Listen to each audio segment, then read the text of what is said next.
Chapter 2253. What is a demon? Idle clouds and wild cranes are impermanent. Green mountains and clear waters ask the ruler's heart. The person who came was Fiendish Saber, Shimu's first disciple, Lu Benwei. He finally broke the barrier of this small world from the outside. Kacha! It looked like the saber would strike the Silver Dragon King and severely injure it. However, the Silver Dragon King was a famous expert, after all. In the time it took for a spark to fly, he turned into a silver dragon image. As if he had teleported, he dodged the strongest attack of the saber. By the time the saber light arrived again, its power had already weakened significantly. Bang! When the saber struck the Silver Dragon King's chest, it gave off a loud clang. However, the saber struck the armor, unable to advance any further. The Silver Dragon King vomited a mouthful of blood as he went flying back and landed on the lake. Another deafening explosion rang out. Before he could gather his strength to counterattack, Lu Benwei had already executed his second move. What is a demon? The fallen flower man stood alone. The tiny rain swallows fly together. A strong wind blew, and the petals filled the sky. The flying leaves fell like rain, walking in the wind, standing alone. This strike stood calmly as the wind and rain stirred up the falling flowers. As the two swallows spread out, it turned into a drop of rain and fell. Lu Benwei spread his arms, and two afterimages flew away like swallows. Then he turned into a drop of pure rain and fell towards the Silver Dragon King on the lake. Xiao Qin was slightly startled when he saw this scene. This scene seemed familiar, yet it was completely different from his memories. Be it the Fiendish Saber Inheritance's first move or the second move, Lu Benwei's comprehension was different from his. The first style he had comprehended was all things rejoicing together.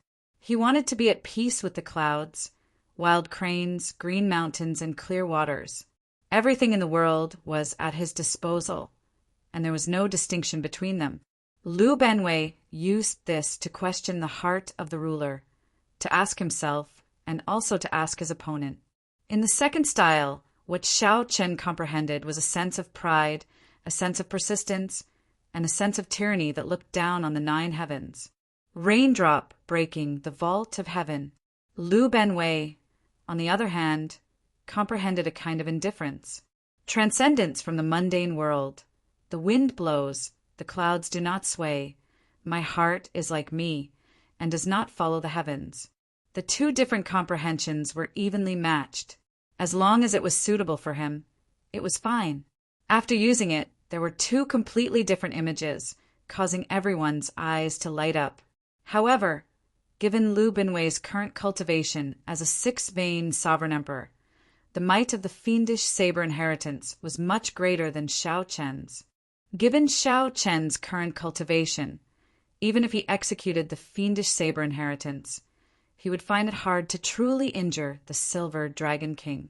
But Lu Benwei was different. Kacha! When this saber strike landed, the Silver Dragon King's armor shattered. The saber light instantly struck the Silver Dragon King. Bang! In the face of adversity, the Silver Dragon King roared ferociously and sent a palm strike. His 5 fingers morphed into a silver dragon claw, and the 5 dragon claws pierced Lu Benwei's chest at the same time. Lu Benwei snorted coldly. He endured the pain and was about to attack again. Suddenly, he felt a sense of danger. His figure flashed, and an arc of light flashed. It disappeared from where the Silver Dragon King's head had been. Then, it swept up and bound the Silver Dragon King. It was Sikong Shu who calmly made a move and rescued the Silver Dragon King. Then, the snow python entered the lake and disappeared into the distance. Whoosh! Xiao Qin's figure flashed, and he landed beside Lu Benwei. When he saw the 5 bloody holes in Lu Benwei's chest, he asked sullenly, "Big brother Lu, are you all right?" "I'm fine. It won't take my life. I underestimated this Silver Dragon King's strength." Lu Benwei sheathed his saber and said calmly, "I'll find a place to treat my injuries first." The small world is already broken. Those two probably won't dare to come again. All right. As Xiao Chun watched Lu Binwei's figure disappear, he entered deep thought. This big brother Lu is very elusive. Even Xiao Chun himself does not know where he usually goes. However, this is fine. Those who want to harm me will find it hard to detect Lu Binwei's existence. If not for big brother Lu making a move, I would have been in trouble. Xiao Chun had not expected the purple gold dragon emperor to be so deranged, sending the silver dragon king to kill him. Furthermore, this was in the imperial capital, Yen City, before the ninth prince. That should be Fiendish Saber, Shimu's disciple, right? Unexpectedly, Lord Xiao has such an expert protecting you in secret, the ninth prince said as he watched Lu Binwei leave. The ninth prince said with a hint of curiosity in his eyes as he watched Lu Binwei leave. Xiao Chun asked doubtfully, could it be that the ninth prince does not have any expert guards by his side? This question put Wang Yan in an awkward position, not knowing how to answer. The heavenly book scholar smiled bitterly at the side and said, Xiao Chun, even the royal clan has a limited number of great perfection sovereign emperors. How can they arrange for one for every prince?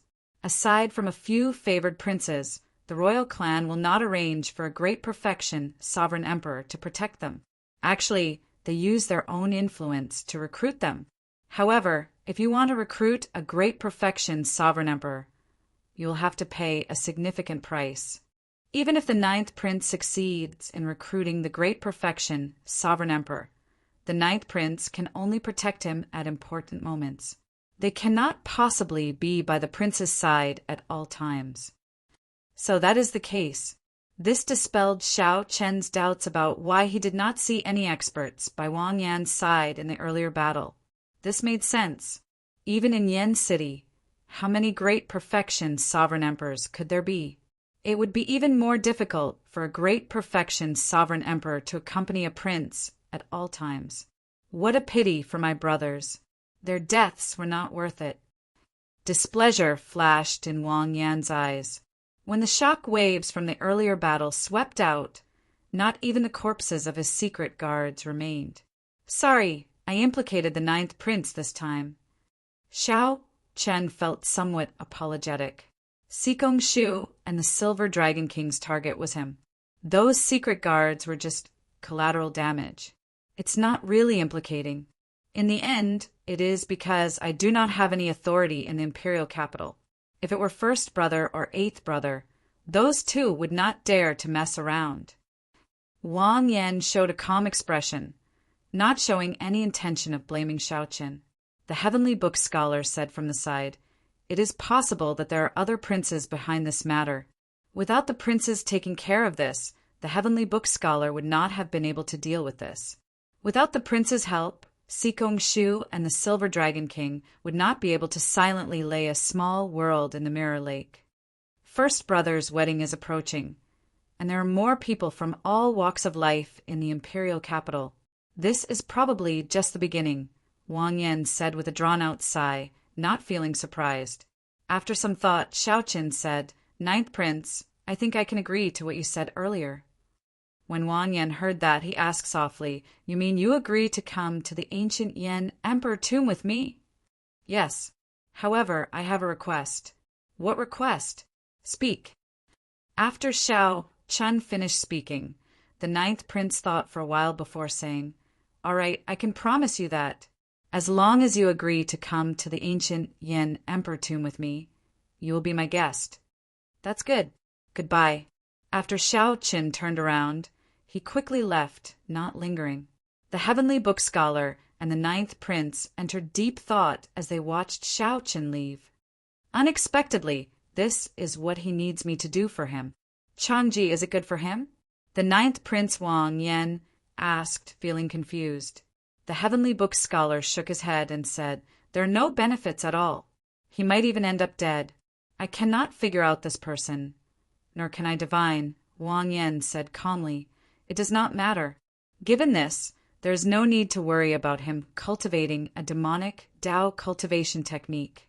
A person who can make such a request would not be in cahoots with those demonic Tao cultivators. Ninth Prince, which prince do you think is involved this time? Wang Yan replied coldly, aside from little 13, which other prince would be so bold, daring to make such a rash move in the imperial capital? First brother allied with the smiling daughter pavilion. It looks like he is really anxious. For the sake of gaining help, he does not care about anything else. The Heavenly Book scholar nodded and said, I guessed it earlier as well. However, I did not want Xiao Qin to know, so I did not say it. Don't tell Xiao Qin about this first. Given his character, I'm afraid that he will seek trouble for little 13 tonight. On the other side, Sikong Shu and the Silver Dragon King fled far away from the center of the lake. When he reappeared, he was in a secluded courtyard. There were already several people waiting for a long time in the courtyard. If Xiao Chun were here, he would easily recognize two of them. As for the last person, he would probably be able to guess. As Wang Yan had guessed, the youngest of the three was the Yan Emperor's favorite son, the 13th Prince Wang Yi. On his left was Xiao Chen's old acquaintance, Bai Yunfei, who had the royal bloodline of the Bei's empire. The person on the right was wearing a golden yellow robe with purple patterns embedded in his collar. The purple and gold colors were rather eye-catching. This person was Bai Yunfei's good friend, the famous Dragon God Crown Prince of the Divine Dragon Empire, Qin Ming. Did teacher succeed? Seeing Sikong Shu appear, Bai Yunfei's eyes flashed with anticipation, and he hurriedly went up to ask. The nearby Qin Ming seemed to be much calmer, and he already knew the answer in his heart after observing the expressions of the two old men. It failed. He has a great perfection sovereign emperor by his side at all times. To think that the 9th prince even helped him at the crucial moment. Sikong Shu and the Silver Dragon King said with somewhat unsightly expressions. After all, 2 6-vein sovereign emperors had gone to kill a junior. No matter how they looked at it, it was extremely embarrassing. However, the 13th Prince Wang heaved a sigh of relief when he heard that. If they had really assassinated Xiao Qin and investigated the matter, it would have been problematic. The 13th Prince stepped forward and said, Seniors, I already did my best to help with this matter. As for what you promised me, before the 13th Prince could finish, Qin Ming interrupted. 13th Prince, don't worry. Since we are here, we will definitely help the 13th Prince ascend to the ceremony. This failure will not affect our relationship. There is no need to worry. The 13th Prince smiled and said, Good. In that case, I can rest assured. You can stay in the imperial capital for now. If you need anything, you can come and look for me at any time. After the 13th Prince left, Bai Yunfei said in a flustered and exasperated manner, If we can't even kill him with this, we will not have another chance in Yen City. Qin Ming said indifferently, There's no rush. I have a feeling that he will definitely go to the ancient Yen Emperor tomb. At that time, we will have plenty of opportunities to kill him openly. Chapter 2254 Ancient Yen Emperor Tomb. After parting from the 9th Prince and the Heavenly Book scholar, Xiao Qin muttered to himself, If the ethereal Immortal Palace appeared, it would be in the ancient Yen Emperor tomb. This was not good news for Xiao Qin. The battle between the Immortal Palace and the Crown Prince was bound to cause a great disturbance. However, there were too many uncertainties regarding the Immortal Palace. Putting aside the accuracy of this prophecy, among the 7 keys, the most important one, the inheritance key, had long been lost. Without the inheritance key, even a faux god would not be able to open the doors of the ethereal Immortal Palace. Chu Chaoyan once said that the secret of the inheritance key might only be known by the previous Heaven Dragon. However, the previous generation Heaven Dragon had been imprisoned in the Starry Heavens Dragon Prison. The purple gold Dragon Emperor had tortured the Heaven Dragon for 20-odd years without finding any clues. The chances of obtaining the inheritance key were extremely slim. Let's put this matter aside for now. The people of the Divine Dragon Empire and the White Marsh Beast Empire have come to Yen City.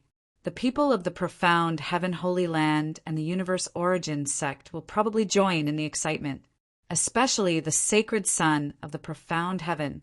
Back in the Netherworld, he even fought with Chu Chaoyan over the Ethereal Palace's key.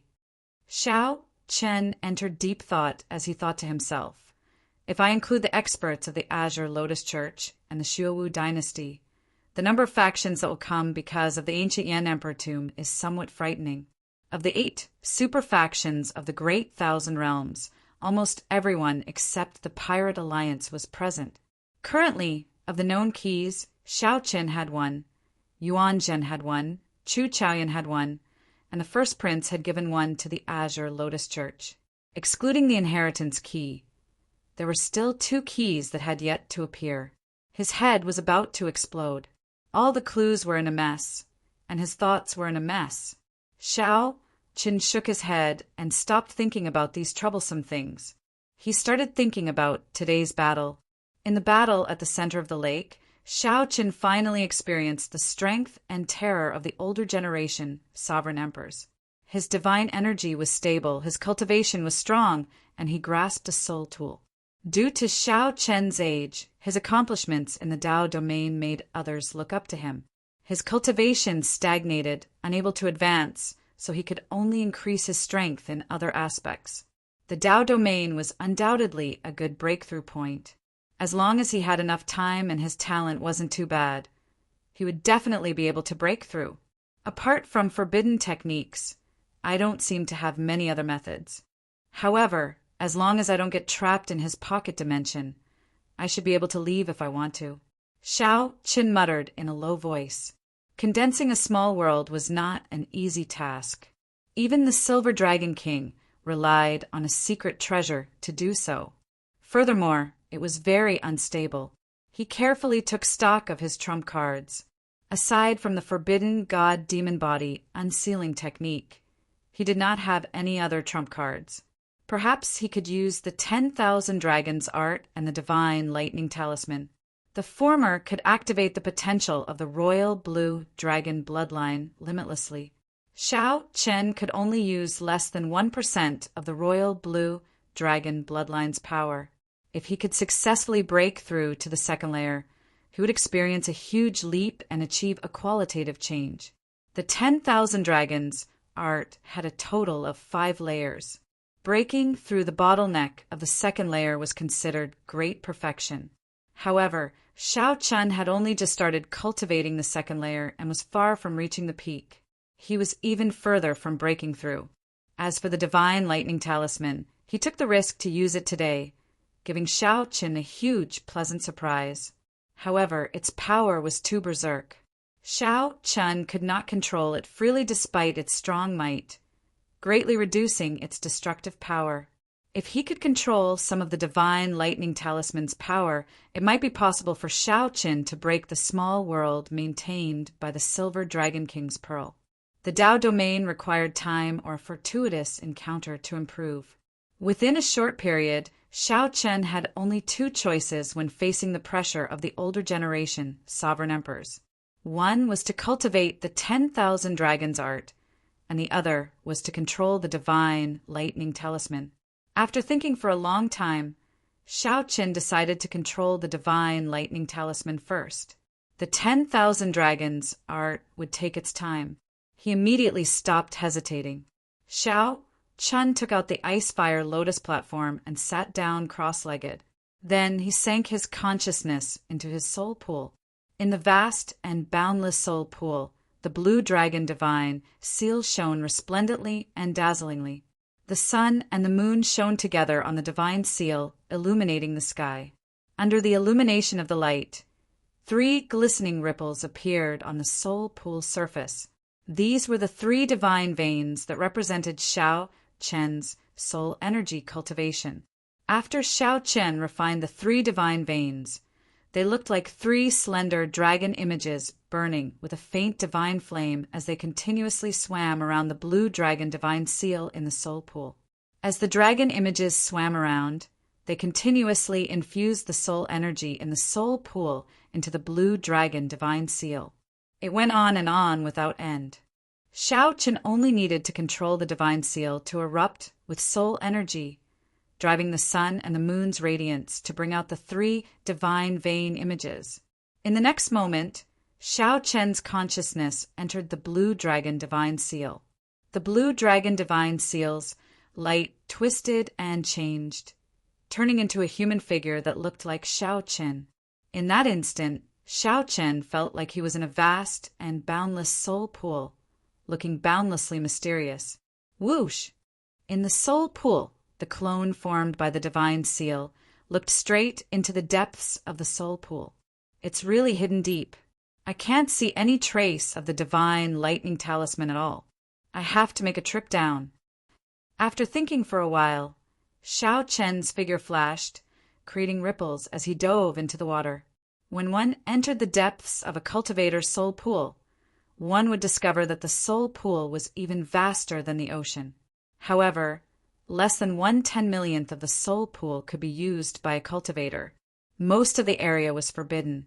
If one used the divine seal as a clone in the soul pool, the slightest carelessness could injure one's soul or cause one to get lost.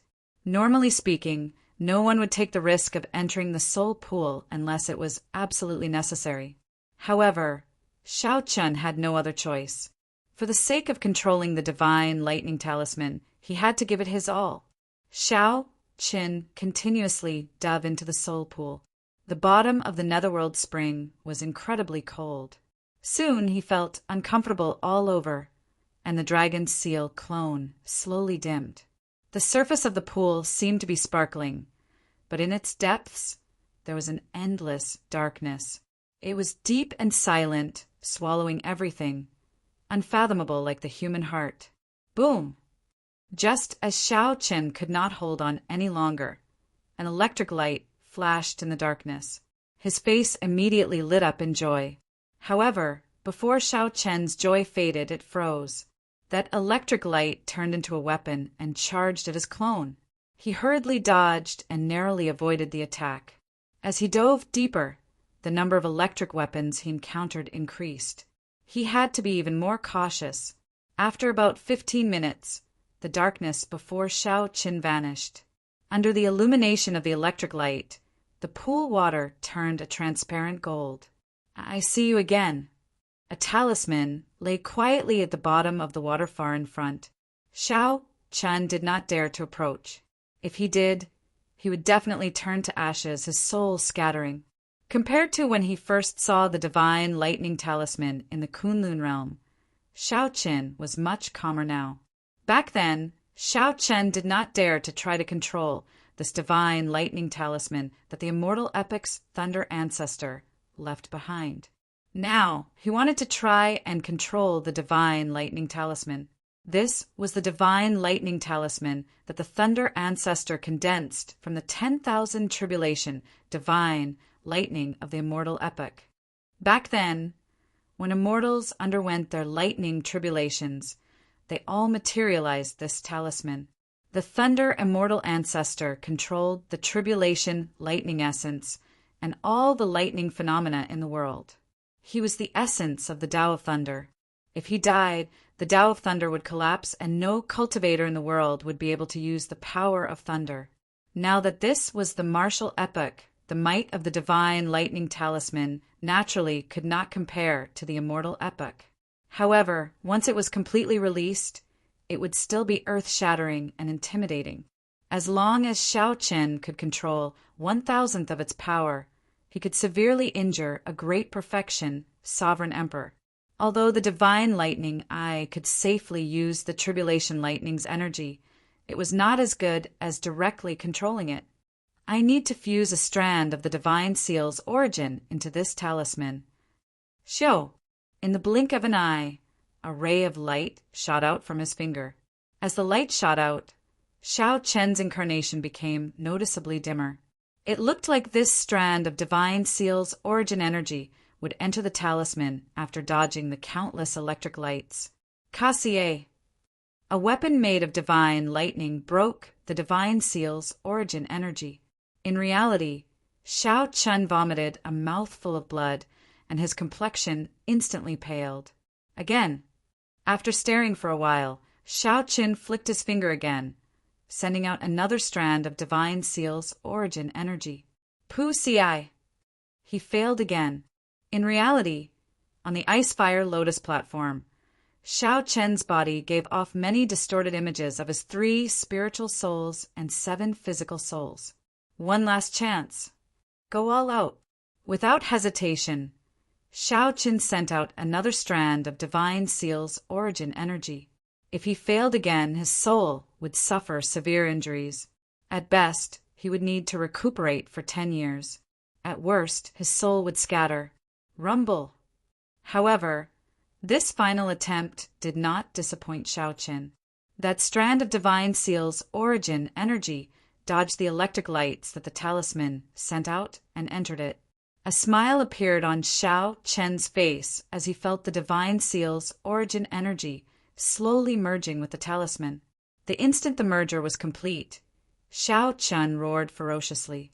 Then, the Divine Lightning Talisman, which lay quietly at the bottom of the water, shot up like an arrow. The Divine Lightning Talisman was like an unsheathed sword, soaring straight up like an arrow. As the Divine Lightning Talisman continued to rise, Xiao Chen felt his soul energy rapidly draining. Just as the Divine Lightning Talisman was about to break out of the water, Xiao Chen sighed. After exhausting all his soul energy, the Divine Seal clone turned into countless motes of light and leaped out of the water. Then it reformed into the Blue Dragon Divine Seal. Xiao Chen had failed at the last moment. However, the Divine Seal's origin energy had already merged with the Divine Lightning Talisman. The next attempt would be much easier. However, just as Xiao Chen felt disappointed, the surface of the soul pool suddenly released tens of thousands of layers of electric light, eclipsing everything else.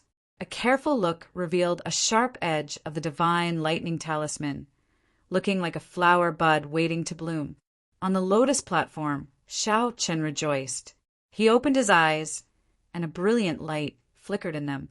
A talisman slowly grew in Xiao Chen's right palm. This was a miniature Divine Lightning Talisman formed by the electric energy contained in the tip of the iceberg, combined with Xiao Chen's Dao domain. Good. This 1,000th of the Divine Lightning Talisman's energy is already sufficient. Xiao Chen revealed a smile. The usually calm Xiao Chen found it hard to hide his joy. Someone is here. Xiao Chen raised his eyebrows and spread out his soul energy. He sensed Su Yi rushing over, seeming to have something urgent. Then he quickly put away the Divine Lightning Talisman in his palm. It turned into a flash of purple electric light as Xiao Chen leaped out of a window and appeared before Su Yi. Xiao Chen, there's a change to our agreement. Xiao Chen frowned slightly.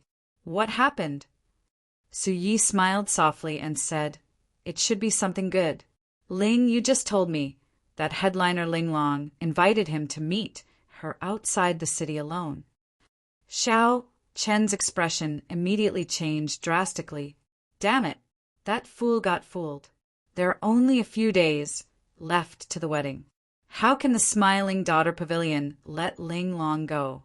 Quickly chase after her. Chapter 2255.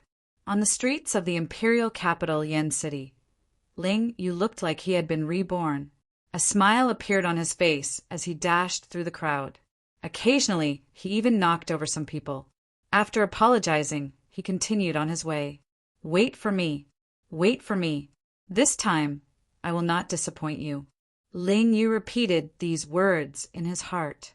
His expression turned grave, and his eyes slowly turned resolute. 10 years ago, he let down a person's feelings, leaving the person he loved the most covered in wounds. 10 years later, Ling Yu's wedding day approached. She would be marrying the most powerful prince of the dynasty. Ling Yu passed each day like a year, suffering painful torture every day. The cause he sowed 10 years ago resulted in today's consequences. This made him feel so much pain that he wished he were dead. He spent every day and night in pain and regret. Today, Ling Long finally gave him another chance. This time, no matter what, he had to grasp it. After Ling Yu left the city gates, he did not stop at all. He rushed straight to the rendezvous point with Ling Long. The silhouette of Yen City behind slowly turned blurry.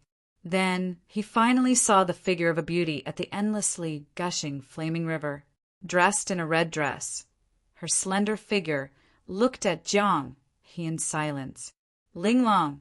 Under the setting sun, this beauty's figure looked like a feather cloak made of the setting sun. 50 kilometers away, Ling Yu, who saw Ling Long's figure, immediately felt stunned. He could no longer care about anything else.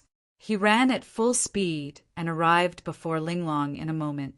"Elder sister Ling Long, I let you down." When Ling Long got closer, Ling Yu felt unbearably guilty and choked with sobs. 10 years ago, I should not have let you go. Come with me. This time, I absolutely will not let you down. In the end, Ling Yu said, resolutely, no longer hesitating, "Headliner Chiu Yu." However, when the woman before Ling Yu turned around, he felt greatly startled. This person was one of the headliners of the Smiling Daughter Pavilion, Chiu Yu. Ling Yu had met her more than once, so he immediately recognized her. "Why is it you? Where's elder sister Ling Long? Where is elder sister Ling Long? What did you do to elder sister Ling Long?" Ling Yu immediately felt flustered, showing a nervous expression as he looked around. However, he could not see headliner Ling Long. "You are really naive. Headliner Ling Long is the person who will become the dynasty's empress. Why would she come to see a minor character like you? In the imperial capital, Yen City, you are just an insignificant lesser sovereign personage. Who do you think you are? To think that you even have designs on headliner Ling Long."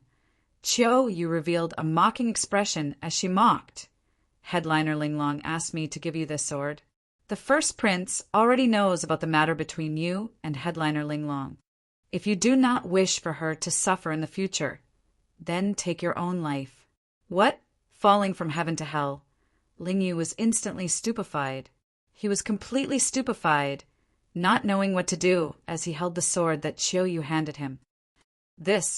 Is this really Ling Long's wish? The hand holding the sword was trembling. The sword was in his hand, but it seemed to have been stabbed into his heart. His heart was bleeding, but he did not feel any pain. "Is it important?" Chiu Yu sneered and said nonchalantly. Ling Yu paused when he heard that. "That's right. Is it important? If the first prince knew that headliner Ling Long once had an affair with him, how could he let headliner Ling Long have an easy time? Rather than letting that happen, Ling Yu might as well let this relationship remain a secret forever after his death. However, this was truly unbearable. Those beautiful memories, those past events, were going to wither like a flower.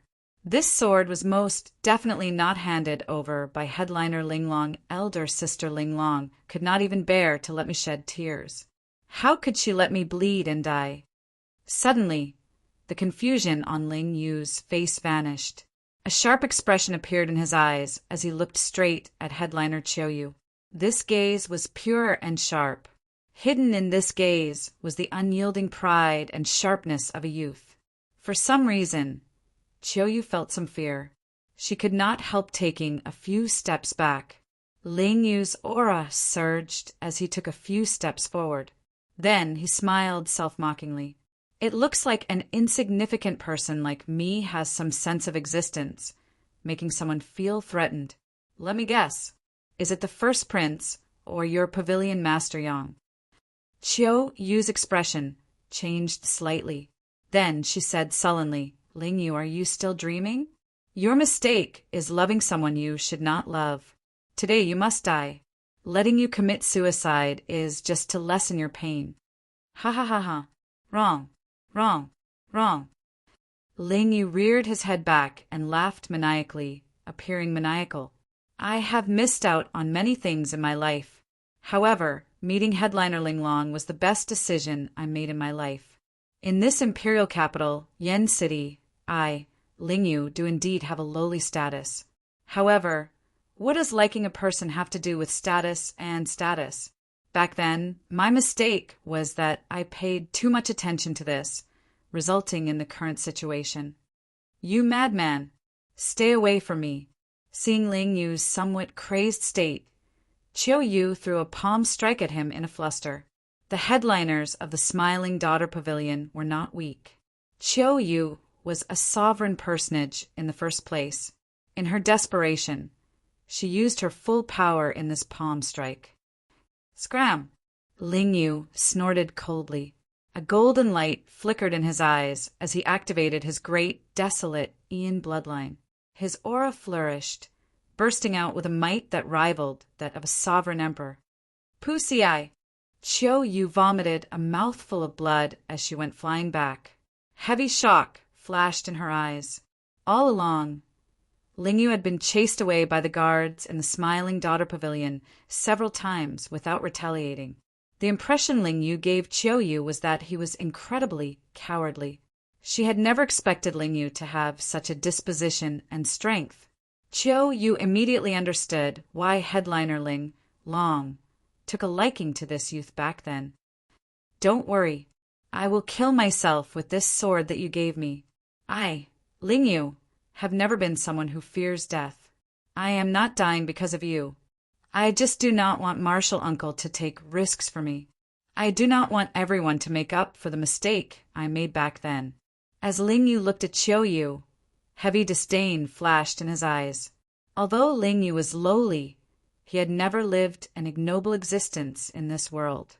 During this period, Ling Yu had remained in the Misty Rain Pavilion, not leaving at all. However, Ling Yu was not stupid. He could sense that his martial uncle, Xiao Qin, had been silently working hard for his sake. The Misty Rain Pavilion's pavilion master, Su, was also carefully preparing. Ling Yu did not know about it, but he could feel it. He once cried in the middle of the night, speechless at the moon. It was not guilt because he felt inferior or helpless. It was just some silent gratitude that he could not bear to endure. To be able to meet Ling Long, Martial Uncle, Uncle Beggar, and the others in this life, it is all worth it. Crack! The sword in Ling Yu's hand stabbed into his chest. At the same time, Xiao Chen used his veritable essence energy to shatter Ling Yu's heart. Ling Yu fell over, his life force fading at a visible rate. Chiu Yu stood up somewhat blankly and wiped away the blood at the corner of her lips. As she looked at the fallen Ling Yu, she appeared somewhat dispirited. The initial arrogance and mockery in Chiu Yu's eyes were completely covered up by shock. As Ling Yu's consciousness slowly turned blurry, he seemed to see headliner Ling Long in the soaring dragon great realm. He saw her smiling faintly and scolding him for being stupid, unable to learn no matter how she taught him. Then he saw his martial uncle, Xiao Qin, and he remembered the past in the Purple Flame sect. He remembered the absurdity of their first meeting, the absurdity of Xiao Qin saying, "I am your martial uncle." Ling Yu really wanted to become someone like his martial uncle.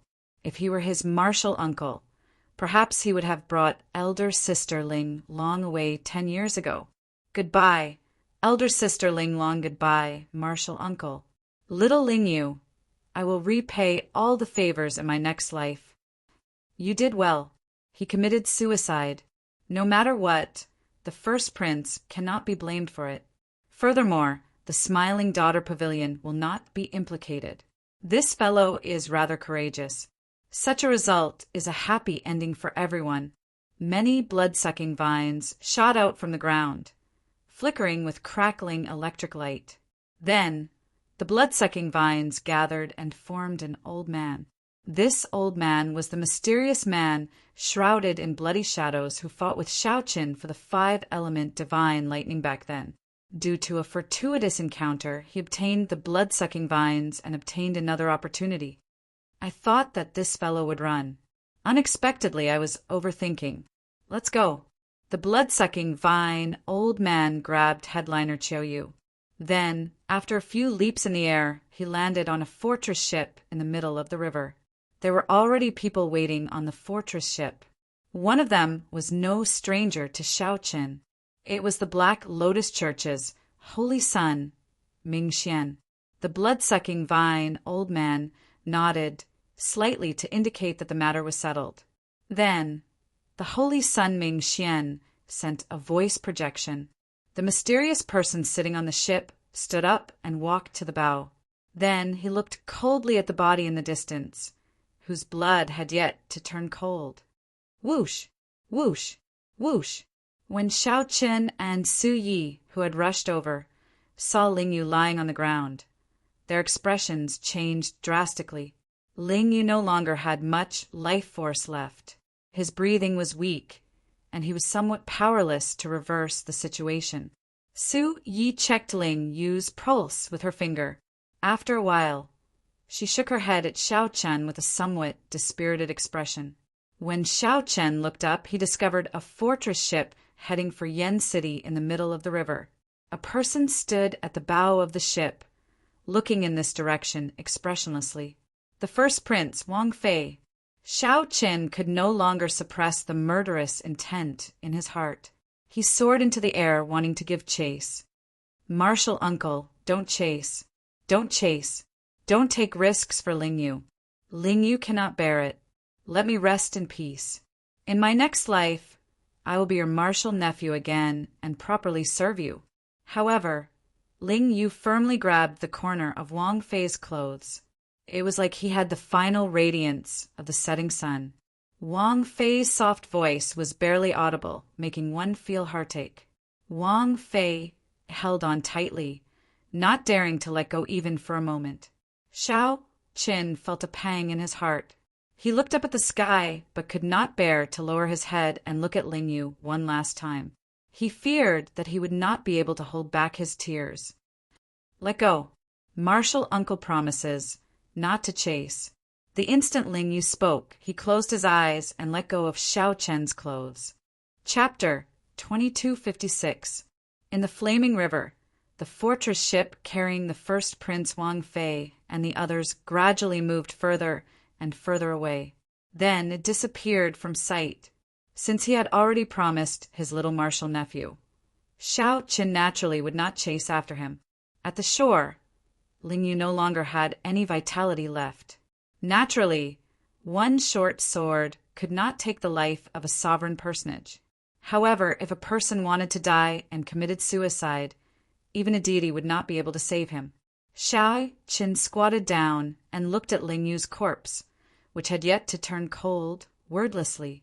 He severed his own heart meridian and wholeheartedly sought death. Even if we wanted to save him, it would be difficult. Su Yi, who was at the side, had a worried look on her face. She had a complicated look in her eyes, and all sorts of feelings welled up in her heart. There was no lack of divine physicians in the imperial capital, Yen City. They could bring the dying back to life and bring the dead back to life. Although it was difficult to save someone like Ling Yu who had just died not long ago, it was not impossible.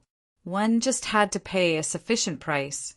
However, if a person wholeheartedly wanted to die and had no desire to live, even if all the divine doctors in the world gathered together, they would not be able to save him. Idiot, why are you so stupid? You were provoked to commit suicide by just a few words from others. I've suffered so much over the years, but haven't I still made it through? Su Yi looked at Ling Yu's complexion, which was slowly turning pale. Tears welled up in her eyes as she choked with sobs. Don't blame him. He doesn't want me to risk my life for him. He cares about us more than he cares about himself. He doesn't live happily. Xiao Qin said softly as he held Ling Yu's hand. His voice was gentle and warm as though Ling Yu was still alive. He blamed himself. If he had not brought him to the soaring dragon great world, if he had not met Ling Long, perhaps everything would have been different. He was still young, becoming a king before the age of 40. Given time, he would definitely grow. However, there were no ifs in this world. Xiao Qin had to face the pressure of the Yanwu dynasty's first prince alone at such a young age. If it was him, would he be able to bear it? Xiao Chen was silent unable to give an answer. Perhaps he couldn't bear it either. Sometimes he wondered why he cared and doted on his little martial nephew so much. Most of the time when he looked at Lingyu, he was looking at his past self. Once he met Exquisite, he would miss his whole life. I can make a mistake for the rest of my life, but I will never regret it. Even if Lingyu was given another chance, he would definitely not regret meeting headliner Linglong if he had a choice. Suddenly, Xiao Chun recalled something and rummaged through the storage ring for a long time. After a while, he took out a pearl. "What is this?" Xiao Chen muttered, "This is a soul fixation pearl. It can protect his soul for 7 days.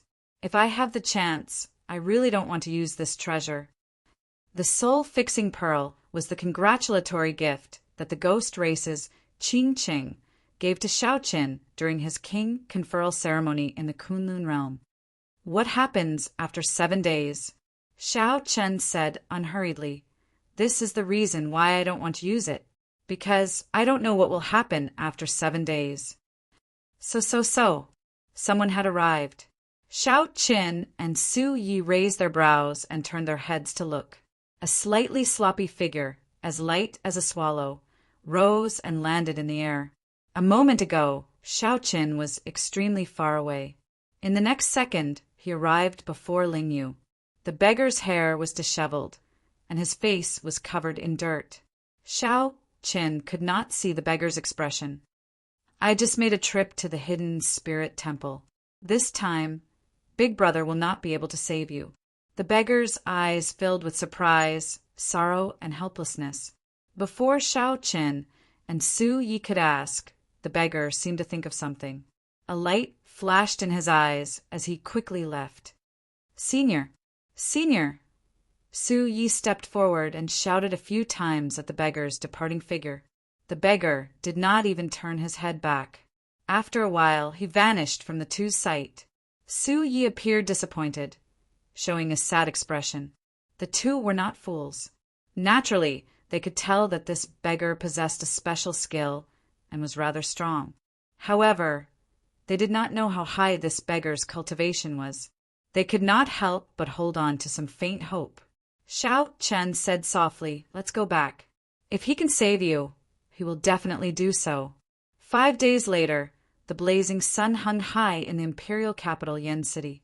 The sky was cloudless for thousands of kilometers around. Such good weather was rare even in the imperial capital Yen City. Many people said that the heavens were on their side. Even the heavens were giving their blessings to the first prince and headliner Linglong's wedding. The entire imperial capital brimmed with a festive atmosphere. That was right. Today was the day the first prince would marry headliner Linglong. After preparing for a month and a half, the grand wedding that had spread throughout the world and everyone knew about finally arrived as scheduled. The entire city celebrated, and the atmosphere was very lively. Before the wedding, the Smiling Daughter Pavilion already worked with all the headliners of the pleasure districts in the imperial capital to parade the streets for 3 days, pushing the atmosphere to its peak. Even in the most bustling city in the world, such a scene was incredibly shocking, something that no one had ever seen before. This resulted in a hubbub of voices on the day of the wedding. Everyone in the city anticipated the wedding. The streets near the Smiling Daughter Pavilion were packed with people, looking like a mountain or a sea. The Imperial Ancestral Temple had to send experts in and out to guard against unknown dangers. However, no one would dare to be careless. Be it the First Prince or the Pleasure District Alliance, none of them were easy to offend. Furthermore, the two sides worked together. Everyone knew that the first Prince Wang Fei would soon ride the Huang clan's lucky beast. The first prince would lead the vast wedding procession to the Smiling Daughter Pavilion to bring headliner Linglong to the first prince's residence before holding the wedding. The better viewing spots in the pavilions on both sides of the street had long since been occupied. Before the wedding procession arrived, the cultivators in the pavilions were already in a heated discussion. The first prince is truly incredible. With the succession race around the corner, he married in such a high-profile manner and formed an alliance with the Smiling Daughter Pavilion. He immediately overshadowed the 8th prince and the 13th prince. I heard that 2/3 of the 108 feudal vassals rushed over to attend this wedding. Haha, that is natural. We are just here to watch the excitement. However, this is different. Originally, the three princes had similar trump cards. Now that the first prince obtained the Pleasure District Alliance's help, he immediately pulled away from them. That is not all. The Sword God's noble clans, which had not chosen a side all along, finally made their decision after learning about this wedding, placing their bets on the first prince. This is even more incredible. This can be considered a chain reaction. Without this wedding, there would not be so many feudal vassals coming to offer their congratulations. The Sioux clan, who was watching from the sidelines, would also not make a decision. I can only say that the first prince's move of marrying headliner Linglong is a good one. Indeed, although luck is something ethereal, everyone in the world knows about this wedding. Everyone in the entire dynasty knows about it. Everyone probably already has a candidate for the crown prince in their hearts. Unknowingly, this reputation will definitely boost the first prince's luck. Hee. Let's just casually chat about the matter of seizing the throne. Only the major characters can participate. Let's just watch the excitement. I heard that the Azure Lotus Sword Immortals will all be coming to the first prince's residence to celebrate the wedding. How unfortunate. How unfortunate. The wedding invitations have already reached sky-high prices. It is not something we can afford. Otherwise, I would really like to see the Azure Lotus Sword Immortals dance. If we miss this opportunity, who knows when we can see the Azure Lotus Sword Immortals again. The atmosphere in the pavilions became extremely intense, not stopping for even a moment. However, the people at the tables in groups of 3 to 5 did not notice that there were 2 people at a table by the window with calm expressions and some helplessness on their faces. One of the 2 people held a folding fan. The other person wore a hood, hiding his face. These 2 were the Heavenly Book Scholar and the 9th Prince Wang Yen. They looked at the expectant crowd on the street below and listened to the endless discussions in the pavilions. Both of them seemed disinterested and out of place in this world. "Brother Shao, are you still not willing to receive guests?" the 9th Prince asked softly as he held up a cup of wine under the hood. The Heavenly Book Scholar nodded and said, "The Misty Rain Pavilion has been closed for 5 days already. The security is tight. I only managed to enter after a few rounds of questioning. However, I only saw Pavilion Master Su and did not see Shao Qin. This is truly worrying." The matter of the first prince hounding Lingyu to death was originally a secret. However, the Heavenly Book Scholar looked at the heavens and divined that someone by Shao Qian's side had died. Back then, when Shao Qin agreed to help the 9th Prince seize the throne, his request had something to do with Lingyu. After the 9th Prince learned of this, he did not dare to delay. After Wang Yen asked around, he gained a rough understanding of the situation. He felt it was unfortunate. Originally, the 9th Prince wanted to console Shao Qin. However, he did not see Shao Qin, which made him even more worried. Now that Lingyu was dead, would Shao Qin still intend to stand up for his martial nephew? Naturally, the losses outweighed the gains. Ordinary people would not take any action. However, if it was Shao Qin, everything would be unpredictable. As the 2 watched this extraordinarily bustling and joyous scene, they felt somewhat sorrowful in their hearts. However, they were not willing to say anything. In the end, the imperial capital Yen City was not Lingyu City.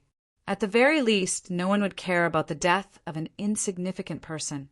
In fact, no one even knew about it.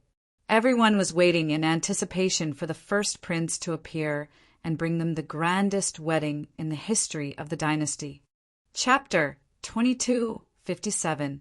They're here, someone said from downstairs, and all the cultivators on the floor rushed over.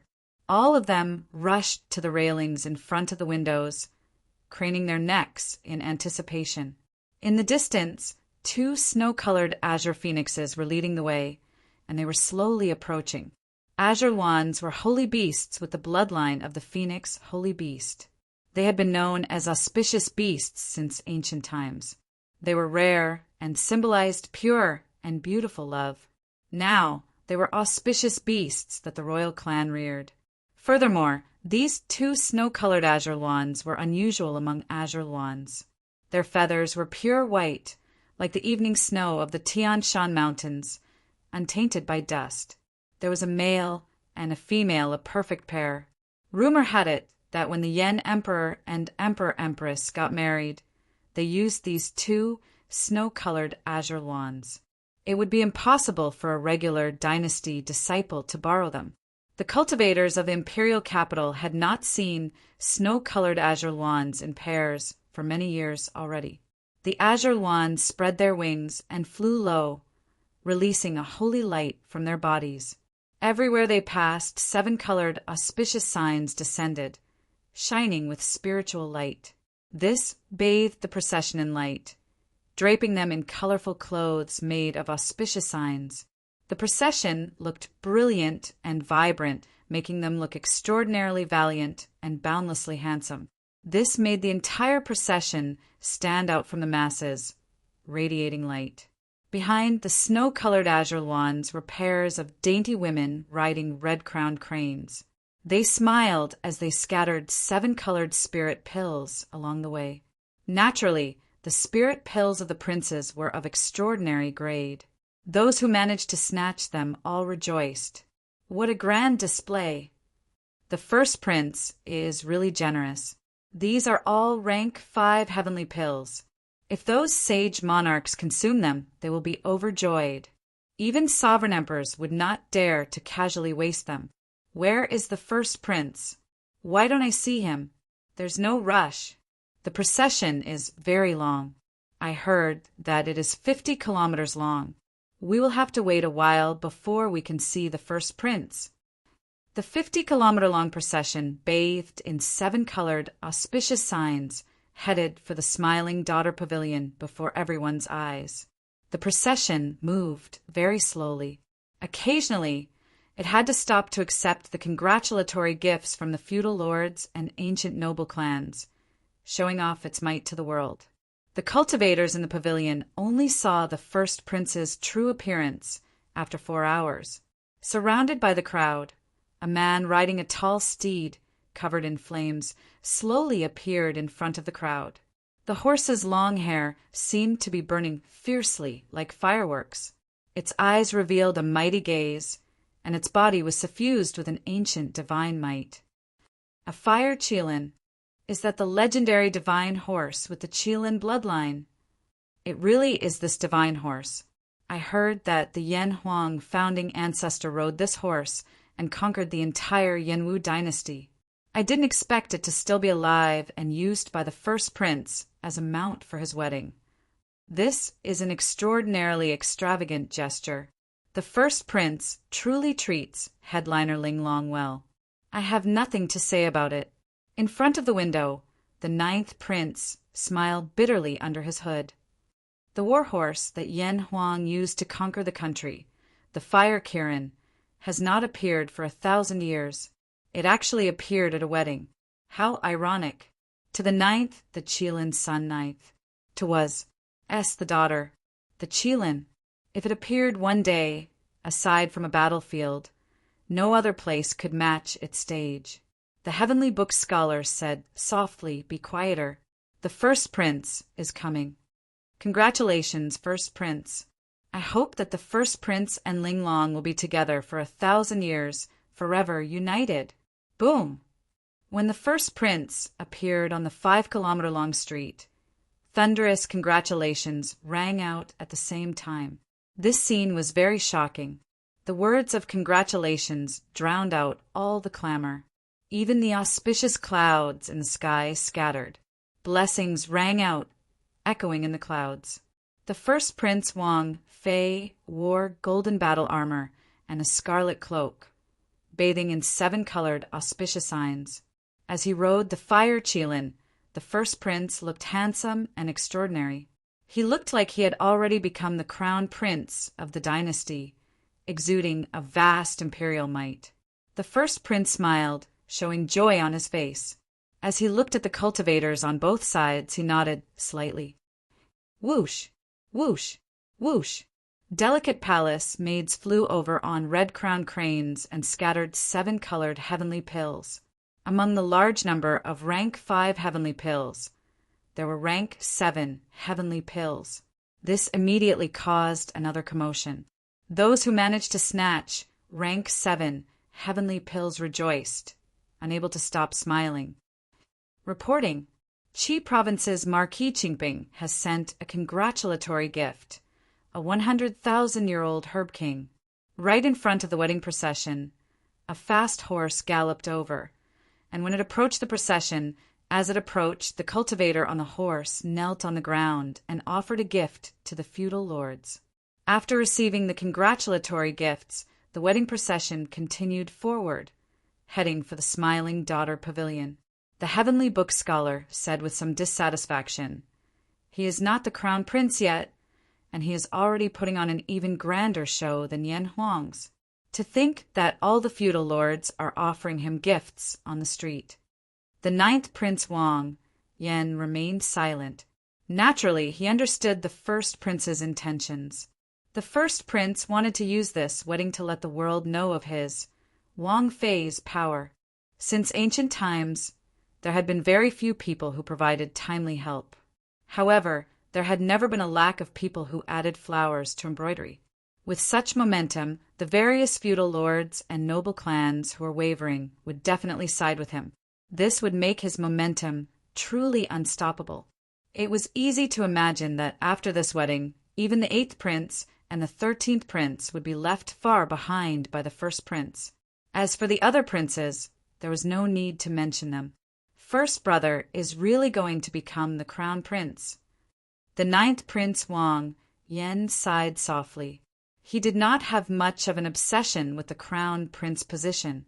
He only worried about the Azure Lotus Church behind the Smiling Daughter Pavilion, a demonic church with deep connections to the Xuewu dynasty. However, no matter how worried the 9th prince was, he could not deny that the first prince's limelight had already surpassed that of all the other princes. At this moment, the first prince felt very pleased with himself. Not only could he obtain the beauty of the top 10 headliner of Yen City, but he could also use this to build momentum. This was killing many birds with one stone. It could be said to be unparalleled. When the wedding procession stopped about 25 kilometers from the Smiling Daughter Pavilion, the first prince rode on the fire Qilin, the guardian divine beast of the nation. Under everyone's gazes, the first prince slowly advanced with the wedding procession amid the auspicious signs filling the sky. Finally, the first prince arrived at the very front of the wedding procession on a tall, handsome horse. Wang Fei took a deep breath and shouted in the direction of the Smiling Daughter Pavilion, "I, Wang Fei of the Yanwu dynasty, invite headliner Linglong to come out and be friends with me forever. We will not leave each other for generations to come. Present the betrothal gifts." Right after Wang Fei spoke, an old man shouted with great vigor. Many cultivators walked out of the wedding procession in an orderly manner. They lined up in rows in the empty space in front, a total of 10,000 people. Whoosh! The more than 1,000 people opened the brocade boxes in their hands at the same time. The treasures and treasures immediately dazzled everyone's eyes. The treasures and treasures formed a 7-colored light that illuminated half of the imperial city. Then the light coalesced into a 7-colored rainbow bridge that pierced through the sky, extending all the way to the top of the Smiling Daughter Pavilion. There are 10,000 kinds of treasures, all of them different. Every one of them is incredibly precious, worth cities. The first prince's betrothal gifts are truly extraordinary. It is not just extraordinary, it is simply rare in the world. Clearly, these treasures are extraordinary. This 7-colored rainbow bridge seems to light up the entire imperial city's sky. This is simply incredible. The instant the brocade boxes were all opened, all the cultivators in Yen City, paying attention to this wedding, set the entire imperial city abuzz. Boom!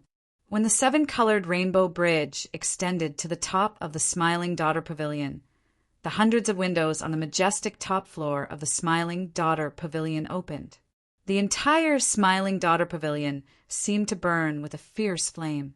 Just as everyone exclaimed in shock, a bright moon slowly rose from the flame, mysterious phenomenon. Nearly in that instant, a white-clad woman flew out of each of the 100 windows.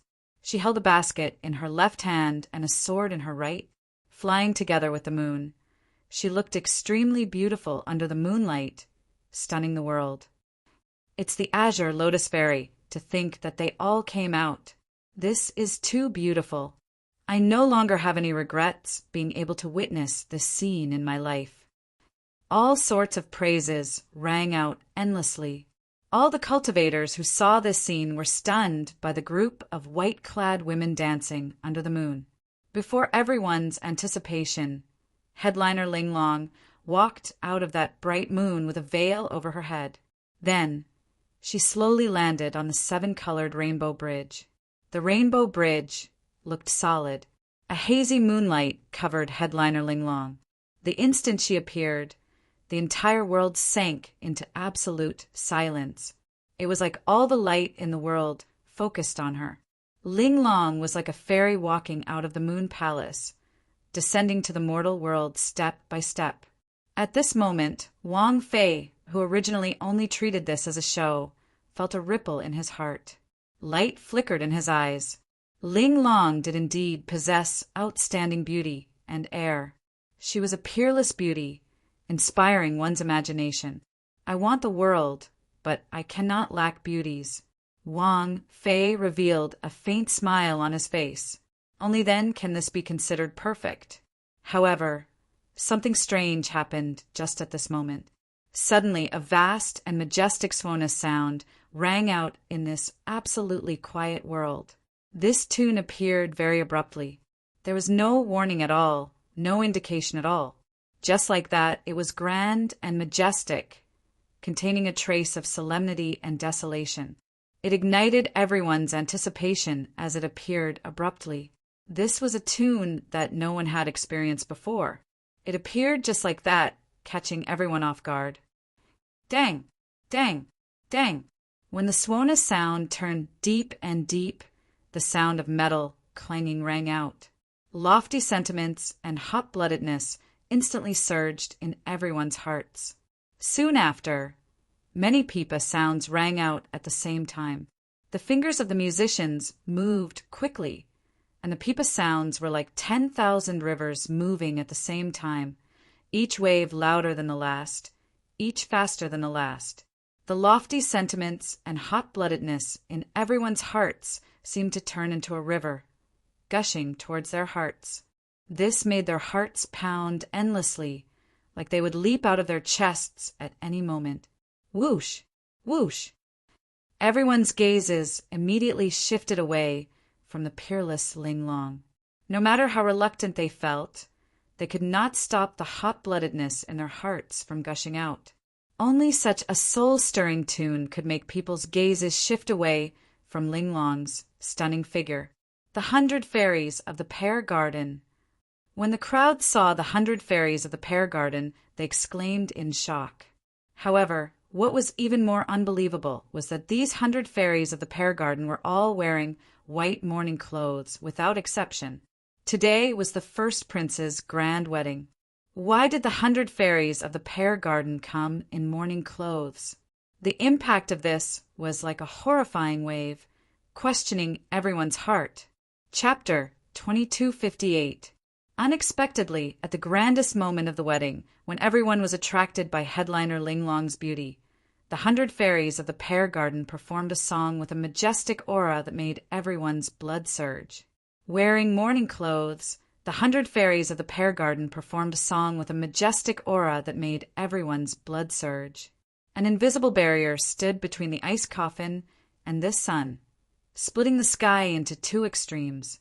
When facing the laughing saber and sword performed by 100 soul treasures, they felt a mountain-like pressure and quickly retreated. the pressure stuck in their chests with nowhere to vent, making them feel incredibly uncomfortable. Just as the spectators discussed this, the veiled woman snorted coldly. That ice coffin under the barrier brought an unparalleled chill. Heavy snow drifted down from the sky, creating the mysterious phenomenon everyone saw. Before the 100 fairies of the Pear Garden's performance stopped, the mysterious phenomenon appeared again.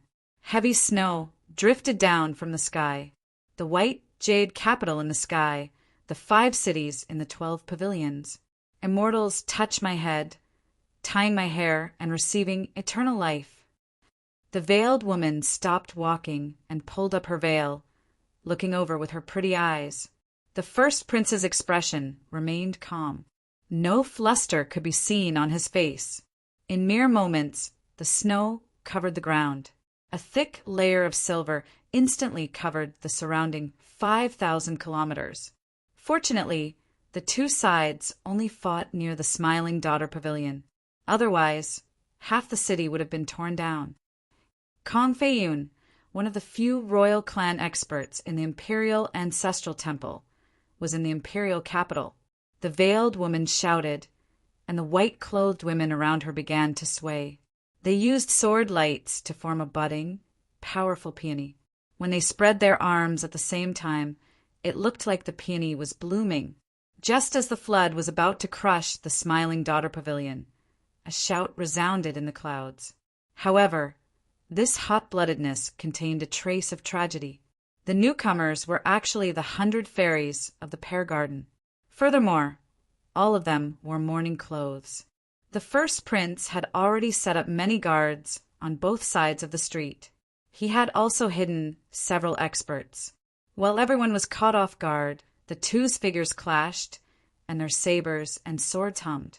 Fearful of Huai, he wanted to ascend to the sky and kill the group of immortals. Whoosh!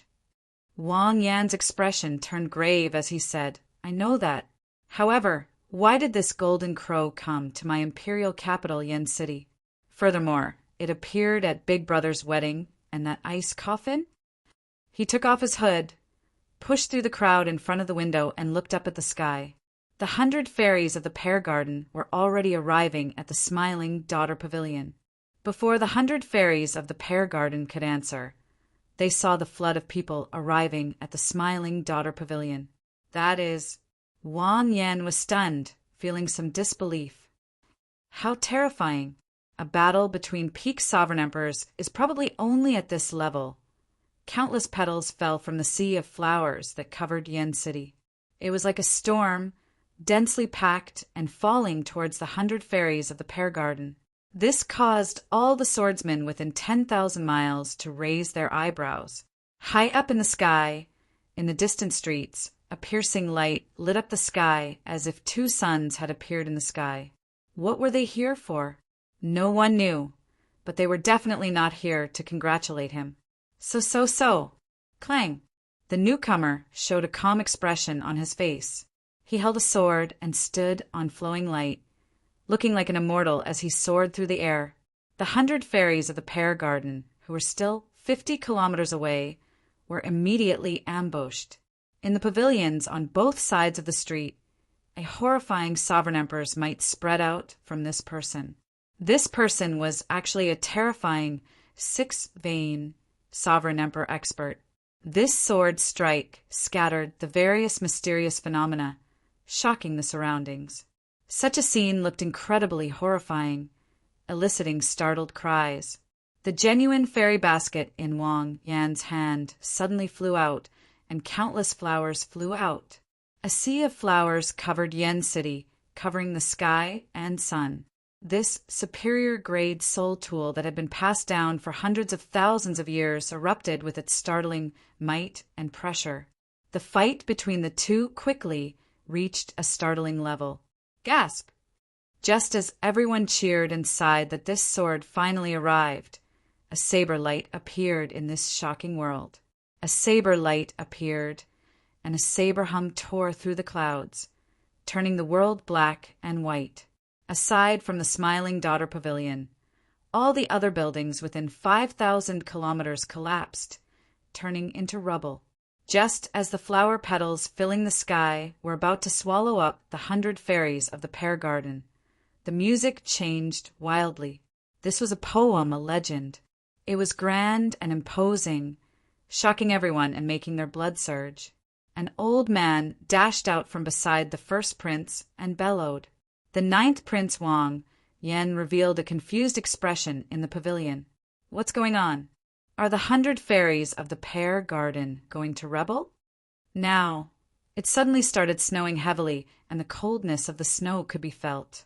This chill made many of the people with high cultivations in the imperial capital, Yen City, shiver from the cold.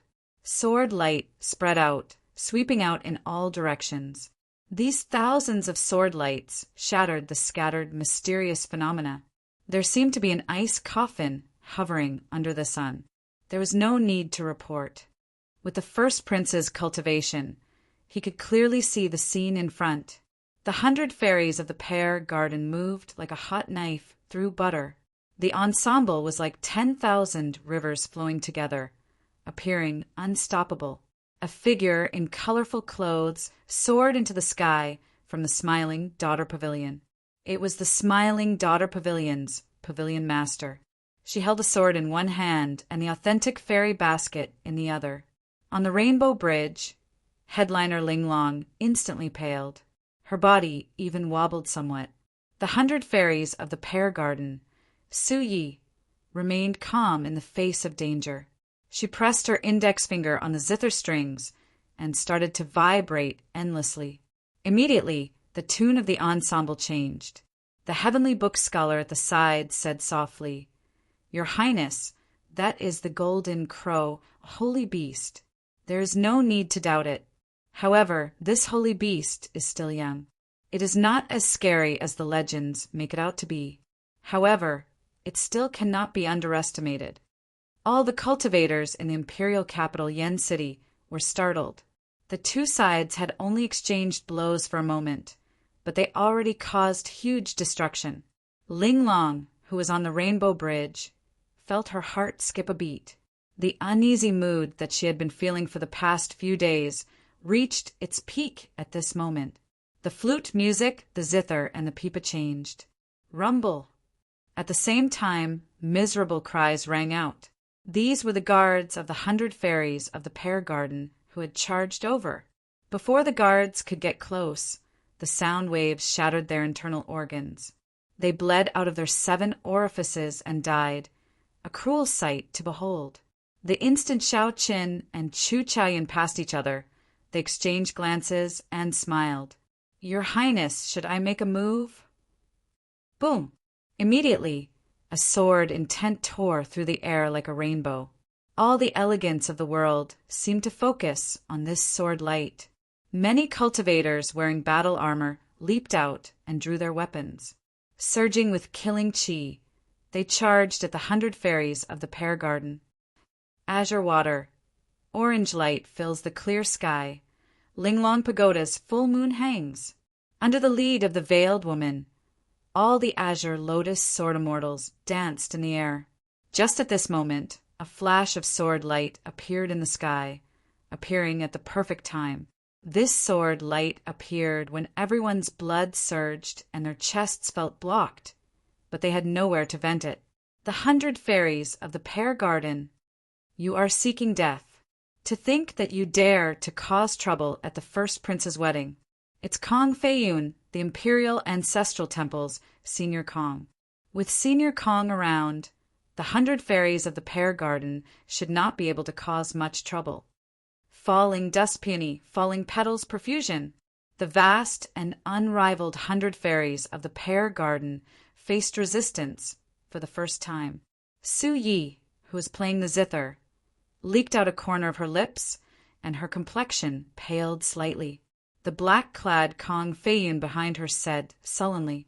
In an instant, snow covered the imperial city. Everyone who paid attention to this wedding in the imperial capital Yen City revealed confused expressions. They could not understand what was going on. Great ripples appeared in the air, appearing boundlessly strange.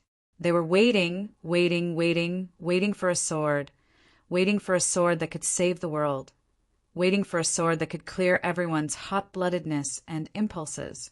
A bright light shone above the barrier, illuminating the 9 heavens. The azure lotus sword dance and the 100 fairies of the pear garden actually clashed. Whoosh! Whoosh! However, who could have imagined that the sound that contained Emperor's might and soul energy? It was like mud falling into the sea, instantly vanishing, not hindering it at all. In the blink of an eye, everyone was thrown off their feet. The majestic procession was thrown into chaos. Bang! The swaying sword lights layered over each other, appearing dense and illusory. This sight amazed everyone. Above the clouds and under the bright moon, the dreamlike dance looked unparalleled, shocking the world in the snowstorm. Ice coffin, azure lotus sword dance, unparalleled in the world. Even a peak sovereign emperor would not have an advantage when fighting with the azure lotus sword in the imperial capital. If the azure lotus sword fell, the 100 fairies of the pear garden would suffer severe injuries, even dying on the spot, given the might of the authentic fairy basket. However, the 100 fairies of the pear garden played an unprecedented piece. The music was ear-splitting. Despite the immense pressure, the 100 fairies of the pear garden played an unending tune, not pausing at all. The 100 fairies of the pear garden's thunderous voice contained the sound of the great Tao. They wanted to use their cultivation to scatter the laughing saber and sword that the 100 fairies of the pear garden played. A moment ago, the weather was still very good. The sun shone brightly in the blue sky. The 100 fairies of the pear garden held their soul tool instruments, wearing mourning clothes. They showed no expression as they focused on playing their instruments. Your First Highness, the situation is not good. The 100 fairies of the pear garden are actually holding soul tools. More than 1,000 of the Divine Guard's brothers have died. The 3 sovereign emperor leaders are already severely injured. Bang! However, what's going on with the ice coffin below? A melodious hum rang out, accompanied by the 100 fairies of the pear garden's wildly changing music. It scattered all the incoming flower petals and soared into the clouds without losing any momentum. Everyone, don't panic. The wedding will continue. It is just a group of women. They will not be able to disrupt the first prince's wedding. The nearby pavilions seemed to have been crushed by a torrent and collapsed one after another. The spectators fled in a fluster. They had not expected the 100 fairies of the pear garden to work together and erupt with such horrifying might. It looks like many people do not want the first prince's wedding to proceed smoothly. The white-clad women holding swords in the surroundings sang in unison, dancing with the veiled woman in the center. It was at least 100 miles away. However, before the person arrived, his voice arrived first, attracting everyone's attention. They could bring out the dynasty's holy might to its limits, making them unrivaled among great perfection sovereign emperors. The hot-blooded spectators felt their hearts clench, feeling an impulse. So cold! So cold! When the fire Qilin caught the fire Qilin in his hand, he frowned slightly. It's snowing? The fire Qilin, the divine horse guarding the fire Qilin, neighed for some reason as if it encountered a strong enemy. This startled Wang Fei, who was on the fire Qilin's back. He quickly tried to comfort the fire Qilin. However, when he looked down, he saw a few snowflakes drifting down. Heavens! What am I seeing? The festive atmosphere of the wedding vanished. Pooh, damn it! Why did it suddenly become so cold? Ah, everyone, quickly look. It's snowing. It's snowing. The Golden Crow, holy beast. That is the Golden Crow Empire's holy beast. It turns out that it really exists. I always thought it was just a legend. A general knelt in front of the fire Qilin, his forehead covered in sweat as he spoke in a trembling voice. From a distance, the 100 fairies of the pear garden were still very far away.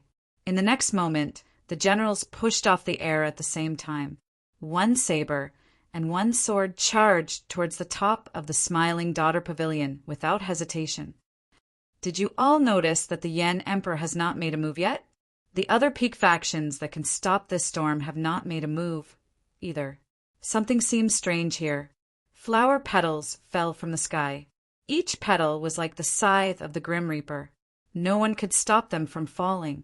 Before the person arrived, the sound wave arrived first. Immediately, celestial music spread out, boundlessly vast. Just as the petal was about to swallow up the fairy maiden pavilion, a sword broke it. It was like an immortal descending to the world and bestowing supreme divine power on her. This was to prevent people from causing trouble. Furthermore, the immortal had issued a kill order beforehand. No matter who dared to cause trouble at the wedding, they would all be killed without mercy. The other musicians all suffered significant injuries. The first prince's expression turned extremely sullen. This was especially so when he saw the ice coffin in the sky. The first prince sang, and the surging flood materialized by the laughing daughter saber, and sword immediately showed 10,000 mysterious phenomena. Pusii! Although the first prince's voice did not have the expected effect, the name of this old man startled everyone. When the saber and sword clashed, they did not fight for victory or glory. They fought for the fate of the mortal world, for lofty aspirations and hot-bloodedness. Chapter 2259. Afraid of Huai's heart soaring, wanting to soar to the sky and kill immortals. The instant Xiao Qin and Chu Chaoyin clashed their sabers and swords, breaking the strike of the genuine fairy basket. They each turned into a beam of rainbow light. One saber, one sword, and one saber, they headed for the top of the Smiling Daughter Pavilion. Up in the Smiling Daughter Pavilion, the veiled woman showed a slightly unsightly expression. Unexpectedly, Xiao Qin and Chu Chaoyin broke the peak strike of the genuine fairy basket. However, the veiled woman did not have much time to lament, as Xiao Qin and Chu Chaoyin arrived before her in an instant. Peonies bloom, and spring fills the world. The veiled woman shouted again. The sea of flowers covering Yen City spun continuously with the Smiling Daughter Pavilion as the center. The surrounding white-clad women continuously danced around the veiled woman with their swords. The Azure Lotus Sword Immortals executed their powerful sword dance again, looking like an immortal flower spinning quickly. Dang! Dang! Dang! Dang! The sword dance blocked Xiao Qin and Chu Chaoyin, preventing them from getting close. The two turned into two beams of rainbow light, continuously attacking the group of Azure Lotus Sword Immortals. In that instant, tinkling sounds filled the air, echoing endlessly and resounding in the clouds. From the outside, it looked like a peony blooming at the top of the Smiling Daughter Pavilion, stirring up a sea of flowers. The two beams of rainbow light surrounded the peony, continuously turning mysterious phenomena in the air. However, they could not penetrate it. After stabilizing the situation, the veiled woman shouted angrily and activated the genuine fairy basket again. A tornado made of flower petals surged over, forcing back Xiao Qin and Chu Chaoyin. Below, Su Ye's expression changed slightly when she saw the situation. The 10 fingers crisscrossed, and the zither, music, changed again. The other women moved with it. Immediately, the tune sounded like a clear spring in the mountains. Flowing water struck rocks, reverberating endlessly and looking as gentle as jade. The zither infused Xiao Qin and Chu Chaoyin with tangible energy. Their divine energy and soul energy soared rapidly.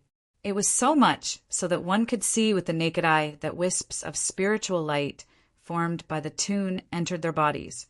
Xiao Qin and Chu Chaoyin had grave expressions on their faces as they looked at the tornadoes formed by the sea of flowers. Within the tornado, the veiled woman and green lotus sword fairy hid within it. Using the sword dance to activate the tornado, it violently attacked. On the surface, the two of them seemed to be quite relaxed, but in reality, they were facing an enormous pressure that outsiders did not know about. Even though the 100 fairies of the pear garden were continuously injecting spiritual energy into it, it was not enough. However, the tornadoes formed by the sea of flowers could only retreat step by step. If it were an ordinary sovereign emperor, they would have been smashed to death by this storm in just one exchange, torn to shreds. Shao Qin, with our strength, we can't break through this sea of flowers by ourselves. Shao Qin, who was brandishing his saber and fighting against the tornado, heard Chu Chaoyun's voice. He was referring to the sea of flowers, not the tornado in front of him. Indeed, while it looked like there was only one tornado, the true source of this tornado was the entire sea of flowers covering the imperial capital. The entire sea of flowers covering the imperial capital came from the power of the genuine fairy basket. It was already a peak superior grade soul tool. Furthermore, the many azure lotus sword fairies worked together to drive it, bringing out the fairy basket's might to its limits. If not for the 100 fairies of the pear garden support, the two would not be able to last one exchange against this tornado.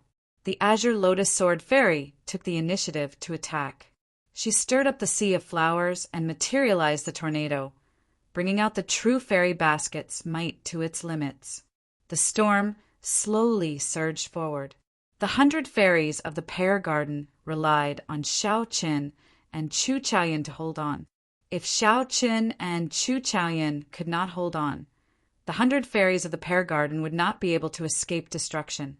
The reason was that the soul tools of the 100 fairies of the pear garden were slightly inferior to the original fairy basket, which had been passed down for a long time. What do you think? One more dance. We need to bring out the laughing saber and swords might beyond normal before we can break this tornado.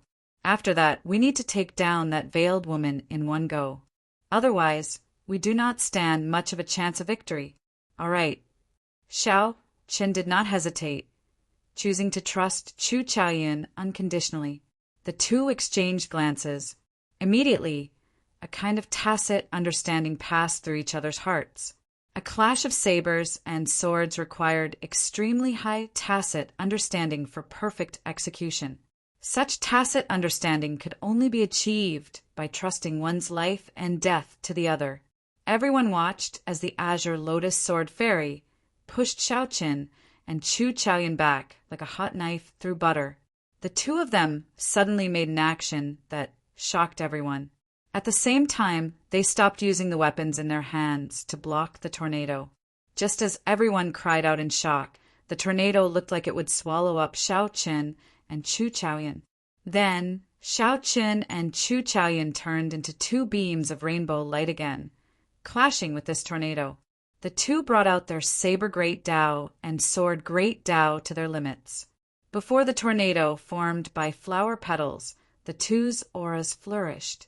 The instant they clashed, it even looked like the two had a deep grudge against each other. Such a scene was incredibly shocking. If one really wanted to kill or had a weaker tacit understanding, they would either die to the other party or the tornado. Dang! However, when the saber and sword clashed, accompanied by the music of the 100 fairies of the pear garden, it looked like the two were in a life and death battle. A vast aura that could shake the world erupted. The two vividly brought out the ancient contradiction of the clash of sabers and swords. At this moment, the two forgot everything else, only having each other in their eyes. Decades of life and death grudges and entangled fates perfectly materialized in this clash of sabers and swords. Furthermore, the two possessed outstanding talent in the saber Dao and the sword Dao. As the 100 fairies of the pear garden sang the laughter of the saber and sword, the world entered a profound state. Everything else in the world seemed to become a side character, just a stage for the two to clash of sabers and swords. It's done! Among the 100 fairies of the pear garden, Su Ye's eyes turned moist. The zither in her hand released a weak light. There was no need for her to do anything. As the saber and sword clashed, the aftershocks from the clash naturally played. The other women also discovered this scene in surprise. Then they released their instruments. They allowed the aftershocks from the clash of sabers and swords to freely play the laughter of the saber and sword. Rumble. The instant the mysterious phenomenon appeared, the sea of flowers covering the sky of the imperial capital shrank continuously. The sea of flowers looked like a funnel, retracting into the authentic fairy basket at a speed that the naked eye could not capture. In the instant that the sea of flowers disappeared, the tornado suddenly dissipated. Dozens of green lotus sword immortals. The dozens of azure lotus sword immortals revealed their true forms and vomited a mouthful of blood, knocked back. How could it be like this?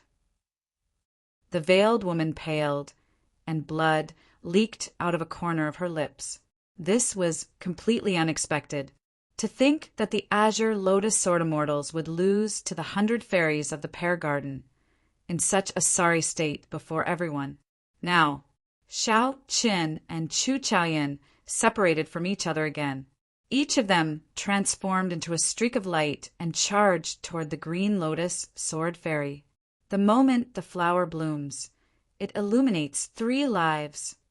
Boundless chaos, heaven and earth sword dance. The two took advantage of the clash of the saber and sword to create their strongest momentum and unleash their killer moves. In an instant, saber light and sword shadows flashed, and green lotus sword immortals were cut down one after another. It was unknown if they were dead or alive. After a while, only 3 people remained on the roof of the smiling daughter pavilion: Xiao Qin, Chu Chaoyan, and the veiled woman who was kneeling on the rooftop with a sword and a saber on her neck. Snowflakes reappeared in the sky that was previously covered by the sea of flowers. Pa, pa, pa! Just at this moment, applause suddenly rang out. The first prince, Wang Fei, was riding on the nation's guardian divine horse, the Fire Qilin. He was alone in the ruins, clapping his hands as he walked out. Lord Xiao, thank you for giving me such a big gift for my wedding. Thank you for your kindness. However, it wouldn't be good if someone died. You can leave now. Wang Fei said with an indifferent expression. As soon as he finished speaking, rumble! Rumbling footsteps resounded throughout the world, causing the entire world to tremble.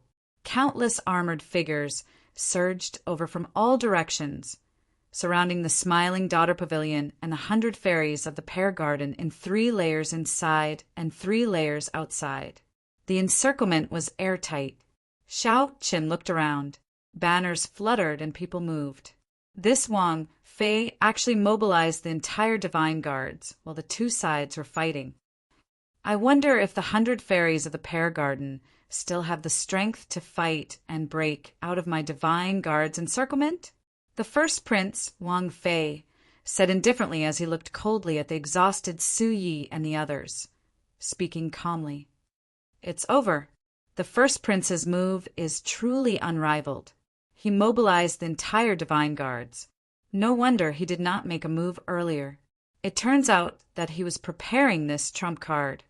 This trump card is the first prince's true trump card. Although a small number of top-notch experts are very intimidating, they're not enough. Although the few peak experts are very intimidating, it will be somewhat difficult to surround Xiao Chen and the others. There will always be a chance to leave. Right now, the entire Yanwu dynasty's elite army has surrounded them. There is no chance for them to leave. Furthermore, there are the noble clan experts waiting outside. This is simply a flawless plan. No one expected the situation to turn around so quickly. Xiao Qin and the 100 fairies of the pear garden could not escape in the blink of an eye. However, after thinking about it, they felt that this was only natural. After all, this was the imperial capital, Yan City. If not for the other princes restraining the Yan emperor, preventing him from making a move, this farce would have ended before it started. However, now that the first prince brought out his trump card, it was time for everything to end. Boom! However, something strange happened just at this moment. A terrifying killing chi suddenly appeared outside the city. That was the horrifying killing chi that could only be materialized when countless soldiers who had killed in hundreds of battles gathered together. The killing chi was like a strong snowstorm. The instant it arrived, the world seemed to turn into a cruel battlefield. A scarlet cloud streaked across the sky, looking like a sharp knife piercing through the sky and arriving in an instant. The person leading the group wore battle armor and rode a phoenix blood eagle king. He said, "Big brother, it is best not to go overboard with some things." More than 10,000 people rode phoenix blood eagles behind this person. They all showed no expression, looking like Asuras that came out of purgatory. It's the Blood Eagle Army. Why did the 9th Prince's Blood Eagle Army suddenly appear? The Blood Eagle Army's horrifying killing chi spread out, forcing the God's Will Army to change their encirclement and retreat behind the first prince. Now, Xiao Qian, Chu Chaoyan, and the 100 fairies of the Pear Garden stood in the middle of the two armies. The trump card that the first prince was so proud of instantly crumbled, vanishing without a trace. Wang Fei's calm expression immediately turned enraged. "Ninth brother, do you know what you are doing? Even you want to oppose me?" Wang Yan retorted calmly, "Big brother, I should be the one saying that to you. Do you know what you are doing? Since an outsider has the courage to stop this wedding, all the more I should step forward. It is time for this wedding to end." Wang Feilai's expression turned uncertain. As he looked at the Blood Eagle Army, he felt so angry that his chest heaved up and down. Previously, no matter what Xiao Qin did, Wang Feilai did not fear it at all. This was because Wang Feilai had the trump card of the Divine Will Army. This army was made up of holy venerates. With the battle armor and the support of the dynasty's emperor's might, they could form battle formations. Even a peak sovereign emperor would have to retreat if they charged forward. However, now that Wang Yan appeared with the Blood Eagle Army, the situation immediately turned against Wang Feilai. Wang Feilai knew that many princes were waiting in the dark to see him make a fool of himself, not wanting his wedding to proceed normally. If this dragged on, when these people stepped forward like Lord Jiu, the wedding would be ruined. However, Wang Feilai could not think of a good solution right now. Wang Feilai still had several trump cards that he could use. However, this involved the Xiuwu dynasty, the Black Lotus Church, and the Azure Lotus Church, so he could not bring them out in the open. "Big brother, how long are you going to remain stubborn? Just give up." Wang Yan advised again from the Phoenix Blood Eagle King's back. The entire Blood Eagle Army took advantage of the situation to press forward. Who dares to take another step forward? However, just at this moment, a cold and indifferent voice suddenly rang out. A sword move appeared with this voice. The Blood Eagle Army, which had just taken a step forward, was forced back. Several Phoenix Blood Eagles shrieked in shock as they were forced back by this sword move. One person and one sword forced back an army. A figure slowly descended from the sky and hovered in the air. As this figure stood in the air, he raised his eyebrows and looked at the Blood Eagle Army. In that instant, several warriors on the Blood Eagle Kings felt a sword intent attack them. Blood leaked out of their mouths as they soared into the air and continuously retreated. Even the 9th Prince Wang Yan was no exception. With just one glance, this person nearly defeated the entire Blood Eagle Army, reducing them to a sorry state. Who is this person? How can he be so strong? Such horrifying combat prowess completely surpassed everyone's understanding. So they all looked over. When everyone clearly saw the appearance of this person, they all turned pale, somewhat speechless. It was that person who had always existed in the legends of the imperial capital Yen City. To think that he appeared at this wedding and stood on the first prince's side. Ha ha ha ha. How mighty! Su Han's Han, come and try attacking me. Just as the cultivators of the imperial capital Yen City were about to cry out in shock, a beggar walked out of the snowstorm and spoke with a smile as he looked at the sky. This call of Su Han's Han scared many people out of their wits. Unexpectedly, someone dared to directly address the sword by its name. His tone was filled with mockery. Chapter 2260. How awe-inspiring! Su-Han's-Han, come and try attacking me. The incredibly sloppy-looking beggar appeared out of nowhere in the rubble of the Smiling Daughter Pavilion. Then he stood on a piece of rubble and looked up. No matter how one looked at it, such a person did not look like an expert. However, this beggar just stood up and smiled as he looked at the sword god in the sky. He directly addressed the sword god by name, Su-Han's-Han. Who was Su-Han's-Han?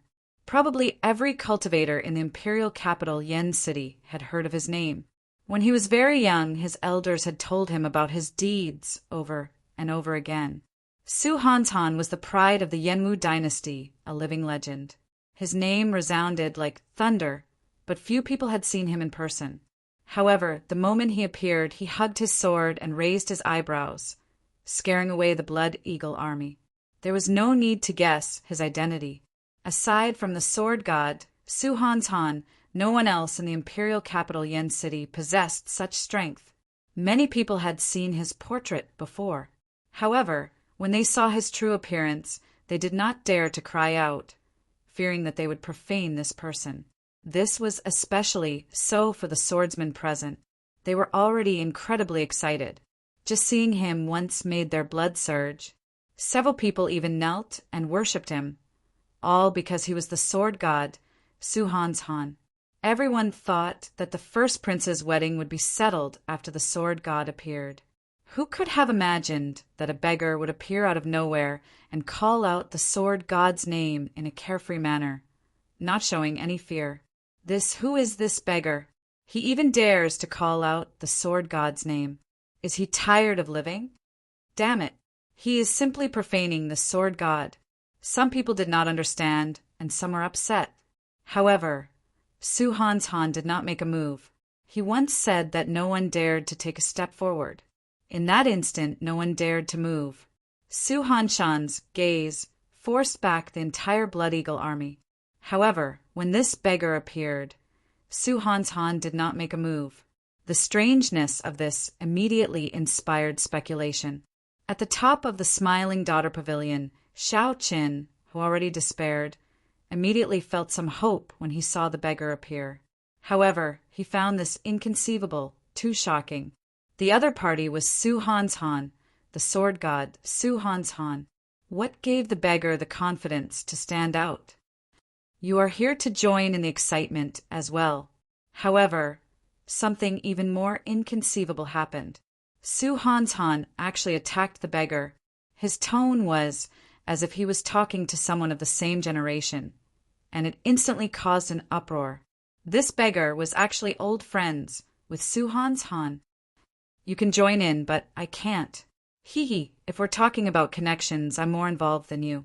Originally, I didn't want to interfere in this matter, but since you've come out regardless of your status, it would be too heartless of me to not show myself.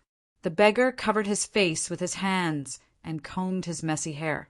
He revealed a dirty face, but the smile on his face was clean and pure. It made people feel at ease, like a spring breeze caressing their faces. No one would have thought that this was the smile of a beggar. When Shao Qin saw this scene, his heart immediately trembled and his expression changed slightly. This smile, the first time he saw this beggar, he felt that this beggar's smile was somewhat familiar. It was exceptionally clean, but at that time, he didn't have time to think too much about it. Today, he saw that smile again in this kind of situation. A name immediately appeared in Shao Chen's mind, and he could not help feeling shocked. You know who he is? Chu Chaoyan asked when he noticed the strange expression on Shao Chen's face. Shao Chen nodded. I know. If I'm not wrong, he is from the same place as you and me. The Kunlun realm. Yes, a bright light flashed in Chu Chaoyan's eyes as he looked at this beggar. He simply could not believe that this beggar was the person Shao Chen mentioned. I couldn't defeat you 100 years ago, and I probably can't defeat you now either. What do you want? Speak. Su-Han's said calmly with an indifferent expression. That might not be the case. I have not improved at all in the past 100 years. You can try drawing your sword." The beggar's smile remained the same as he said softly, "Whoosh!" The crowd immediately burst into an uproar. Many people were even more stunned by Su Hanshan's words. It turned out that Su Hanshan was not just an old acquaintance. The two even fought 100 years ago, and Su Henin did not win. "It's him. I know who he is. It's the spring snow bladesman Pan Huang." The bladesmen present connected Su Hanshan's words and guessed the beggar's identity. The spring snow bladesman Pan Huang. This was another legend, a bladesman whose name resounded like thunder but faded from everyone's sight long ago. Pan Huang's deeds were no less legendary than Su Hanshan's. Instead, he was even more legendary. Who could have imagined that the first prince's wedding would first cause the 100 fairies of the Pear Garden and the Azure Lotus Sword Immortal to fight? Now, it was even more exaggerated. Two legendary figures actually appeared at the same time. The clash between Xiao Qin and Chu Chaoyan between the saber and the sword was about to happen in reality. Su Hanshan, the strongest person of the sword Dao, and Pan Huang, the strongest person of the saber Dao. Just thinking about the clash between the two excited everyone. However, everyone was very clear that Su Hanshan and Pan Huang would definitely not fight. Even if they did, they would not do it in the imperial capital, Yen City, with so many people watching. However, Pan Huang's words, "You can try drawing your sword," still filled everyone with anticipation. What if he really drew his sword? Su Hanshan stared at Pan Huang and said sullenly, "There is no need. Either I don't draw my sword, or once I do, even if it is life and death, victory will be decided." Pan Huang smiled faintly and said, "Su Henin, in that case, there is indeed no need for you to draw your sword. Didn't you see the clash between the saber and the sword of the two little fellows earlier? What we are fighting for is not victory or defeat, not glory or disgrace, but the fate of the mortal world." Su Hanshan showed an indifferent expression. "You have your Tao and I have mine. In my heart, the sword will always reign supreme. My heart for the sword has never changed, not even for 1,000 years or 10,000 years." The beggar no longer tried to persuade Su Henin. He said sullenly, "Very well. In that case, I won't speak nonsense with you. Neither of us need to make the decision for this wedding. Let her make the decision." Pan Huang pointed at headliner Linglong, who was on the rainbow bridge in the sky. The first Prince Wang Fei's expression changed slightly as he said, "No way. This is my wedding. I cannot allow others to make the decision for me." "Is it your place to speak?" "Not even if your father came." "Scram!" The beggar roared. This was the first time Xiao Qin saw the beggar, who had a frivolous smile. A saber light seemed to flash in the beggar's eyes. When the beggar swept his cold gaze across, the Divine Guard's army was struck by a saber and knocked back 50 kilometers. In that instant, a vast crowd surrounded Wang Fei. When he looked up, he saw that he was the only one left riding on the flame Qilin. The army that had been surrounding him a moment ago was swept away like trash. Fear flashed in Wang Fei's eyes. He wanted to check if he was injured or not. However, when he saw the beggar's gaze, he did not dare to act rashly. Su Hanshan remained expressionless, acting like he did not hear anything. After a while, he looked at Linglong and said, "You make the decision." Whoosh! After obtaining Su Hanshan's approval, Linglong did not give Wang Fei another look. She directly landed before Xiao Qin and Chu Chaoyan. Linglong glanced at the veiled woman coldly before looking at Xiao Qin. Her voice trembled as she said, "Lord Xiao, that ice coffin in the sky." Xiao Qin did not say anything, only nodding silently. Boom! Linglong immediately felt like she had been struck by lightning. Indeed, this was the worst possible outcome. "Linglong, listen to me. He is already dead. Don't overthink it. Since you are the one making the decision now, just agree to the first prince's request. In the future, when he ascends to the throne and becomes the Yen Emperor, The veiled woman grasped this opportunity, wanting to win Linglong over and make the right decision for her. Bang! However, right after Linglong spoke, a short sword flew out of her sleeve and pierced the veiled woman's mouth the moment she opened it. You promised me that you would protect his life. Linglong's expression turned frosty as she looked at the veiled woman coldly, not showing any pity in her eyes. Xiao Qin looked at the veiled woman, who was already dead. Then he moved the saber away from her neck and said, Headliner Linglong, my little martial nephew is already dead. However, that beggar uncle brought him an ice coffin to protect his soul and prevent it from scattering. It can extend his life. Perhaps he will wake up one day. I want to leave this place with him. Can you bring me away?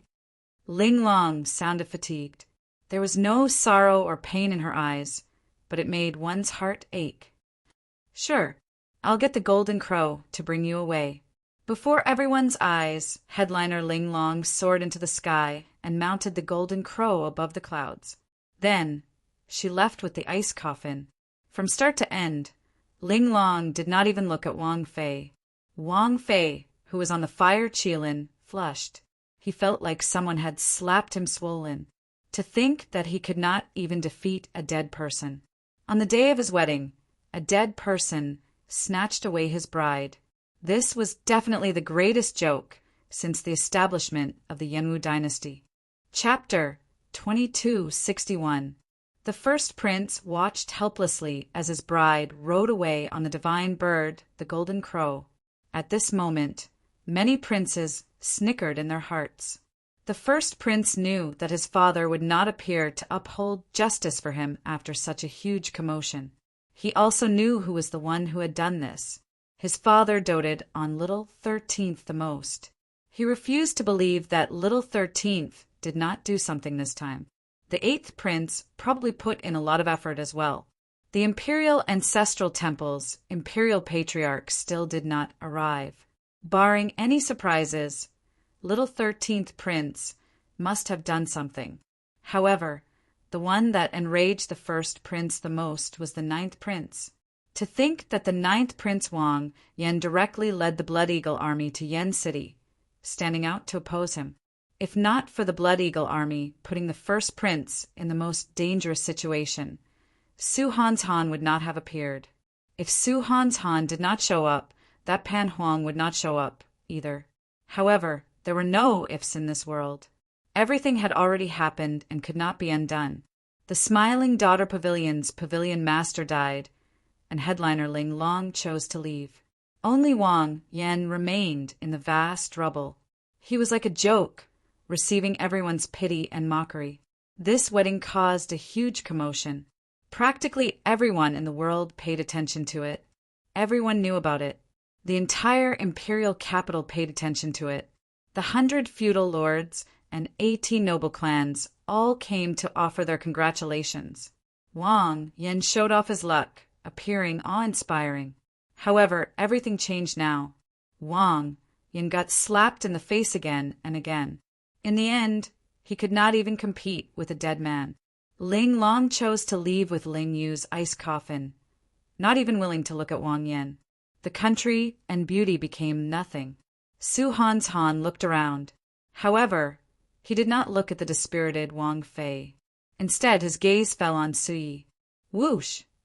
Su Han Shan's figure flashed, and he appeared before Sui. After some thought, he asked, "How have you been?" Su Yi trembled slightly. Unexpectedly, the godlike old ancestor of the Su clan, Su Han's Han, still remembered her. "I'm fine." Su Han's Han said calmly, "Your father has always missed you. Go back with you. My Su clan's bloodline flows in your veins. Your talent should not be wasted." Su Yi immediately felt angry in her heart. It turned out that he had taken a fancy to her talent. She immediately said in a sullen voice, "Thank you, clan ancestor, for your concern. In this lifetime, Su Yi will never return to the Su clan, much less meet that man who is worse than a beast." Seeing the undisguised disgust and hatred in Su Ye's eyes, Su Hanshan fell silent. He also knew about what had happened back then. However, a lady from a brothel would not have a good reputation. It would be better if Su Ye's father was not the family head. However, now that he had become the clan head, he definitely could not allow his mother to be the official wife anymore. Otherwise, how would the family head's face remain? Whoosh! Seeing Su Ye's attitude, Su Henin did not try to persuade her any further. Instead, he simply said, "If you're willing, you can come back any time you want." Upon seeing this, Pan Huang did not linger, leaving as well. With their current strength, they could practically come and go as they pleased in any forbidden area of the Great Thousand World. As for Xiao Chen and Chu Chaoyan, they did not have such strength, so it would be difficult for them to leave. The two leaped down from the top of the Smiling Daughter Pavilion and landed among the 100 fairies of the Pear Garden. After Xiao Chen and Su Yi nodded slightly, they arrived among the 100 fairies of the Pear Garden and stood before a woman holding a bamboo flute. Xiao Chen performed a cupped fist salute and said, "Many thanks, Holy Daughter, for coming to help. I am filled with endless gratitude." That was right. The woman playing the bamboo flute among the 100 fairies of the Pear Garden was the Heavenly Fragrance's Holy Daughter that Xiao Chen had sent a letter to.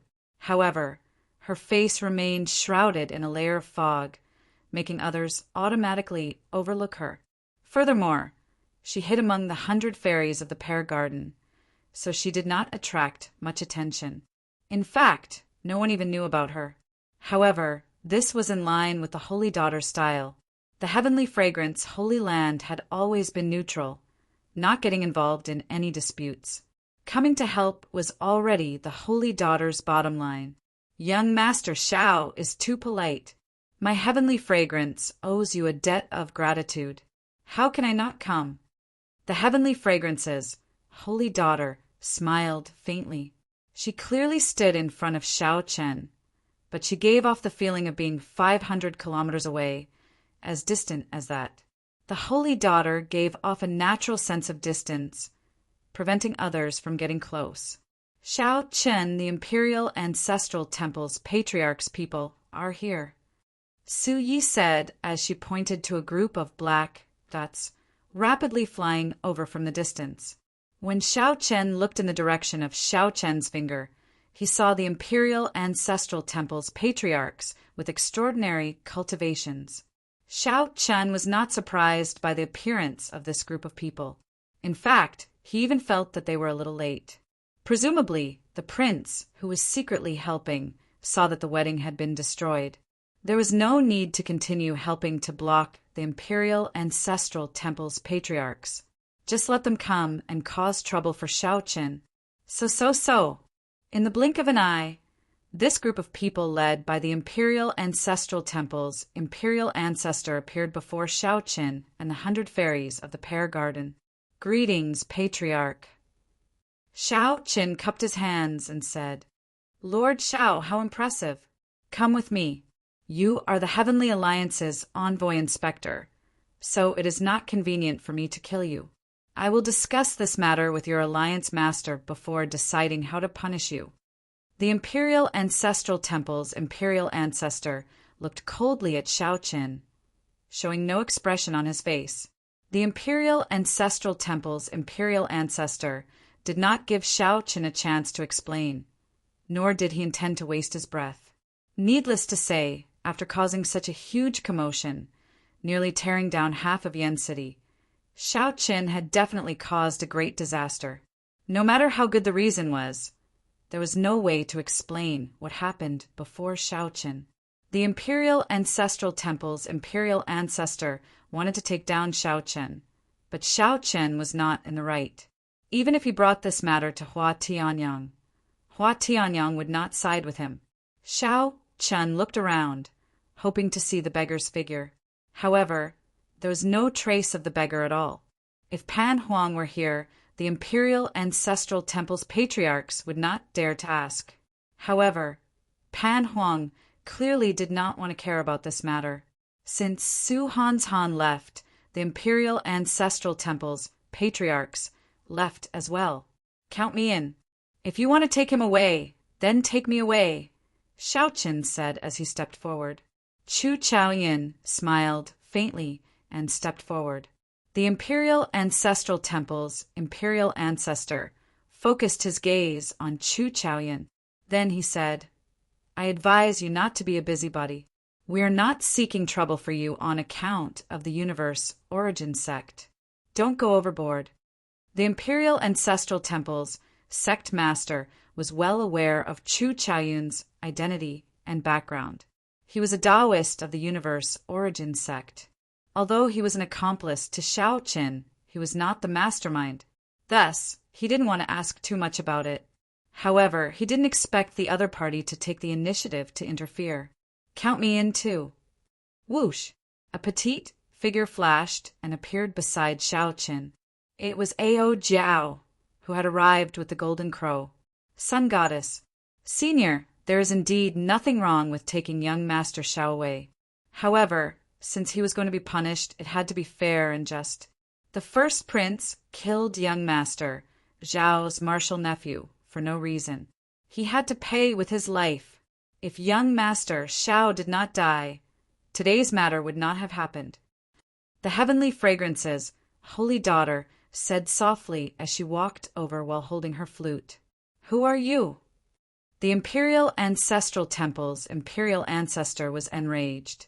Each of Xiaoqin's friends had a greater background than the last. First, it was the Universe Origin Sect's Taoist, Chu Chaoyin. Then it was the Sun Goddess. Now, a mysterious woman appeared from somewhere. When the Imperial Ancestor took a few more glances and recognized the heavenly fragrances, holy daughter, his expression changed slightly. To think that it was the heavenly fragrances, holy daughter. I was blind earlier and was too rash. I did not recognize this lady as the heavenly fragrances, holy daughter. The Imperial Ancestral Temple's Imperial Ancestor had no choice but to suppress his anger and apologize while holding back his anger. It's fine. However, I still stand by what I said earlier. Young Master Xiao must have committed a grave mistake. There is no need to explain. However, this prince killed someone for no reason. We still have to give him a proper explanation. Otherwise, if we end up with an unfair punishment, that would be an even bigger joke. The heavenly fragrances, holy daughter, stood up as well. However, she was smarter than Chu Chaoyin and Ao Jiao. From the start to the end, she kept insisting that Wang Fei killed someone, not letting go. The people who stood up one after another startled the cultivators, watching from all around Yan City. They had not expected Xiaoqin to have so many friends. Furthermore, each of them had a deep background. What was even more shocking was that even the heavenly fragrances, holy daughter, appeared. Bullshit. This prince did not kill Lingyu. That person committed suicide. What does that have to do with me? Heavenly fragrances, holy daughter. Although you are the holy daughter, you are just a woman in my dynasty. You speak without thinking and malign this prince. That is a heavy crime. The first prince, Wang Fei, said in exasperation. The first prince had already embarrassed himself. At this point, if he still could not take down Xiaoqin, it would be like having his left cheek slapped. It meant that after the left side of his face was slapped, the right side of his face was going to be slapped again. He couldn't stand it. The heavenly fragrances, holy daughter, said coldly, "Is that so? In that case, do you dare to swear that if Ling Yu's death has anything to do with you, you'll give up on entering the ancient Yan Emperor tomb?" I, Wang Fei, felt stifled. How could he dare to make such a vow? He said angrily, "Humph!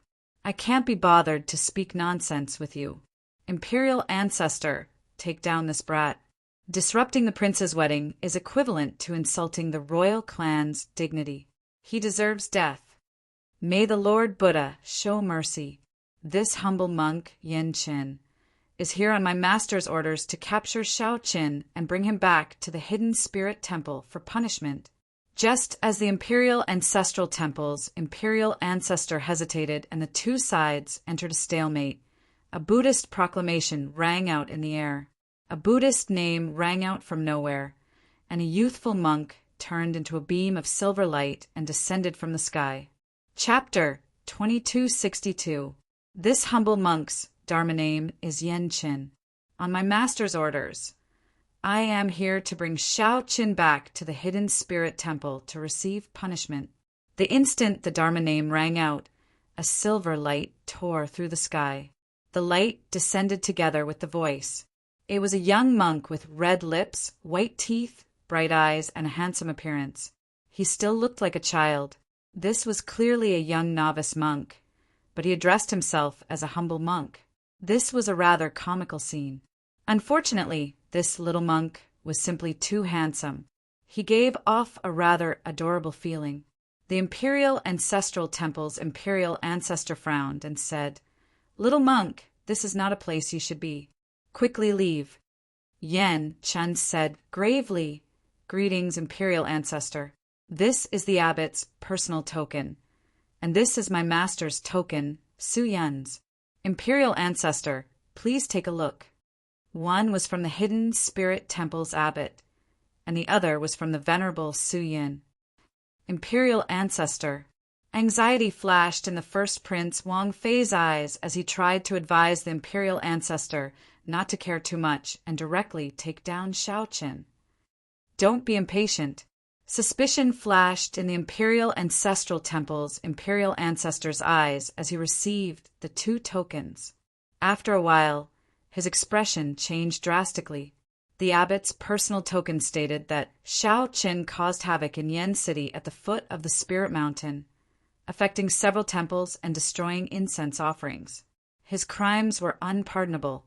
Hence, the imperial ancestor sent Yen Qin to capture Shao Qin and bring him back to the temple for punishment, cleansing his heart and cleansing his sins. The other token was the venerable Su Yan's personal token, proving that the little monk's identity was real and that he was his disciple. The two tokens complemented each other. They were absolutely authentic and could not be wrong. The imperial ancestral temple's imperial ancestor wanted to find some mistakes, but could not find any, so he could only return the token helplessly. Shao Qin, you led the crowd to cause trouble in Yen City, destroying the Buddhist sect temples and injuring innocent pilgrims. You have committed grave crimes. On orders from my master, I have to capture you and bring you back to atone for your crimes. Yen Qin received the token and walked over to Shao Qin with a grave expression.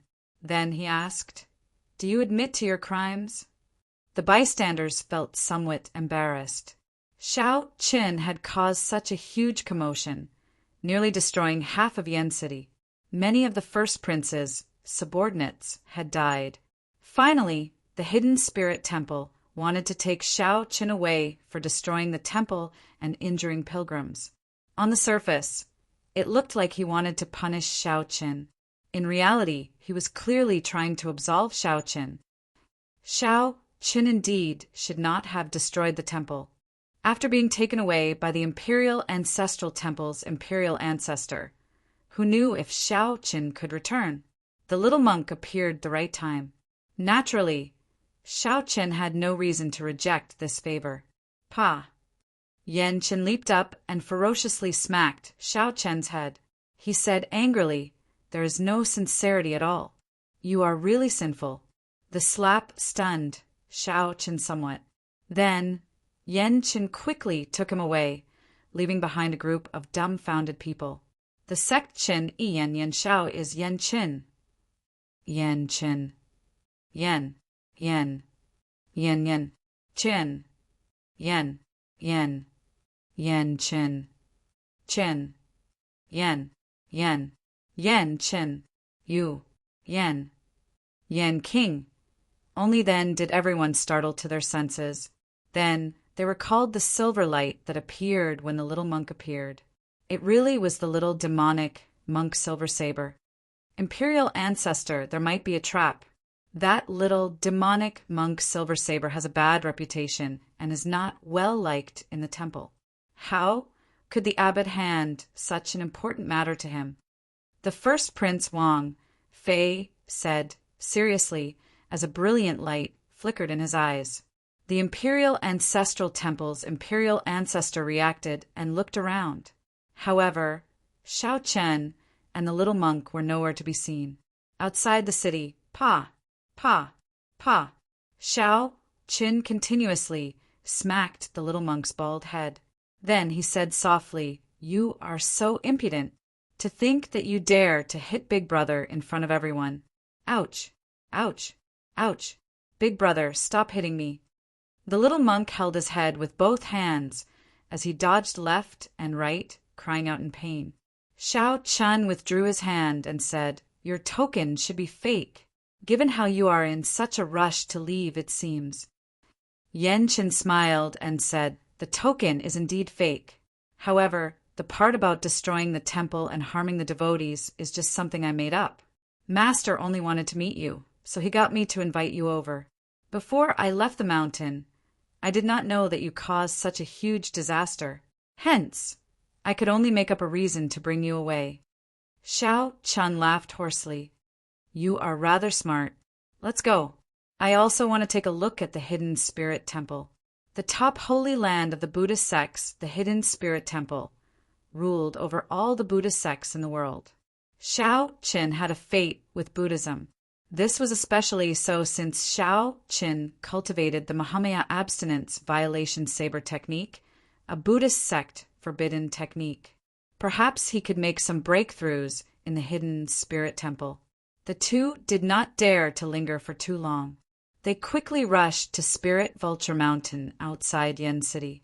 There were many temples on Spirit Vulture Mountain, giving off a Buddhist light. There were many devotees, all of them grand and magnificent. Even though such a huge commotion happened in the imperial capital, Yen City, there was still an endless stream of devotees. Among them, there were ordinary mortals, as well as martial artists with varying cultivation levels. There were both strong and weak people. Everyone was different. The only thing they had in common was a pious heart to Buddha.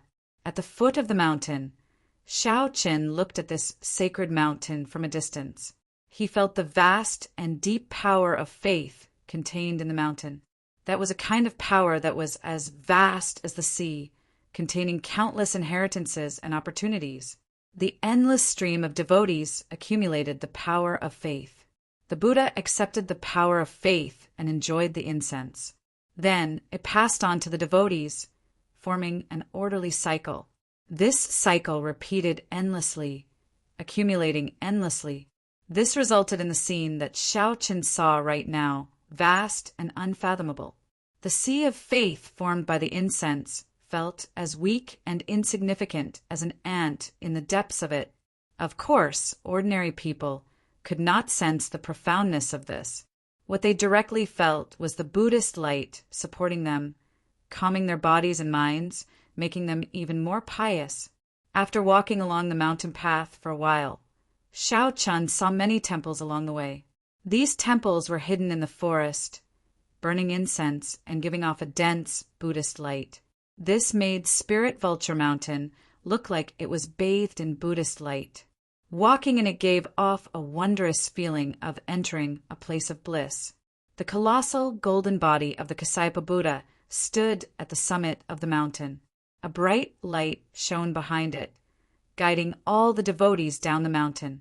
Behind the Kasapa Buddha were indistinct bodhisattvas and arhats. They looked dignified and divine, not to be profaned.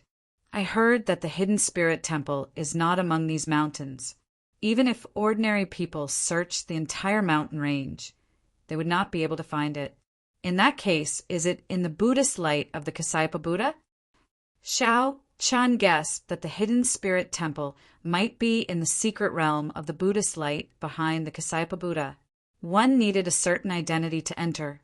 Big brother, you guessed wrong. The Hidden Spirit Temple is not behind the Kasapa Buddha, nor is it in a secret realm. It is in this forest. Come with me. The little monk smiled mysteriously and led Xiao Chen into a secluded path. Although the path was hidden, one could discover it if one paid attention. The mountain path had not been maintained for a long time, looking like it had been there for many years. Even though the sky was already dark on the mountain path, It was still as bright as day when illuminated by the Buddhist light. After entering this ancient path, it was like entering another world. It was cold, desolate, and dark, but it seemed even more real. Beside the desolate ancient road, green pine trees were planted, swaying slightly in the wind. White moonlight sprinkled on the path. Aside from that, there was no other illumination. Xiao Qin experienced a profound state. However, he felt suspicious. Could the hidden spirit temple be at the end of this ancient path? If that was the case, it would be rather simple. Although this place was desolate, if a believer wanted to look for it, they would definitely be able to find it. This was because there was no illusion formation or secret realm. It was just a simple ancient path, filled with pine trees. Just as Xiao Qin felt suspicious, a faint fragrance wafted over. Raising his head, he saw an ordinary-looking old temple 10 miles ahead of him. A few osmanthus trees grew in front of the temple. Under the white moonlight, the osmanthus flowers looked like they were bathed in a faint layer of silk. From 5 kilometers away, Xiao Qin could clearly see the words Hidden Spirit Temple written on the temple door. It really is the Hidden Spirit Temple. Surprise flashed in Xiao Qin's eyes as he muttered to himself, feeling somewhat incredulous. The pine trees face the ancient path, and the white moon covers the cold mountain. This winding path leads to the Hidden Spirit Temple. Suddenly, a soft voice came from behind. Xiao Qin turned his head and saw a middle-aged man holding a folding fan with a sword hanging at his waist. This person walked with a majestic gait and extraordinary air. A sovereign's aura was hidden on his face. As he slowly approached, an overwhelming pressure pressed down. This person did not purposely hide this aura. Just as Xiao Qin was about to use his dragon might to block, he discovered that the aura had already silently enveloped him. However, he did not feel any discomfort. Instead, it felt strangely harmonious. It was like he was in this aura. Young man, there is no need to doubt. This is the genuine Hidden Spirit Temple. Young man, there is no need to doubt. This is the genuine Hidden Spirit Temple, the person who arrived said softly as he flung open his folding fan.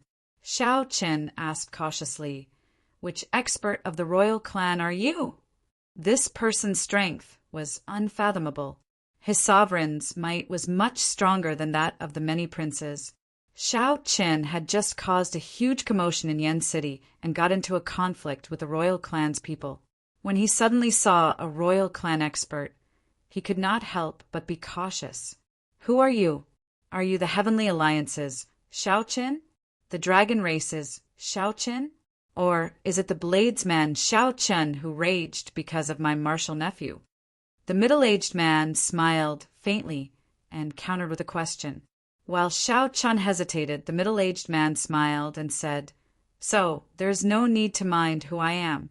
Right now, we are just visitors heading to the Hidden Spirit Temple."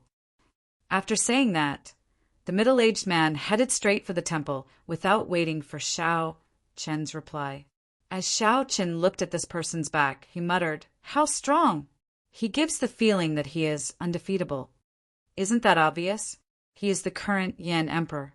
Even foe gods might not be a match for him in the Yenwu dynasty's territory. What more Big Brother?" The little monk said in disdain. This startled Xiao Qin. Only now did he recall that the sword at that person's waist was exactly the same as the Yan imperial sword that appeared in the Smiling Daughter Pavilion back then. Chapter 2263. The Yan Emperor. The middle-aged man who just walked over was actually the current emperor of the Yenwu dynasty. The doubts in Xiao Qin's heart cleared up. No wonder this person's sovereign's aura was 10 times, even 100 times, stronger than that of the prince's. No wonder this person's aura did not feel any discomfort after containing Xiao Qin. Everything under the sky belonged to the emperor. As long as one was in the Yenwu dynasty, it was like one was in the other party's small world at all times. Furthermore, this small world had been passed down for hundreds of thousands of years. The 108 feudal lords, 3,000 noble clans, hundreds of sects, and the various factions attached to it would all invisibly increase the dynasty's luck and strength. Even Shao Chun himself would invisibly strengthen the dynasty's accumulations when he was in it. However, it was too insignificant and negligible. However, that might not be the case after a long time. Now that Shao Chen's old doubts were gone, new doubts arose. Earlier, Shao Chen nearly tore down a small portion of the imperial capital and caused a commotion at his son's wedding, turning him into a joke before the world. To think that the old man still had the leisure to come to this hidden spirit temple to offer incense and pray to Buddha. Even when the old man saw Shao Chen, he did not show any rage or murderous intent. Shao Chen could not figure out what he was thinking. Strange, Shao Chen muttered in his heart, feeling extremely confused. Come on, let's go. Don't just stand there like a fool. Even if he is the current Yan Emperor, he will not dare to do anything to you in this hidden spirit temple. Don't worry.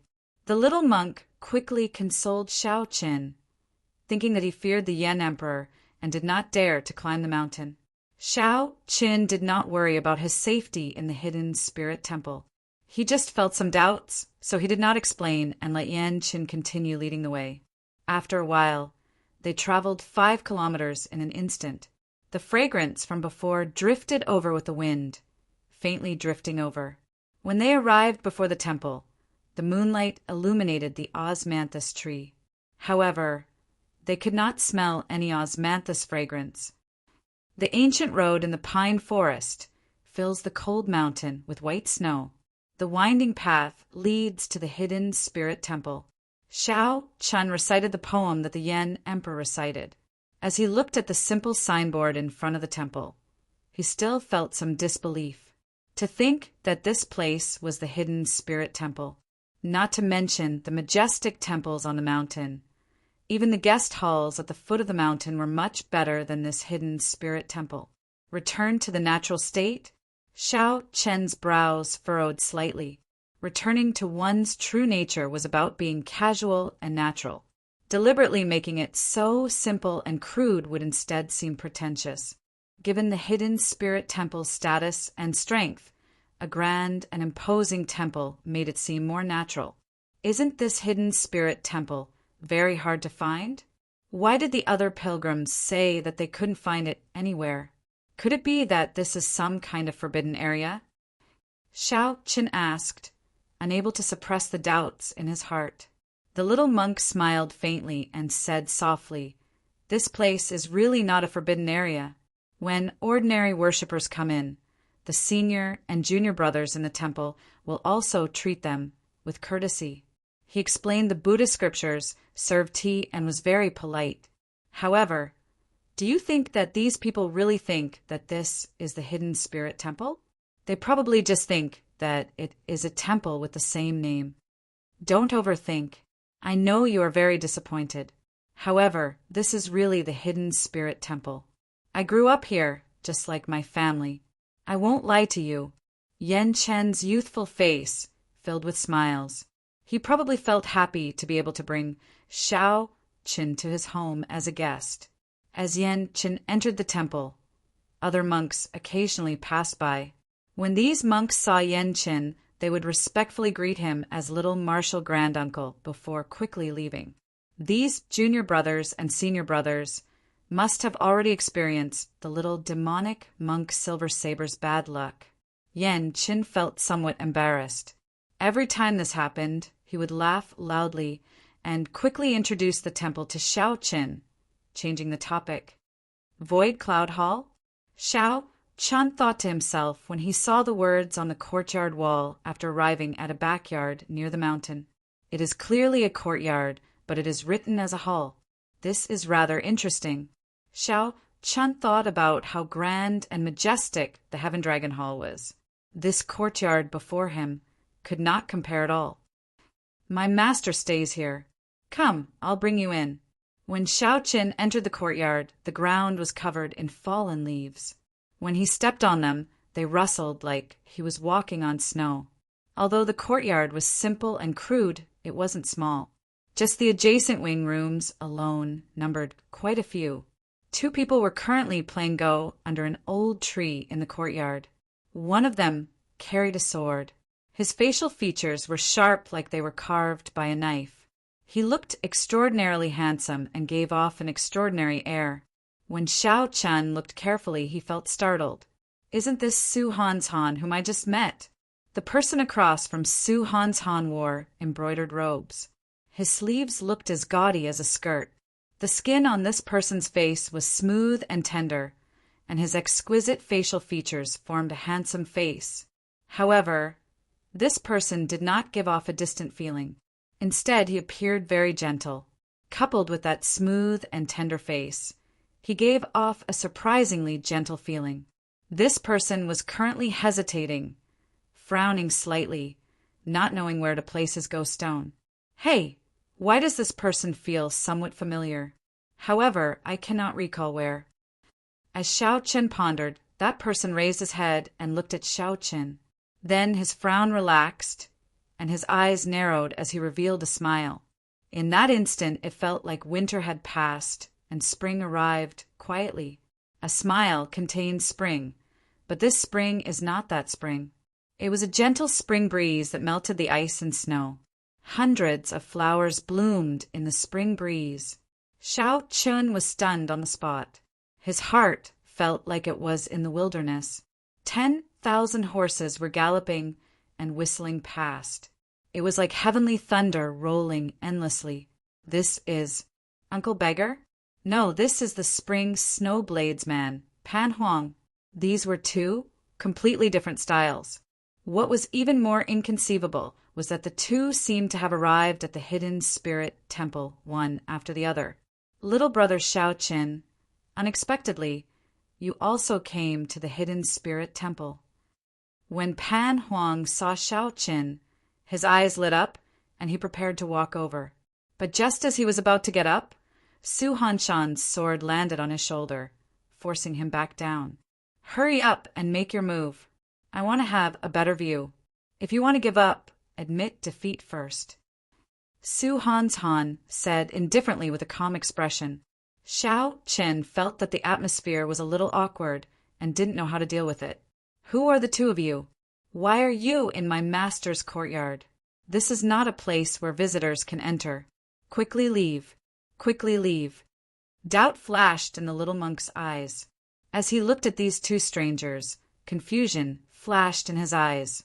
The little monk immediately walked over with large strides, preparing to chase them away. When Su Han's Han and Pan Huang saw the little monk walk over, shock flashed in their eyes. Su Han's Han carefully put away his sword and gently leaped up. Before the little monk could approach, he landed on the wall.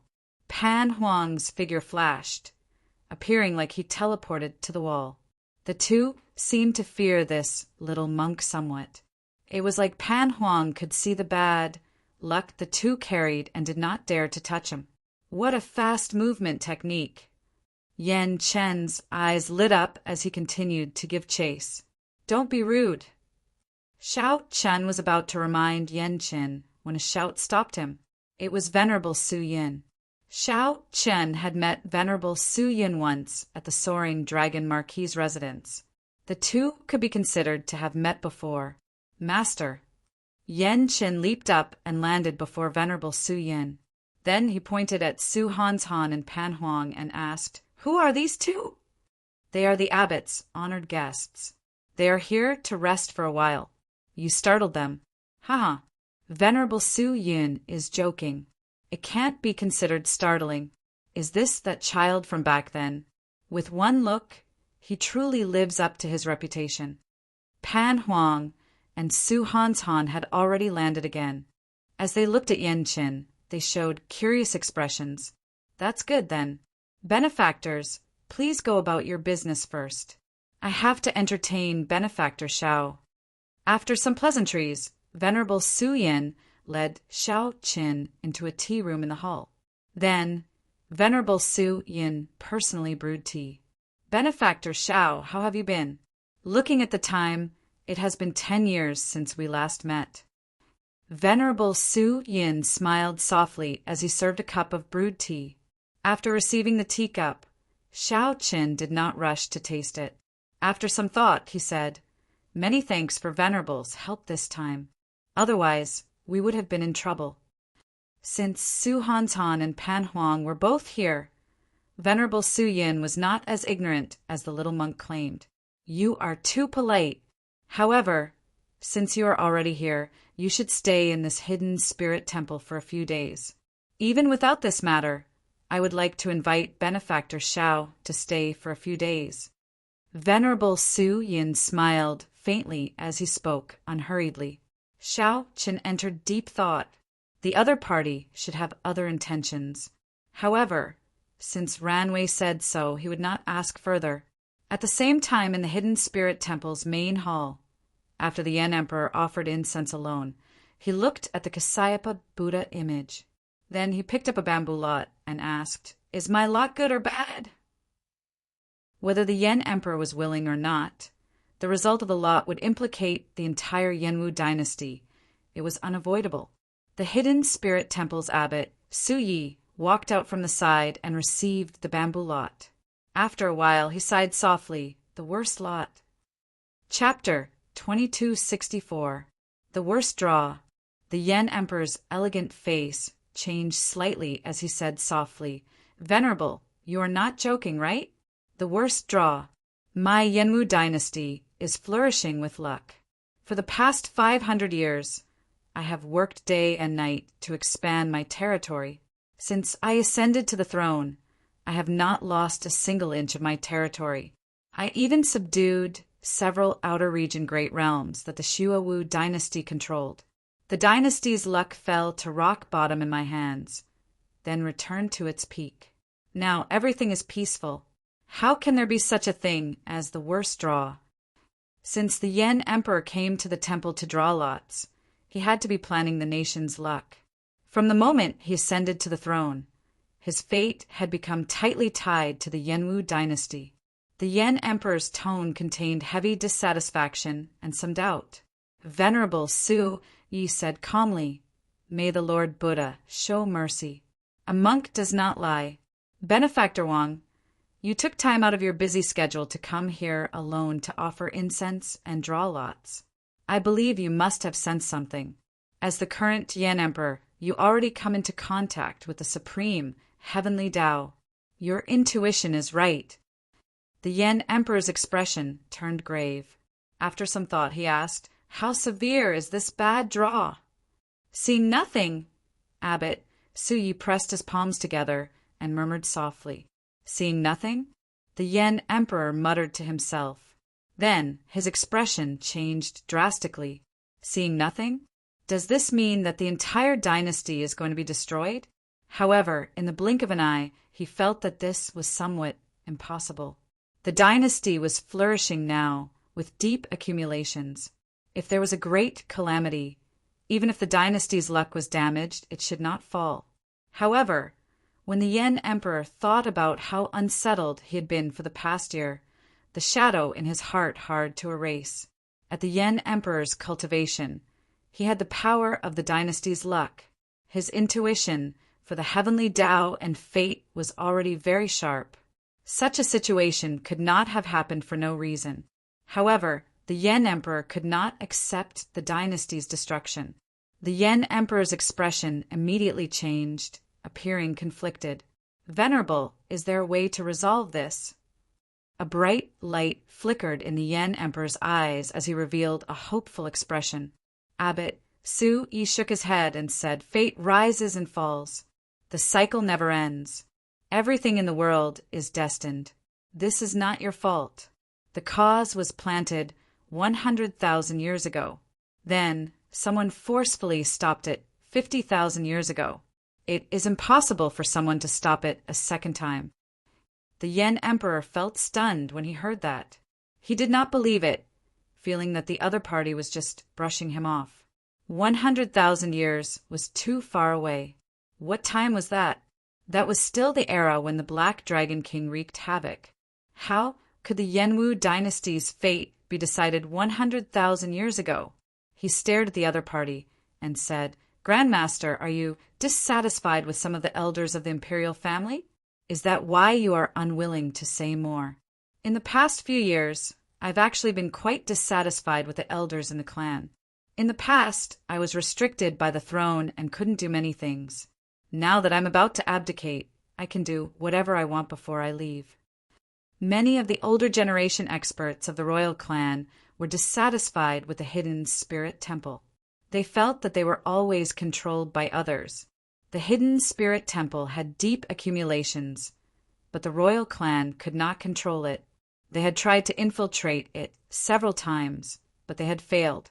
Hence, the royal clan's older generation cultivators let the Pleasure Quarter alliance grow, using it to keep the hidden spirit temple in check. Needless to say, this strategy was very effective. In the past few thousand years, the influence of the Buddhist sects on the hidden spirit temple had decreased significantly.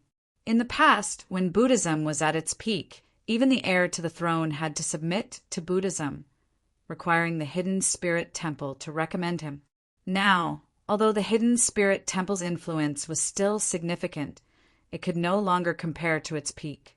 The Yenwu dynasty's royal clan was practically independent, unlike the Tianwu dynasty and the Xinwu dynasty, which were controlled by the Universe Origin sect and the Profound Heaven Holy Land.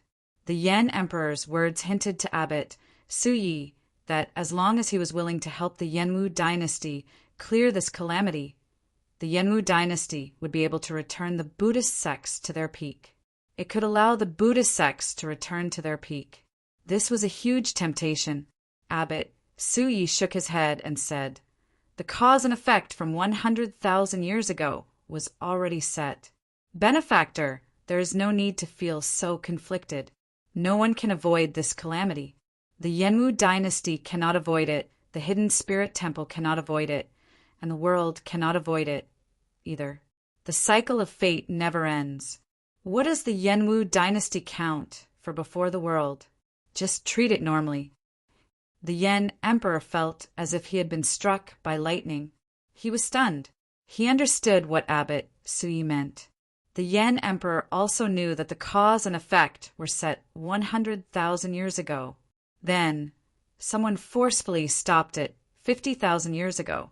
Now no one could stop it. What was going on? I understand. Goodbye. The Yen Emperor performed a cupped fist salute and took his leave. Before he left, he looked at the worst lot in his hand. However, he did not return it, keeping it with him. As the abbot watched the Yen Emperor leave, he sighed softly and withdrew silently.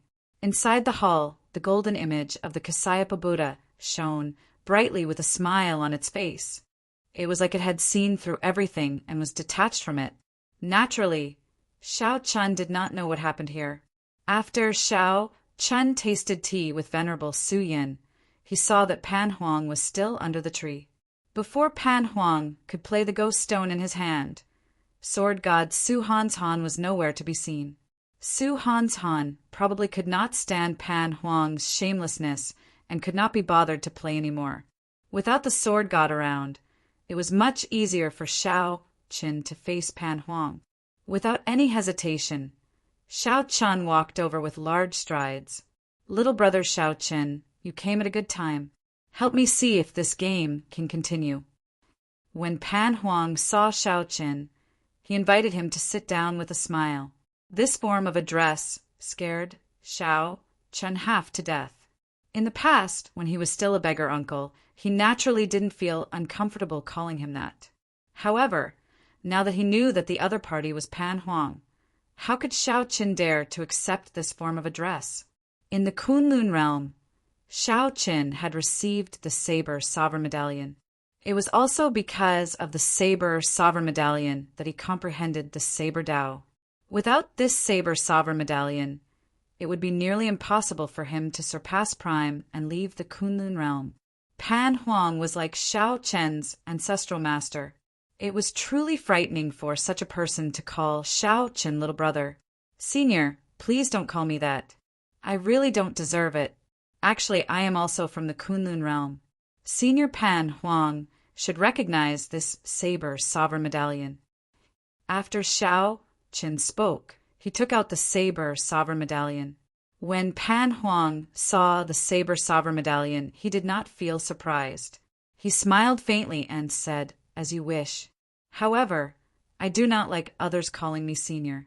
However, given your character, I believe that you will feel uncomfortable calling me big brother as well. I already felt the saber sovereign medallion in your hand long ago. I almost forgot about it." After receiving the saber sovereign medallion, Pan Huang revealed a reminiscing expression in his eyes. After some thought, he said, "Back then it was really hot-blooded. For so many years, nearly all the people I met from the Kunlun realm are still alive. It seems like you are the only one who obtained my fortuitous encounter and walked out of the Kunlun realm. Senior, what exactly is the relationship between you and my martial nephew?" Xiao Chen asked out of curiosity. At the mention of Ling Yu, some regret flashed in Pan Huang's eyes. He said sullenly, "I have been roaming the world for the past few years. A few years ago, I accidentally saved him in a forbidden land. I heard that he was Yi Zifeng's disciple, so I came to Yen City with him, intending to protect him. Unexpectedly, such a thing happened after I left for a while. This child is really unfortunate."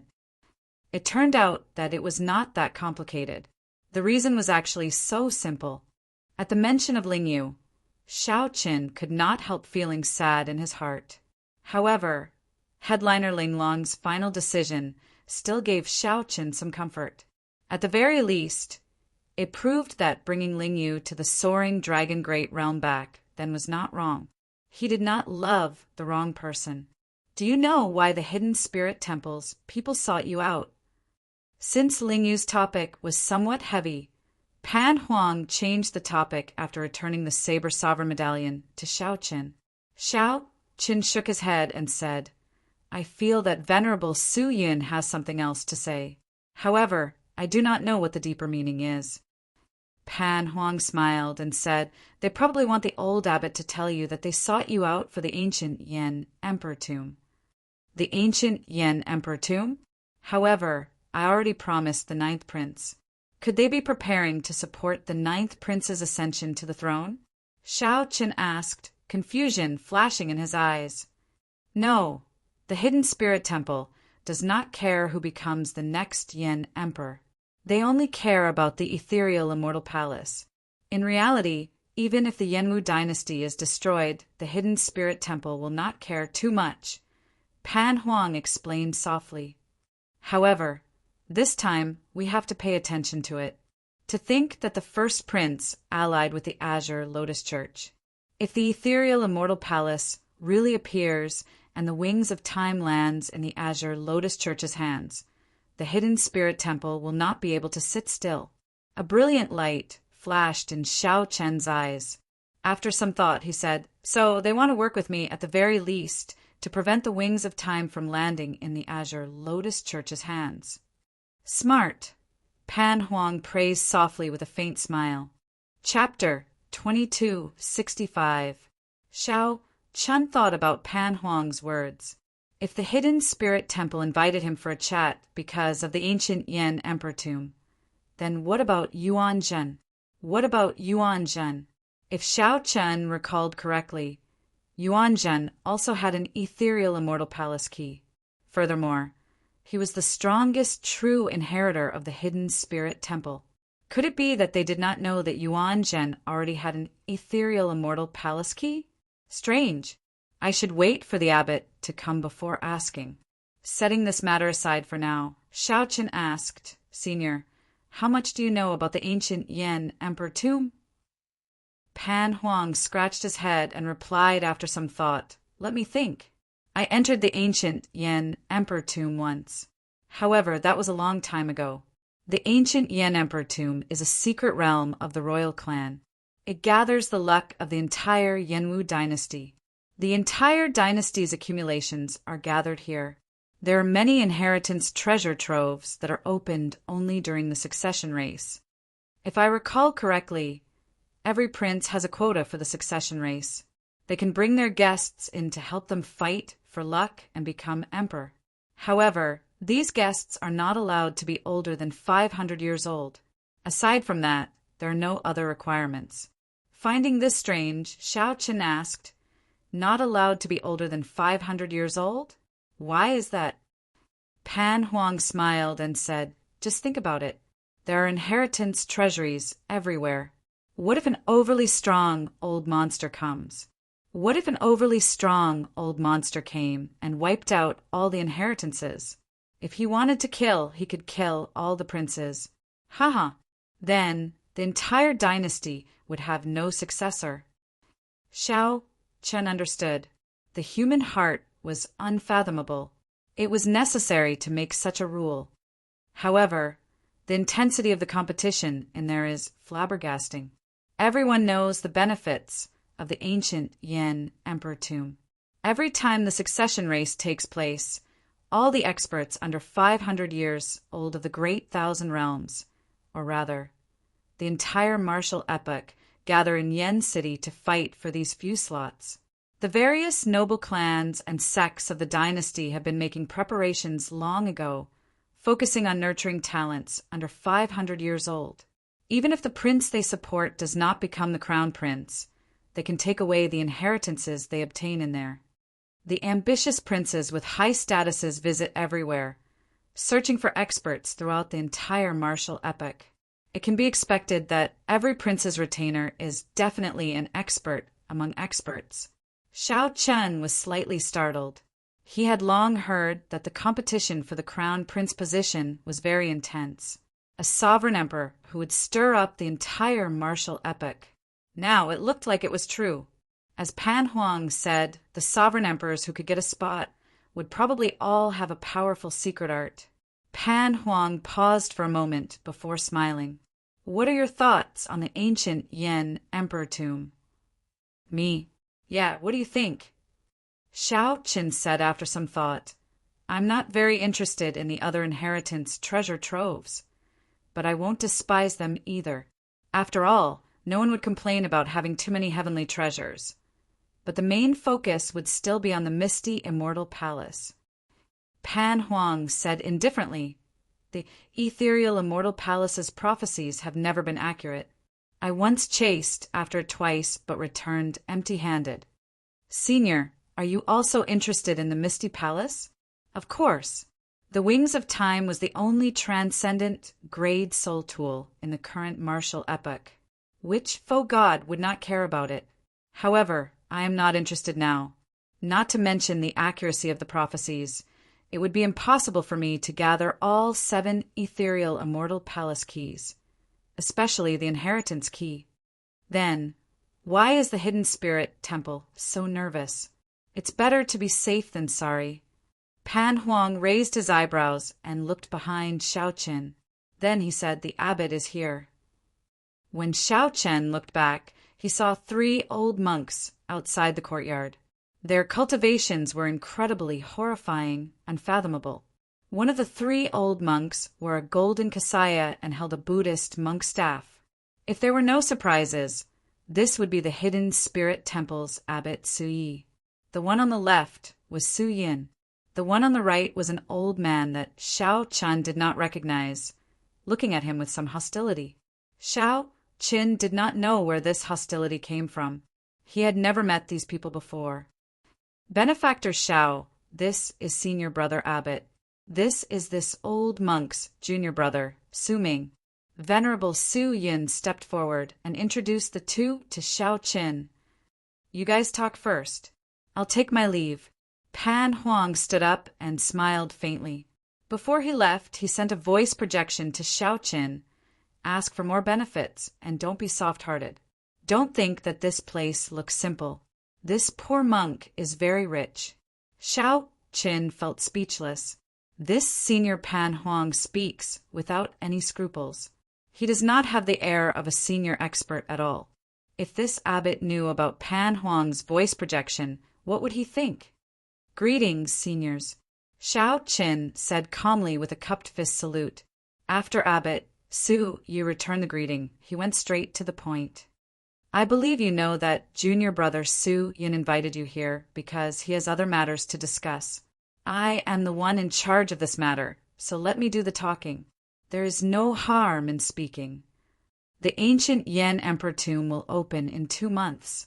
This old monk already knows that benefactor Shao has an ethereal immortal palace key, and will be going with the 9th prince. Indeed, it is as Senior Pan Huang guessed. Shao Chen's expression did not change as he said, "Indeed, Venerable Abbot, what advice do you have for me?" Abbot Su Yi paused for a moment before continuing.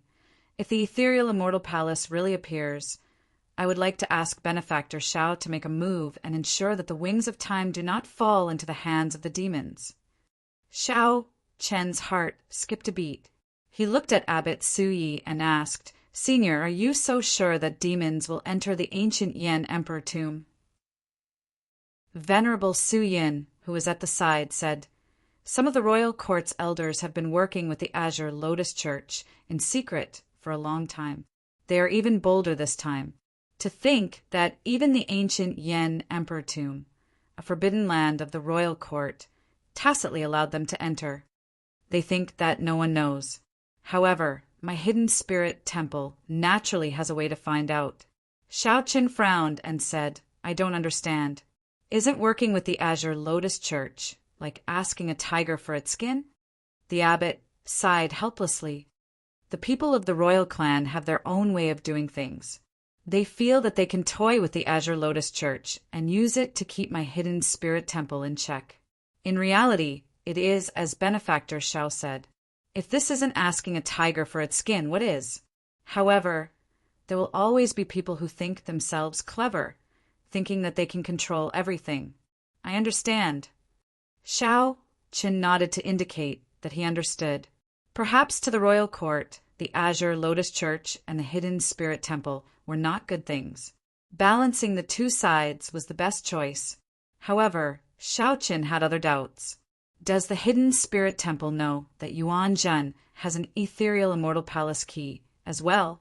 Has your esteemed temple never thought of working with the other princes? Wouldn't that be more direct? Shao Chen asked probingly after some thought. Venerable Su Yin smiled bitterly. Right now, the royal court is avoiding the Hidden Spirit Temple like a tiger, fearing that the Hidden Spirit Temple supports a prince ascending to the throne. Hence, they do not allow the Hidden Spirit Temple's disciples to enter. Otherwise, the Hidden Spirit Temple would not have to trouble benefactor Shao. After a moment of silence, Shao Qin said, I find this very strange. Even without you saying anything, I would not sit back and watch others snatch away the wings of time. Su Ming, who had been silent all this while, said coldly, Stop? How are you going to stop them? With your strength.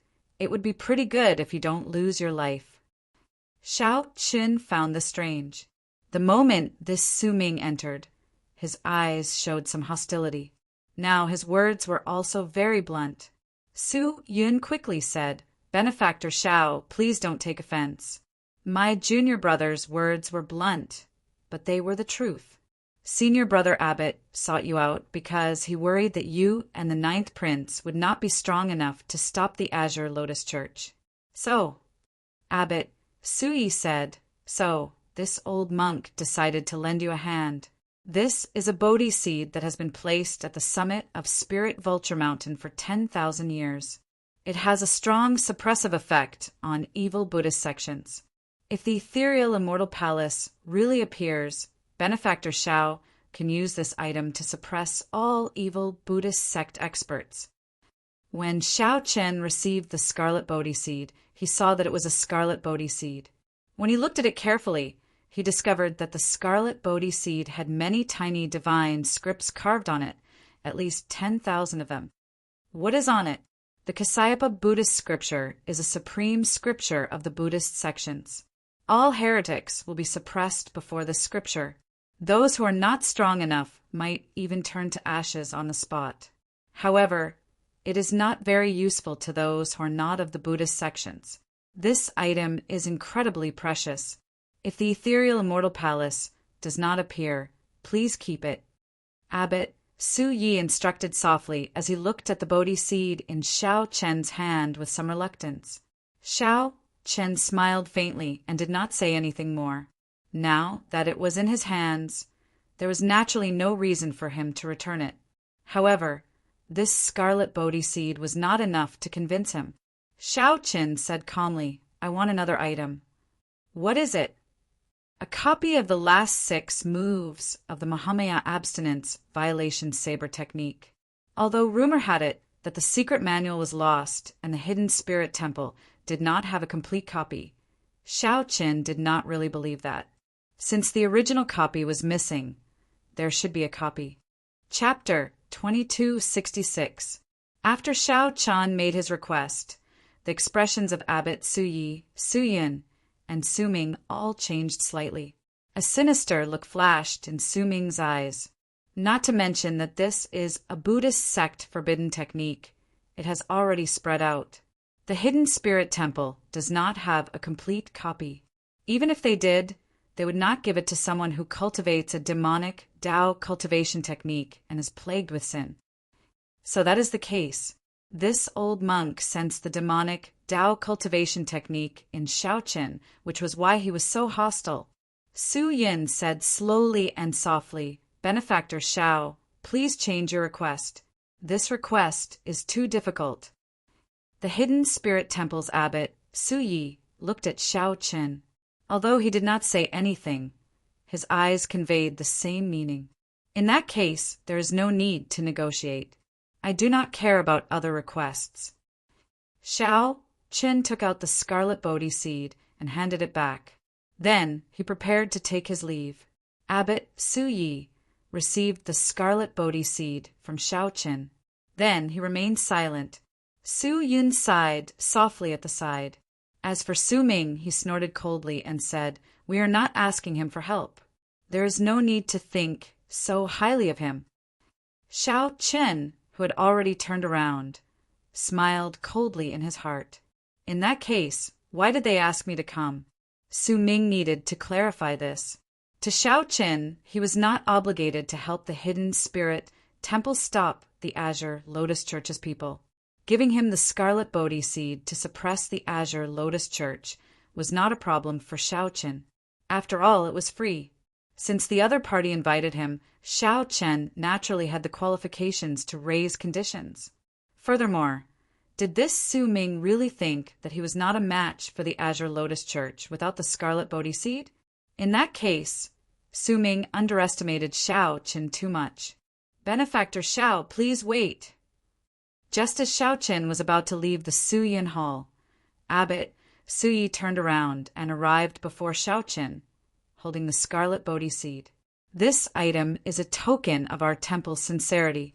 Benefactor Xiao Chen personally killed the Black Lotus Church's sect venerate and reconstructed little Yen Chen's physical body. No matter what, my Buddhist sect is greatly indebted to you. Thus, this item is a gift." Su Yi stepped forward and returned the blood-colored Bodhi to Xiao Chen. Xiao Chen did not stand on ceremony. He put away the blood-colored Bodhi and handed over the Golden Book of Buddhism. "Benefactor Xiao, what is the meaning of this?"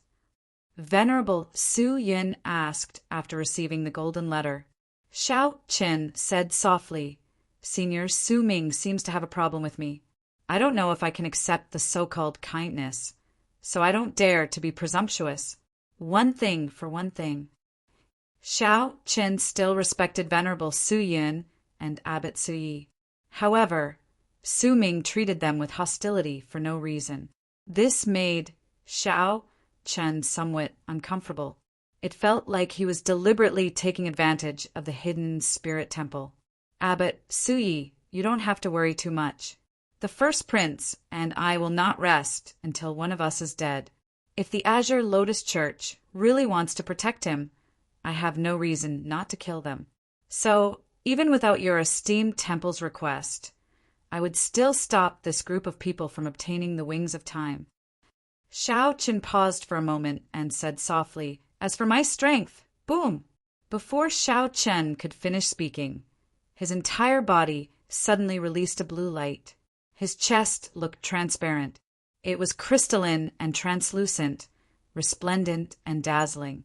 "I have an immortal heart," When the dust scatters and the flower blooms, it will illuminate 3 lifetimes. The blue lotus flower under Xiao Chen's feet bloomed elegantly. His white robes looked simple and tidy. With a thought, he executed the Mahamaya abstinence violation saber technique's 3-life flower. Xiao Chen stood on the lotus flower, but it seemed like he was separated from it by an entire world, appearing boundlessly mysterious. This was a saber technique, but no one could sense any saber intent. This move already reached great perfection. The saber intent in it already existed between formless and tangible. Formless meant that one could not sense it. Formless meant that the entire state was made of saber intent. The expressions of Su Yi and the other two changed, feeling shocked in their hearts. This was not a strength that a small perfection sovereign emperor should have. Suddenly there was a change in the realm. Xiao Chen's figure on the blue lotus flower turned blurry and distorted. The entire world sank into darkness. A cold killing intent formed by Buddhist might soared into the clouds, seeming to merge with the heavenly Tao. The sky shattered, and an eye formed by the heavenly Tao's killing intent struggled to open. Heavenly eye! Su Yun exclaimed. This is the Mahamaya abstinence violation saber technique's merciless killing. If heaven has feelings, it will age. The heavenly Tao is the most emotionless, and the heavenly Tao's killing intent is the most powerful. One will die without a doubt if one looks at heaven. The heavenly Tao was the most emotionless. When it came to killing, who could compare to heaven? When heaven opened its eyes, whoever it looked at would die. If heaven wanted to kill, who dared to say no? This was merciless killing. Xiao Chen casually waved his hand, and the various mysterious phenomena immediately vanished as if nothing had happened. Xiao Chen bowed slightly and said softly, "This junior was rude and embarrassed myself before the 3 seniors. As faux gods, you naturally do not care about such insignificant tricks. However, I believe that as long as a peak sovereign emperor does not make a move, this junior will be able to protect myself." That was right.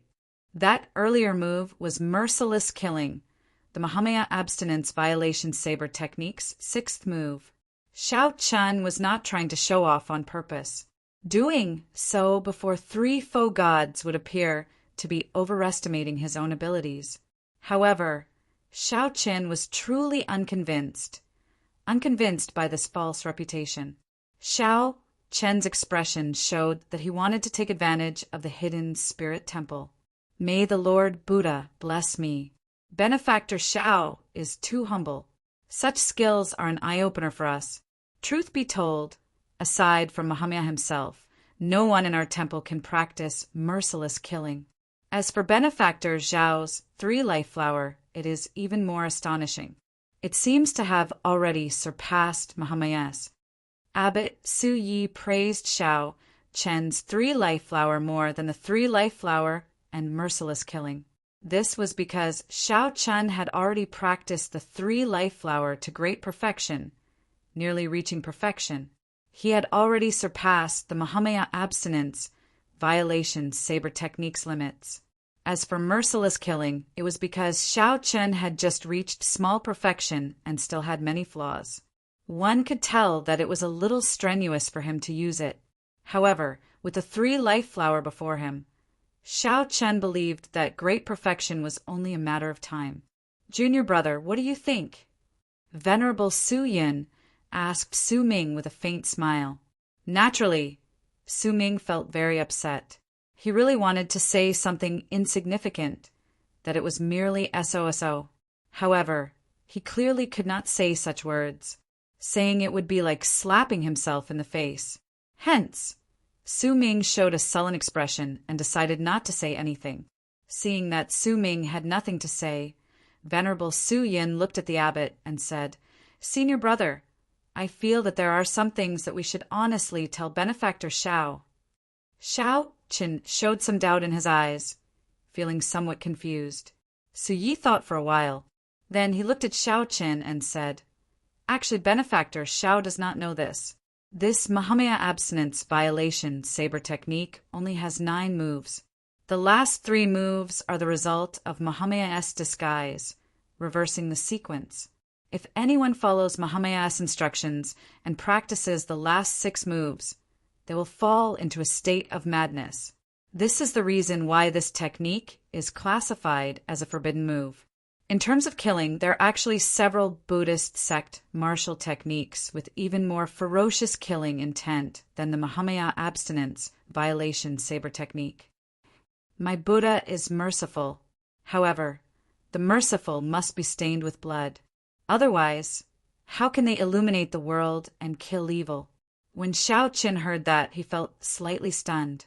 He had not expected there to be such a secret. In that case, why not announce it to the world? Su Yi sighed softly. An expert of my Buddhist sect discovered the secret only after a long time. After that, the saber manual was stolen, so we hid this secret to prevent someone from truly practicing this Mahamaya abstinence violation saber technique from harming my Buddhist sect. So that is the case. As for the last 3 moves, the hidden spirit temple does indeed have them. However, they are already sealed in an extremely evil land. This is because Mahamaya itself is a taboo in the hidden spirit temple. There is no need to elaborate on this reason. A thought occurred to Xiao Qin. So, Abbot, Su Yi said after some thought, since Benefactor Xiao is already determined to go against the Azure Lotus Church, the hidden spirit temple can lend Benefactor Xiao a hand. We can tell you where the 7th move is.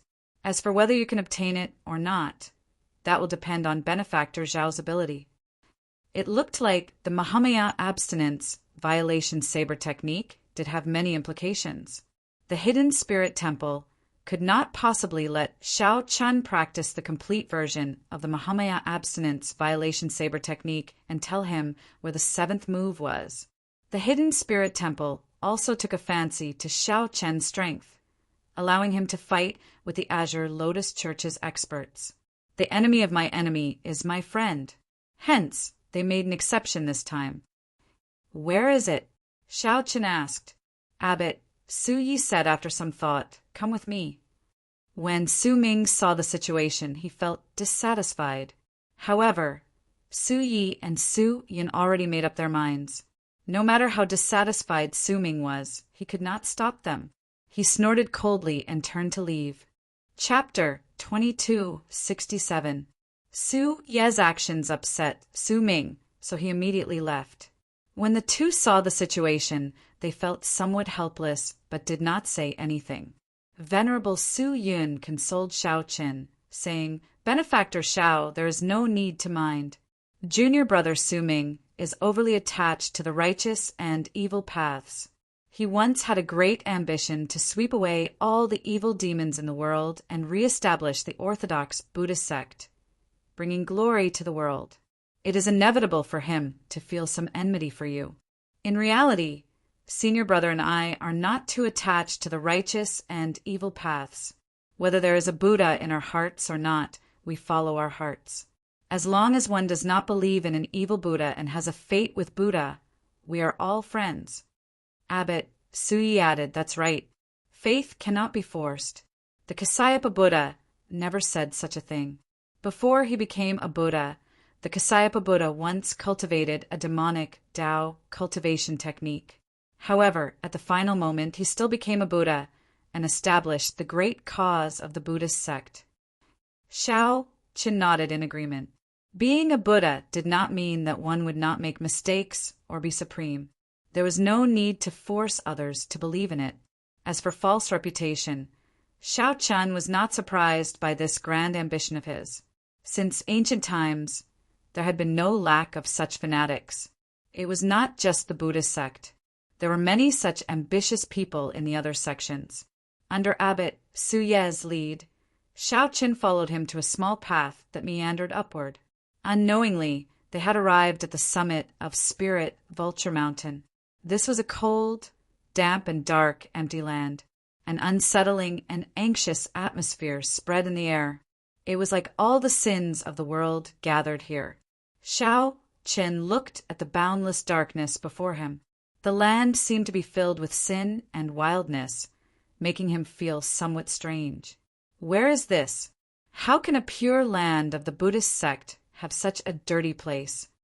Xiao Chen could not help asking, feeling like he had arrived in the abyssal underworld.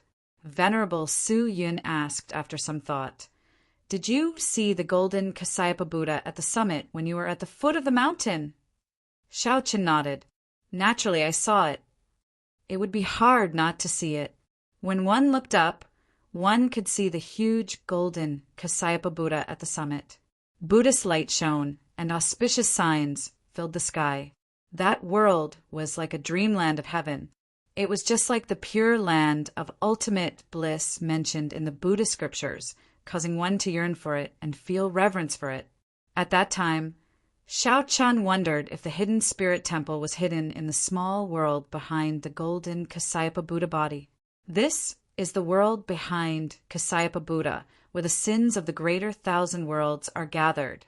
With supreme sentiments, Buddha shouldered all the sins on behalf of the people of the world, spreading his compassion all over the world. The pure land of ultimate bliss that everyone yearned for was the human world, the mortal world. Buddha created the pure land of ultimate bliss for them, but they don't even realize it. Venerable Su Yun's words made Xiao Chen enter deep thought. The human world was a pure land, and bliss was right beside him. It was an interesting point of view, but the Buddhist sects did not publicize it. Or perhaps the mortals of the world were unwilling to accept reality. They actually didn't need the kingdom of heaven. What they needed was an illusion. Xiao Chen did not delve too deeply into the reason behind it. He casually sized up the dark and empty land in front of him. Not a single blade of grass grew in the boundless wilderness, and a rancid smell lingered in the air. Extremely ferocious wild beasts lived in this lifeless land. Many of them even retained the aura of pure, great, desolate, eon savage beasts. Even further away, at the edge of his field of vision, he could vaguely see 7 black mountains.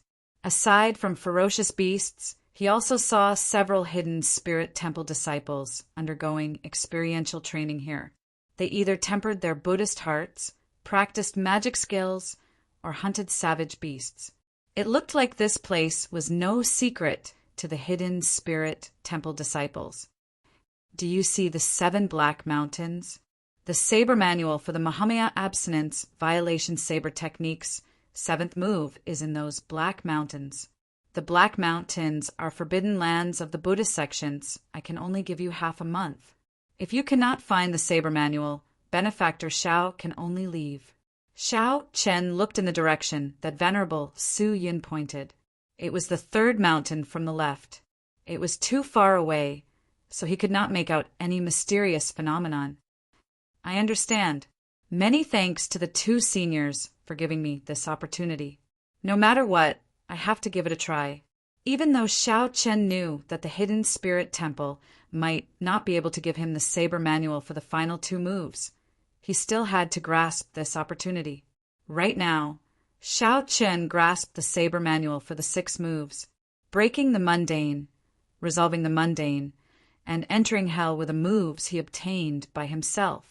As for the last 3 moves in the mortal realm, 3 life flower and merciless killing, he obtained them from the little monk Yenchen.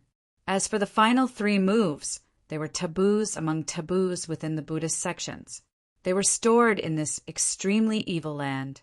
If Xiao Chen could find them and cultivate them successfully, it would be an unprecedented feat. Goodbye.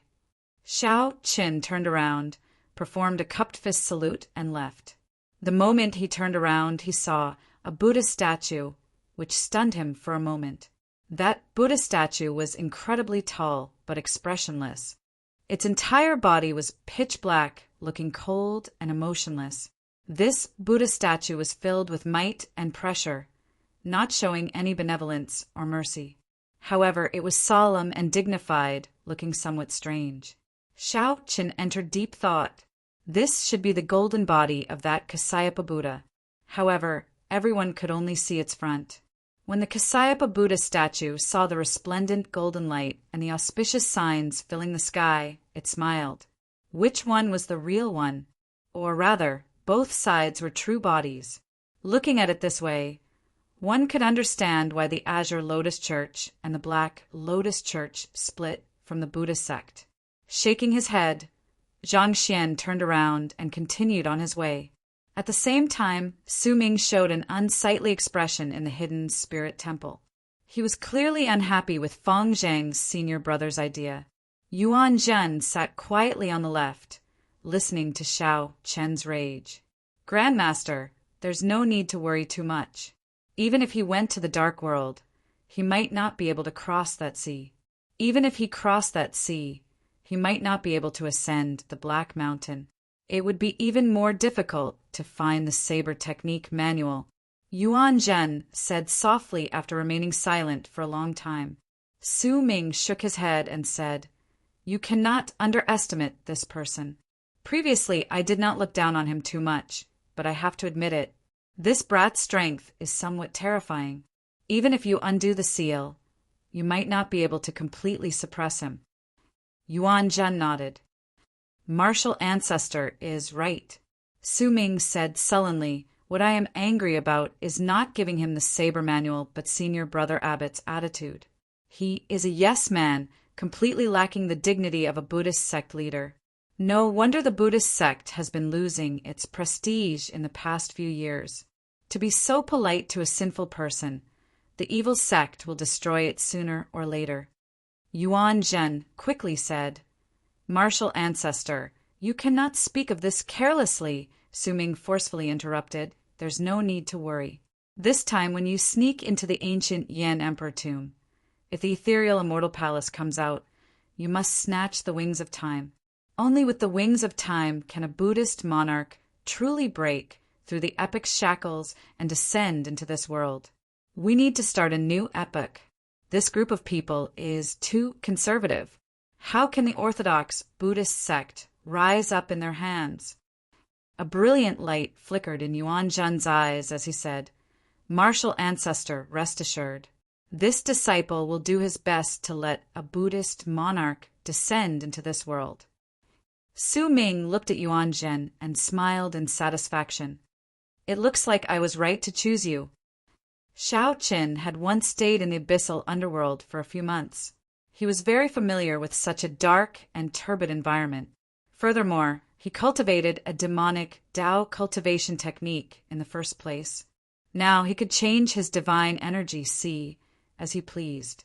He did not feel any discomfort in this environment. However, traveling was exhausting. The 7 Black Mountains were clearly not far away, but after walking for 7 days, it still felt unreachable.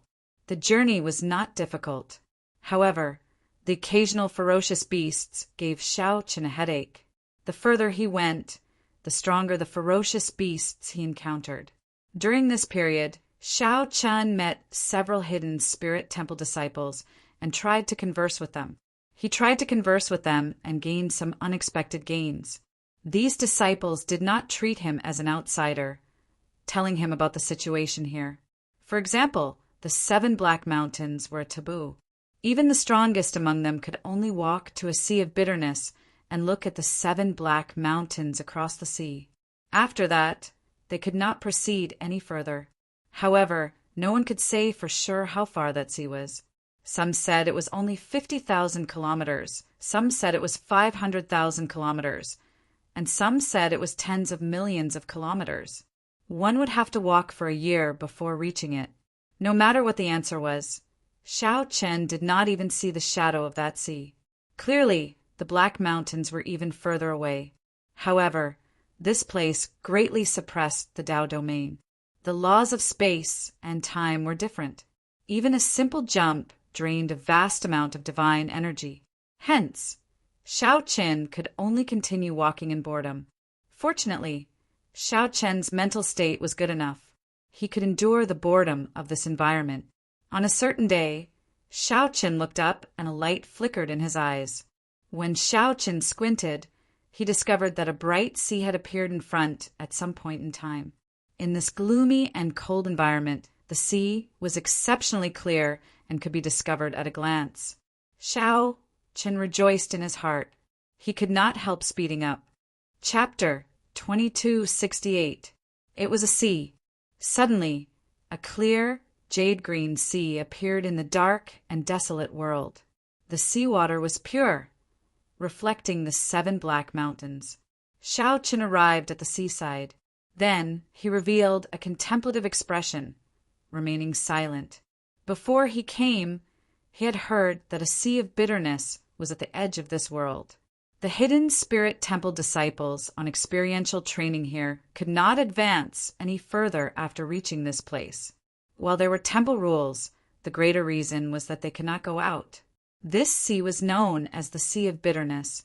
The Buddhists said that the Sea of Bitterness was boundless. Since it was boundless, one naturally could not go out.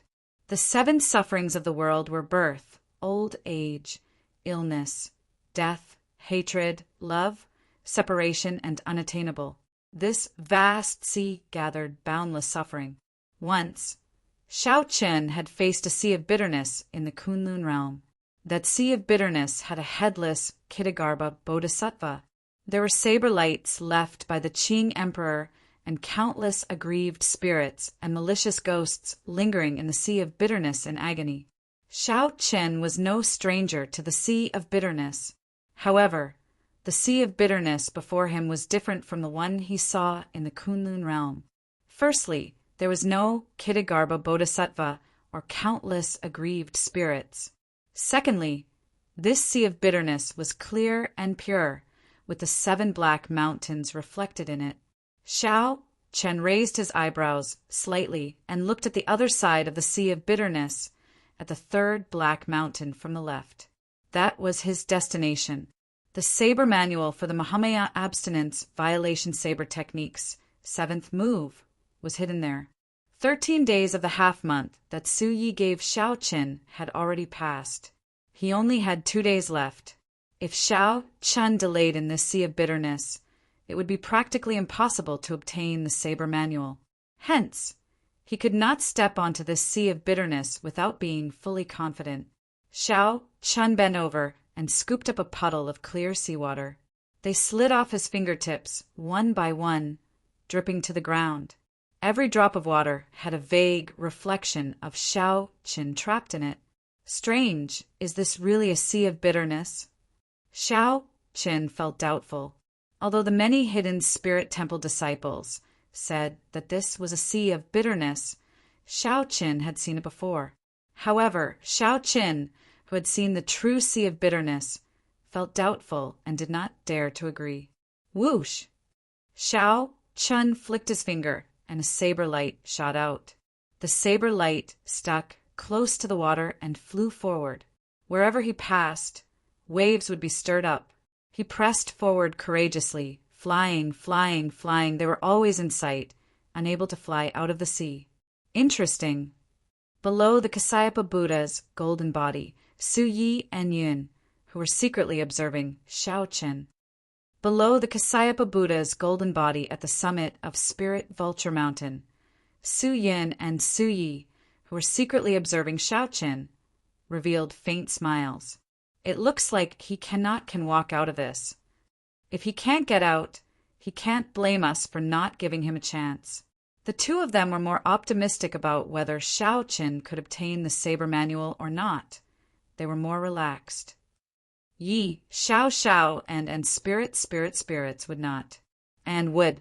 And Hien was the he saber, and Xiao, and would not. And to the hidden spirit temple, this was a win-win situation. Unfortunately, Su Ming did not think of this. However, just when the 2 concluded that Xiao Chen could not walk out of the sea, he took a step forward and calmly walked up. Strange, he figured it out. It can't be that fast, right? Su Yin and Su Yi both revealed shock, clearly surprised. Could it be that Xiao Chen was really going to be the first person to step on the Black Mountains in the past few thousand years? Step by step, Xiao Chen showed a calm expression as he walked to the center of the sea and stopped. Along the way, he felt a strange bitterness in his heart. His mind was filled with all the bitterness he had suffered in the past few years. This was especially so for Lu Ryue. She seemed to follow him like a shadow. He could not obtain her in secret. The pain of parting with love was indescribable. It was unbearable pain, nearly breaking down. No wonder no one could walk out. With every step, they had to endure the pain of nearly breaking down. Anyone would choose to turn back. Turning back was the shore. However, this shore was not the opposite shore. It was returning to the starting point. When Xiao Chen looked down, the seawater was still clear and pure. The 7 black mountains were reflected in the water. Everything looked very normal. However, there was no reflection of himself in the water. Xiao Chen thought of the blurry scenes of himself trapped in the water droplets. Every water droplet had his reflection. However, he could not see his reflection in the entire sea. When Xiao Chen thought about the distance to the sea of bitterness that many of the hidden spirit temple disciples mentioned, he realized that they were all different. Xiao Chen already understood that this was not a sea of bitterness, but the sea in everyone's heart. The thousands of bitterness in one's heart condensed into a sea. If one wanted to go up the Black Mountains, one had to walk out of this sea of bitterness in one's heart. That was why he could explain why every single water droplet had his reflection trapped in it. But the entire surface of the sea did not have his reflection. This was because this sea was Xiao Chen himself. How could it reflect him? Why did no one walk out? This was because they could not comprehend this. They could not realize that they were in an illusion, trapped in the sea of bitterness in their hearts. If one knew this, it would be easy to walk out. As for how to break out, one had to close one's eyes and observe one's heart. When one saw the sea in one's heart, one would naturally be able to walk out of the sea in one's heart. This was because Xiao Chen was not in any sea of bitterness at all. It was just an illusion that trapped him in his own sea of bitterness. Whoosh! When Xiao Chen opened his eyes again, he discovered that he was already at the foot of the Black Mountain. When Xiao Chen turned his head back, he saw an indistinct, expressionless Buddha statue in the distance. Xiao Chen smiled faintly, knowing that he had managed to walk out. After checking his surroundings and confirming that he was at the foot of the 3rd Black Mountain from the left, Xiao Chen relaxed. Flowers bloomed at the foot of the Black Mountain. To think that rare and beautiful flowers bloomed at the foot of the Black Mountain in this sinful land. These are blood spirit flowers? Xiao Chen felt slightly stunned. He had seen these flowers before. The blood spirit flowers contained a pure demonic nature, a natural tonic for demonic Tao cultivators. However, this was not important. What was important was that these blood spirit flowers bloomed exceptionally beautifully. They had existed for at least 10,000 years. When Xiao Chen looked around, he saw that the entire Black Mountain was covered in similar strange flowers and plants. The blood spirit flowers at the foot of the mountain were just the lowest ranked ones. What a treasure mountain! Xiao Chen muttered to himself. He rejoiced in his heart. Now that he cultivated both martial and spiritual energy, he could switch divine energy freely. Be it spiritual energy, divine energy, or demonic energy, divine energy, it made no difference to him. These natural treasures that the monks of the hidden spirit temple avoided were supreme treasures in Xiao Chen's eyes. What was even more delightful was that no one had come to this place for a very long time already. Even if someone came, they probably did not touch these demonic flowers or demonic fruits. Xiao Chen swept his gaze through the blood spirit flowers. Finally, his gaze landed on an eye-catching blood spirit fruit. Blood spirit flowers were extremely rare. However, it was even more difficult to harvest them. It was not easy to obtain a blood spirit fruit. Now, with a casual glance, Xiao Chen actually saw a blood spirit fruit. The 10,000-year-old blood spirit flowers that other demonic Tao cultivators considered supreme treasures. However, Xiao Chen did not even bother looking at them. directly picking this blood spirit fruit. After plucking this blood spirit fruit, Shao Chen thought for a while before swallowing it. Then he sat down cross-legged and quickly circulated his demonic cloud heaven-swallowing art. The spiritual energy from the blood spirit fruit flowed endlessly into Shao Chen's divine energy, sea like a gushing river. After about 15 minutes, Shao Chen completely refined the medicinal properties of the blood spirit fruit. When Shao Chen opened his eyes, a spiritual light flickered in them. This blood spirit fruit was at least 10,000 years old. With this, Shao Chen's cultivation improved by 10%. After all, Shao Chen was now a two-vein sovereign emperor. Raising his cultivation by 10% in 15 minutes showed how horrifying it was. However, when Shao Chen looked at the demonic flowers and demonic fruits covering the mountain, he felt that this was nothing. If he absorbed all of them, it would be normal for him to advance to three-vein sovereign emperor within a short time. Even if I did not find the saber manual on this trip, I still gained a lot. Shao Chen stood up with a faint smile on his face. These demonic flowers covering the mountain were a huge, pleasant surprise. Venerable Su Yin and Abbot, Su, you probably did not expect such a surprise. Shao Chen thought to himself, I do not have much time left. I can only absorb the most precious of these demonic flowers and demonic fruits. I absolutely cannot touch them unless they are 10,000-year-old or older. That would be a waste of time. After making up his mind, Shao Chen started a frenzied search on this mountain. He did not know if these demonic flowers and demonic fruits would still be effective after leaving the Black Peak. In a mere 2 days, Shao Chen's cultivation soared rapidly, climbing all the way to peak two-vein sovereign emperor. It looked like Shao Chen was about to break through his bottleneck and break through his bottleneck. Shao Chen advanced to three-vein sovereign emperor by relying on these demonic flowers covering the mountain. However, Venerable Su Yun and Abbot Su Yi, who were on Spirit Vulture Mountain, started to feel anxious. As Shao Chen frantically hunted, cracks actually appeared on the peak of Spirit Vulture Mountain, which was filled with auspicious signs. To think that he did not think of this, we cannot let him continue. The Black Peak has lost too much of its demonic nature. The balance between good and evil will be lost. Chapter 2269. Whoosh! Before Shao Chen, who was already a two-vein sovereign emperor, could continue searching for 10,000-year-old demonic fruits to break through, a strong force pulled him out of the Black Mountain.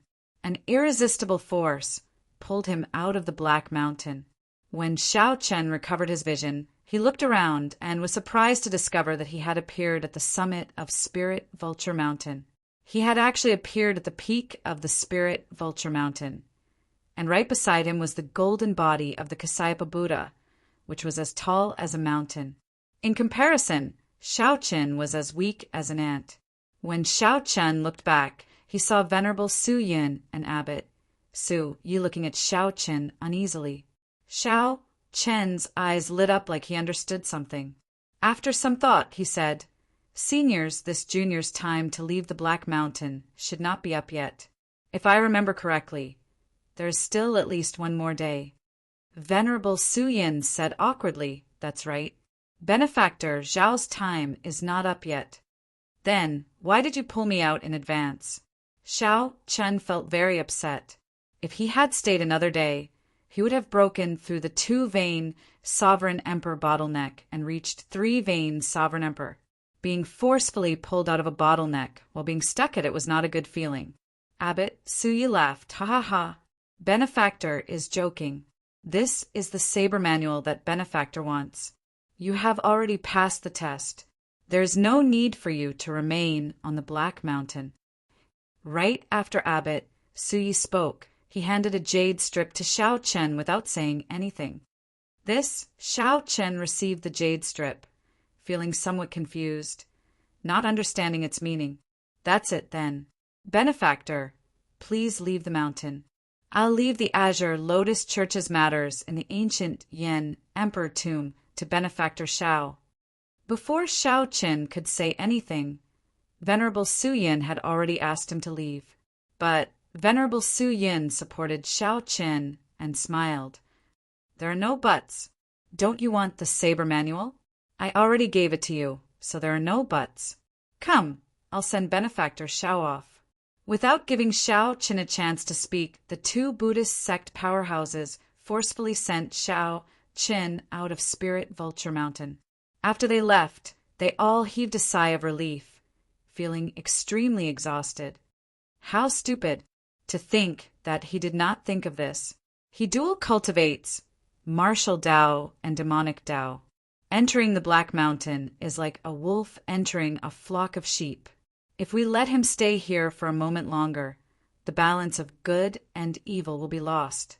I really don't know what kind of disaster it will cause.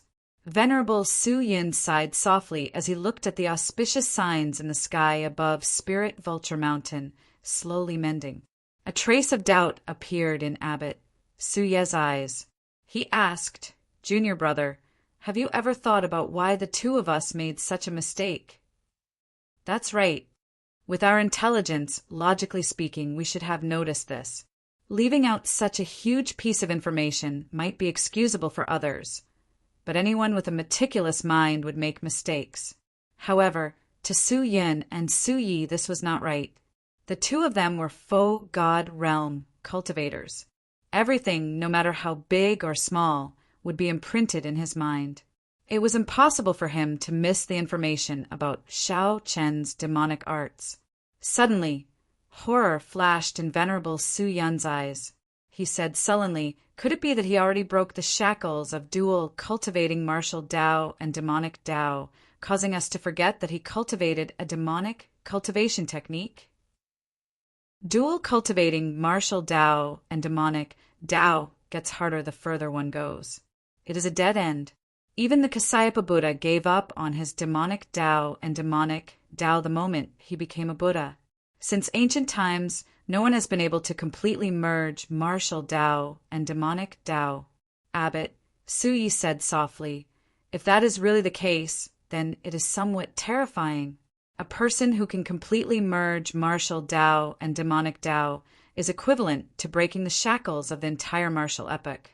It looks like the martial epoch is truly at its end. Signs of it are appearing one after another. The two Buddhist sect faux god powerhouses appeared somewhat worried, showing grave expressions. Shao Qin, who had already descended the mountain, felt confused as he held the jade strip in his hand. Why did they give me the Mahamaya abstinence violation saber techniques, saber manual for nothing? These two should not be that kind. If they really wanted to give me the saber manual, Abbot Su, you would not have let Shao Qin risk his life in the dark world from the start. Clearly, Abbot Su Yi was trying to put on a show. It was not that I did not want to give you the saber manual. I gave you the opportunity, but you did not fight for it. You cannot blame me. However, when Shao Chen's cultivation advanced rapidly on the Black Peak, he nearly forgot about the saber manual. The two forcefully pulled him out and stuffed him with the saber manual. Then they chased him down the mountain without any explanation. Strange. Shao Qin shook his head and stopped thinking. Although he did not break through the two-vein sovereign emperor bottleneck in the end, he gained a fortuitous encounter for no reason. This allowed his cultivation to reach peak two-vein sovereign emperor and obtained a saber manual. No matter what, Shao Chun gained a lot from this trip to the Hidden Spirit Temple. It is time to return to the Misty Rain Pavilion. It has been less than half a month. I wonder what happened to these people after that huge commotion. Shao Chun muttered to himself as he prepared to rush back to the Misty Rain Pavilion.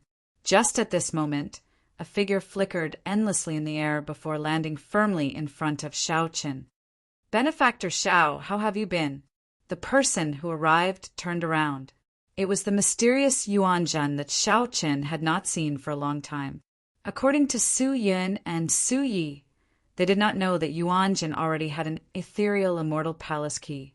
This person was somewhat mysterious. I'm fine. Brother Yuanzhen, why are you here?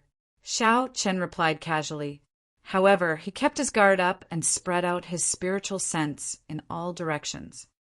Haha, Brother Xiao, there is no need to be so nervous. No one below Spirit Vulture Mountain dares to touch Benefactor Xiao. Furthermore, everyone in the imperial capital knows that you are the 9th prince's guest.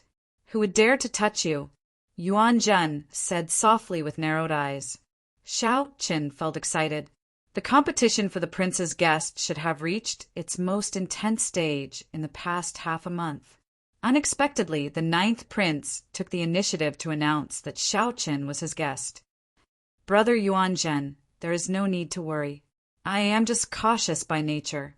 However, as far as I know, the hidden spirit temple disciples cannot become the prince's guests. Why is Brother Yuan Jin so concerned about the succession race? Xiao Chun probed, wanting to see if he could glean something from Yuan Zhen's expression. Yuan Zhen did not appear surprised when he heard that. It looks like Brother Xiao learned a lot on this trip to the Hidden Spirit Temple. Indeed, the Hidden Spirit Temple disciples cannot become guests. However, the succession race is now the focus of the entire city. Nearly all the sovereign emperors under 500 years old in the entire Great Thousand Realms have gathered in Yen City. I know about this. At this point, Yuan Zhen paused for a moment. Then he smiled and said, Brother Xiao, there might be some trouble when you return. Right now, the competition for the position of a prince's guest is rather scary. Many thanks for the reminder. How are my friends in the Misty Rain Pavilion doing? The other party seemed to know a lot. So, Xiao Qin asked about the things that he was more concerned about. After the wedding, the first prince was unable to recover, and his momentum plummeted. Now, the 3 princes are back at the starting line. Now they are busy with the succession race and cannot care about anything else. Furthermore, everyone saw the relationship between the Sword God and Pavilion Master Su. Who would dare to touch the Misty Rain Pavilion? Xiao Qin heaved a sigh of relief. That's good. However, after saying so much, why are you here? Me? Yuan Zhen replied softly. I'm just here to see you. I want to know how much your strength has improved since you left the Dark World. In the end, it looks like you crossed that sea and ascended the Black Peak. Otherwise, your strength would not have improved in such a short time. A bright light flickered in the depths of Yuan Zhen's eyes.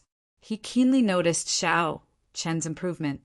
You seem to understand a lot about the Dark World, Xiao Chen said, not denying it. If we were to become enemies one day, would you kill me?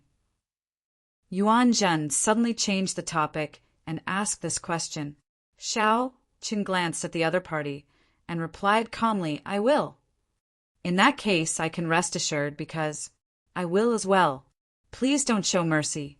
Yuan Zhen narrowed his eyes slightly, revealing a smile on his face. Xiao Chen could not tell if he was sad or happy. Take care. I won't send you off. Yuan Zhen pressed his palms together and bowed slightly. Then he turned and left. Xiao Chen entered deep thought. After speaking for so long, what Yuan Zhen truly wanted to ask should be the last question. It looks like the other party will most likely enter the ancient Yan Emperor tomb. However, why does this feel somewhat strange? If they really become enemies, why did Yuan Zhen ask this? This was equivalent to reminding Xiao Qin, you have to be careful. The next time we meet, I will kill you. This person is really a mystery. Xiao Qin shook his head and sighed softly. Since the first time he met this person, he had never truly figured out the other party. Before the sky turned dark, Xiao Chun returned to the Misty Rain Pavilion. Although he had expected that Chu Chaoyin, Ao Jiao, and the Heavenly Fragrance's holy daughter had already left, he still felt it was unfortunate. When Su Yi learned that Xiao Qin had returned, she rushed over. After some thought, she said, Xiao Qin, the Heavenly Book Scholar, has been waiting for you for 7 days already. All right, I'll go and meet him. What a fellow. He is really patient. To think that he waited for 7 days. Chapter 2270. Since the Heavenly Book Scholar was here, it had to be about the succession race in the ancient Yan Emperor tomb. Under Su Ye's lead, Shao Chen met the Heavenly Book Scholar in the Misty Rain Pavilion. The Heavenly Book Scholar was alone. The 9th Prince was not by his side. "Shao Chen, I waited for you for 7 days," the Heavenly Book Scholar said with a faint smile. The Heavenly Book Scholar smiled faintly. Then he sized up Shao Chen as if he was estimating his strength. Shao Chen said calmly, "It looks like there is indeed something important. Otherwise, you would not have waited for so long. Speak, then." The Heavenly Book Scholar nodded and said, "There is still 1 more month. The various princes will be heading to the palace to fight for the slots for their guests to enter the ancient Yan Emperor tomb. The number of slots determined how many guests one could bring into the ancient Yan Emperor tomb. It practically affected the outcome of the succession race. How are the slots for the various princes determined?" Shao Chen asked. The Heavenly Book Scholar explained. "It is like this. Every prince has 7 basic slots. Then some more slots are added based on the support of the feudal lords, noble clans, and sects in the Yanwu dynasty. Thanks to you, the first prince's wedding was spoiled, reducing the support of the feudal lords and noble clans. However, the first prince, the 8th prince, and the 13th prince still have the most slots. The first prince already has 16 slots, while the 8th prince and the 15th prince each have 13. The other princes have different slots, but most of them do not exceed 10. The 9th prince only has 8 slots. Shao Chen thought to himself, the first prince's faction is really horrifying. If I had not ruined that wedding, I would not have been able to deal with him. If he had not spoiled the wedding, the 9th prince would have been able to bring more than 20 slots into the ancient Yan Emperor tomb. Now he still has 16 slots. The 9th prince's slots are pitifully few. To think that he only has 1 more slot on top of the base. In that case, what is going on with the slots 3 days from now? The Heavenly Book Scholar explained, the slots 3 days from now is the last chance for all the princes. The princes will draw lots to decide who will fight. The winners will obtain a slot. However, the losers will lose a slot. When Shao Chen heard that, he felt that something was wrong. He said softly, "What a cruel competition. This will probably increase the advantage of the top 3 princes." That's right. This mechanism isn't exactly fair, but that's exactly what the royal family wants. It's to make the strong stronger and the weak weaker. There's no need for the princes who are there to join in the fun to take up extra slots. The Heavenly Book Scholar nodded, agreeing with Shao Chen's point of view. Then he added some of his own thoughts. What does the 9th prince mean? The 9th prince wants you to accompany him to the imperial palace to fight for the final spots. This matter is very important. However, I did not know when you would return, so I waited in this misty rain pavilion. The Heavenly Book Scholar explained the whole story. Then he looked at Shao Chen and waited for his answer. Shao Chen pondered for a moment before replying softly, "No problem. However, if I win, I want to keep this spot for myself." The Heavenly Book Scholar frowned slightly. "You want your friend to enter the ancient Yan Emperor tomb?" The ancient Yan Emperor tomb was a land of fortuitous encounters with many inheritances. As long as one's luck was not bad, one would gain something after entering. The ancient Yan Emperor tomb held great attraction for sovereign emperors. Hence, all the sovereign emperors of the entire martial epoch rushed to the imperial capital Yan City. Hence, this slot was not just a slot, but represented many things. The Heavenly Book Scholar said, "I can promise you this on behalf of the 9th prince. The 9th prince mainly wants to ensure that he does not lose his slot. As long as you win, the slot will be yours." "Good. It's a deal, then. In that case, I'll take my leave first. If you have time, please rush to the prince's residence as soon as possible." After sending off the Heavenly Book Scholar, Shao Chen entered deep thought. After a while, he got Su Yi to gather Wu Meng, Mo Chun, and the others. Wu Meng Yun Fei, Chen, and the others gathered at the top floor of the Misty Rain Pavilion. Shao Chen told everyone about his participation in the ancient Yan Emperor tomb. "What do you think about the succession race?" Shao Chen asked. Wu Meng immediately replied, "Right now, the favorites are still the first prince, the 8th prince, and the 13th prince. Although the first prince's prestige has declined, his accumulations are still there and cannot be underestimated. Actually, the 9th prince does not have much of a chance of becoming the crown prince." Chen asked softly, "Big brother Shao, does the Heavenly Alliance's headquarters know that you support the 9th prince?" Shao Chen nodded. "After I decided to support the 9th prince, I secretly told Lord Mu Zifeng. He did not have any objections. He only said that I will handle the Yanwu dynasty's matters and that there is no need to be overly cautious. Given that it looks like the Heavenly Alliance is somewhat indifferent to this succession race, this is really strange." Confusion flashed in Chen's eyes, appearing somewhat confused. Su Yi said, "The headquarters are just empty words. The important thing is, Lord Shao, what do you want to achieve? How can we help you?" As for the Heavenly Alliance's headquarters, they definitely have their own views on this matter. Since they did not let us know, they must have their own reasons. There is no need to care about it for now. Shao Chen thought about it and agreed.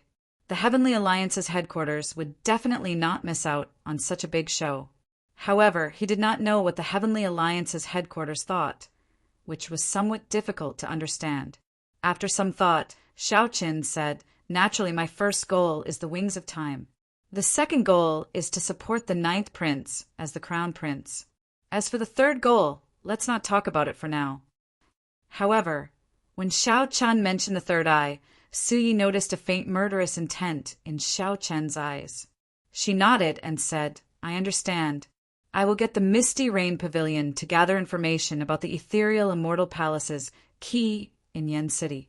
The various merchant associations affiliated to the Misty Rain Pavilion will also do their best to support the 9th prince, helping him recruit more capable guests." Shao Chen nodded slightly. The sovereign emperors who came to participate in the selection of guests could not be considered true experts. The various princes had already promised great benefits to the true experts, personally seeking an audience and taking the initiative to recruit them. The 9th prince frequently led troops to fight enemies. It was hard to say how many resources and connections the 9th prince had in the imperial capital. With the Misty Rain Pavilion's help, the quality of the 9th prince's guests should rise to another level. Let's do this for now. Chen and Bao calculate how many resources we can use. The main ones are resources that can attract sovereign emperors. We can ignore the others. As for Su Yi, come with me to the 9th prince's residence tomorrow to meet the 9th prince personally. Shao Chen paused for a moment. Then he looked at Wu Meng and the others and said, "You should make your preparations as well. I will choose one of you to enter the ancient Yan Emperor tomb with me." "Haha, I feel that there is no need to prepare anything. Big Brother Wu is the strongest among us. Given his strength, he can hold his own against a great perfection, sovereign emperor. The others will not be able to help Brother Shao much." Yun Fei spoke the truth, not taking it too seriously. Talent mattered to cultivators. With the same amount of resources and effort, the one with the most talent would definitely improve faster. Wu Meng's talent was at the peak of the entire Heavenly Alliance's younger generation. Without the restrictions of the headquarters, Wu Meng could rely on the resources of the branches to increase his strength rapidly. Wu Meng's cultivation was the same as Shao Chen's, a two-vein sovereign emperor. However, Yun Fei and the others were still one-vein sovereign emperors. There was already a significant gap between them. "Good. Wu Meng will accompany me. It is settled, then." Shao Chen did not like to drag things out. In his heart, Wu Meng was his first choice. Naturally, Wu Meng had no reason to delay such an opportunity. After thanking Shao Chen, he prepared to enter closed-door cultivation. Early the next morning, just as the sun rose, Shao Qian and Su Yi rushed to the ninth prince's residence. The ninth Prince Wang Yan's residence was in the center of Yan City, adjacent to the imperial capital. This was where most of the prince's residences were. When Shao Qian approached the ninth prince's residence, he vaguely felt a vast energy guarding the surroundings, appearing transcendent. When Shao Qian stepped into the residence, it felt like he had entered someone else's small world. A hidden energy grasped his every move. Shao Qian knew that this energy definitely came from the imperial palace. That was the center of the entire dynasty. It would be hard to avoid some inexplicable energy existing there. These royal residences were adjacent to the imperial palace. Naturally, they were protected by this energy. Shao Qian. Just as the two were about to enter the ninth prince's residence, a familiar voice rang out. Shao Qian turned his head to look. It was the eighth prince, Wang Feng. A gray-clad old man from the divine sword pavilion stood beside him. Shao Qian's eyes sank slightly. That old man's aura felt somewhat familiar to Shao Qian. Back then, in the smiling daughter pavilions, Shao Qian was facing off against the three princes. Shao Qian felt that the divine sword pavilion's older generation experts were sneak attacking him. It seemed to be this old man. Chapter 2271. What a coincidence, it's the eighth prince. Shao Qian's expression was indifferent when he saw the person who had arrived. His gaze gently glanced and landed on the black-clothed old man beside him. That old man was a five-vein sovereign emperor. However, he evaded Shao Qian's gaze. The eighth prince, Wang Feng, inspected Shao Qian, and he felt that the latter's strength was becoming more and more immeasurable. Shao Qian's strength was much stronger than when he first arrived at the imperial capital. Although Shao Qian was only a two-vein sovereign emperor, he would be a powerful weapon in the fight against the crown prince if Shao Qian could recruit him as a guest. Not to mention his strength. Just by leading the Misty Rain Pavilion, he managed to mess up his big brother's wedding. It was a great recruitment value. Unfortunately, he had killed the beloved son of the Cloud Prince and was destined to be of no use to him. However, he had already formed an irreconcilable conflict with his eldest brother. At the end of the day, he could still make use of him. It would be best if he didn't start a feud now. The eighth prince, Wang Feng, immediately smiled and said, Lord Shao, if you have time, you can come to my royal residence for a chat. My royal residence is not far from Ninth Brothers. You are welcome at any time. Shao Qian knew what she was thinking, but he did not expose her. He looked at the old man beside her and asked, Senior, are you not going to introduce us? He is the deputy pavilion master of the divine sword pavilion, Dao Yan. He is exactly 500 years old and can be considered my strongest guest this time. If Lord Shao is interested in the sword Dao, you can discuss it with Senior Dao Yan. The eighth prince didn't hesitate and calmly introduced the items to everyone. Dao Yan said indifferently, I have long heard of Lord Zhao's name. I welcome your guidance at any time. Just at this moment, the heavenly book scholar and the ninth prince walked out of the prince's residence together. Eighth brother. The ninth prince softly greeted Wang Feng when he saw him. The ninth prince was rather polite to Wang Feng. In reality, even if it was the first prince, as long as he did not work with the Green Lotus cult, he would not pay too much attention to him. Congratulations, ninth brother. You managed to recruit Lord Shao as your guest. The eighth prince faintly smiled and said these polite words. Wang Feng didn't care too much about the ninth prince because he wasn't a threat to him. Even if he recruited Shao Qian, it would not affect the overall situation. His greatest opponents were still the first prince and the 13th prince. Even further down the list, the ninth prince would not be chosen, as he had almost zero influence in Yan City. If he couldn't recruit powerful guests, his overall strength would definitely be at the bottom. There were many such princes. They entered the ancient Yan Emperor tomb to seek fortuitous encounters. He wanted to increase his strength or raise his noble rank based on the fortuitous encounters in the ancient Yan Emperor tomb. After exchanging a few pleasantries, the eighth prince and Dao Yan left. Senior Dao Xian. After leaving, the eighth prince sensed something strange between Dao Yan and Xiao Chen, so he asked, "Truth be told, the Divine Sword Pavilion's expert who tried to assassinate him in the Smiling Daughter Pavilion was me. Just now he might have sensed something, but he shouldn't have confirmed it." Dao Yan pondered for a moment, but still confessed. The eighth prince laughed and said, "I was wondering what it was. Don't worry. Even if he knew, he probably wouldn't care too much, because he had a bigger enemy waiting to be dealt with. It's fine as long as we don't take the initiative to provoke him. This person's bottom line is very obvious, but I really don't know what his upper limit is. Don't worry. This old man knows his limits.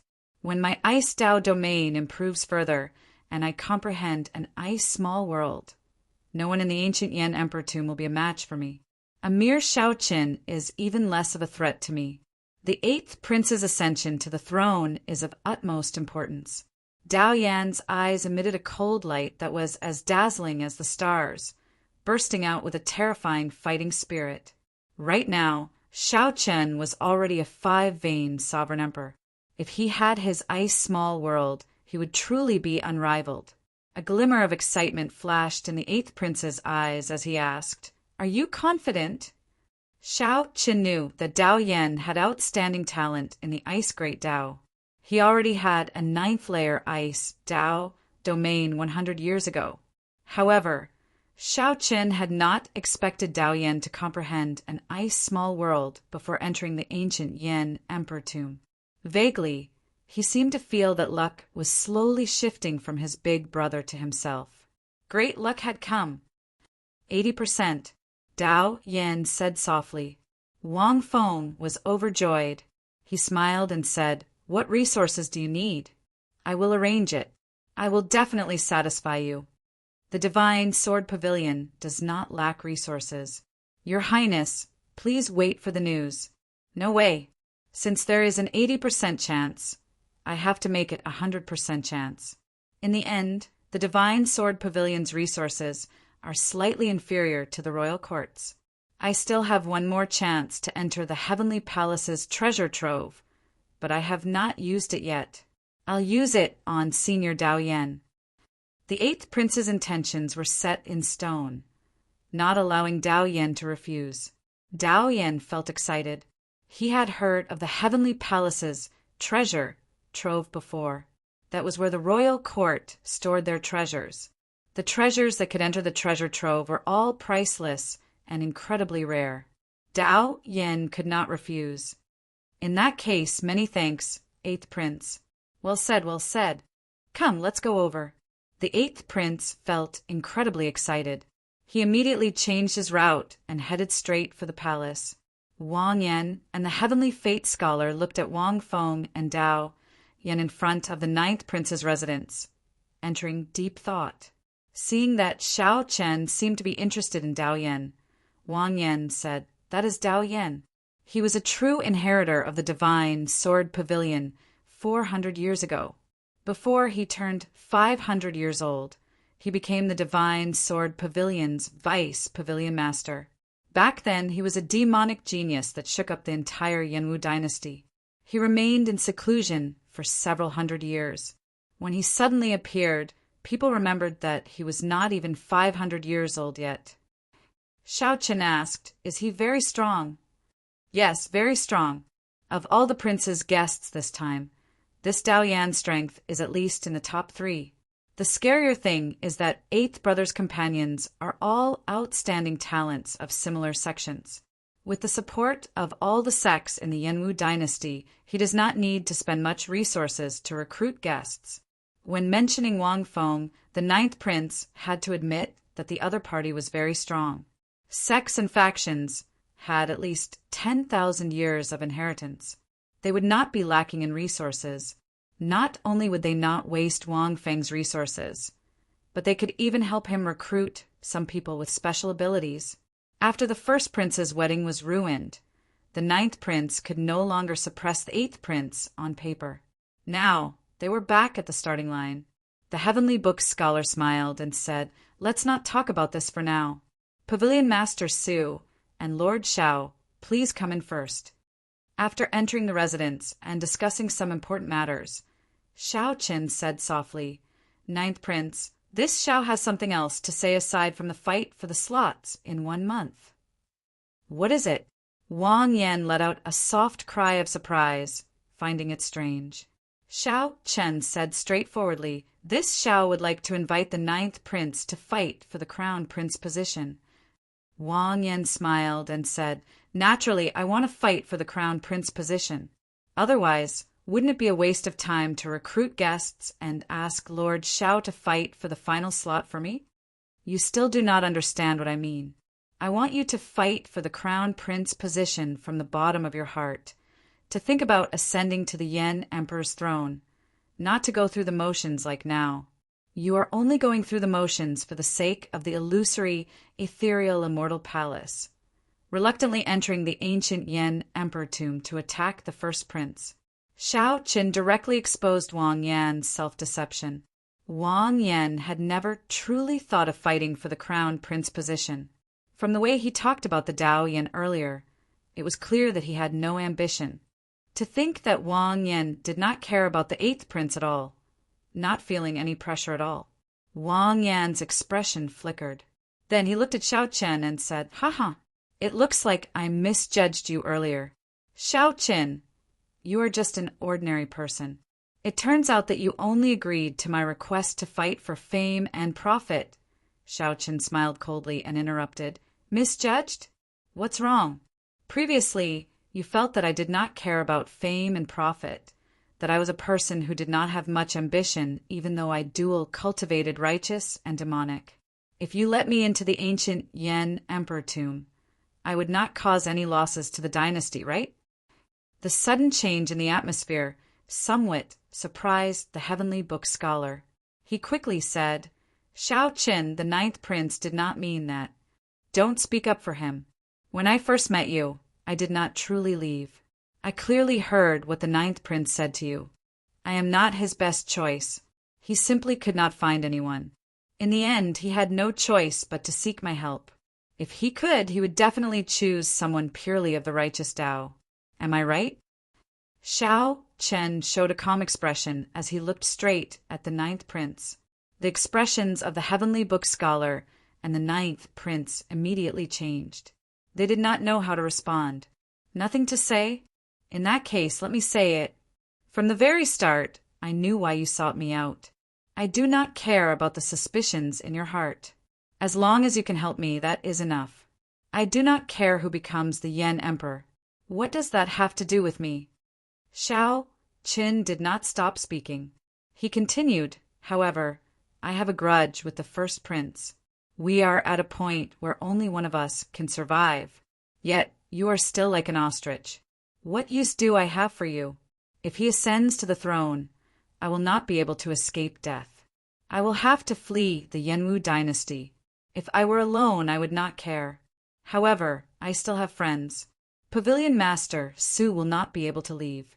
My merchant associations will not be able to leave either. What about them?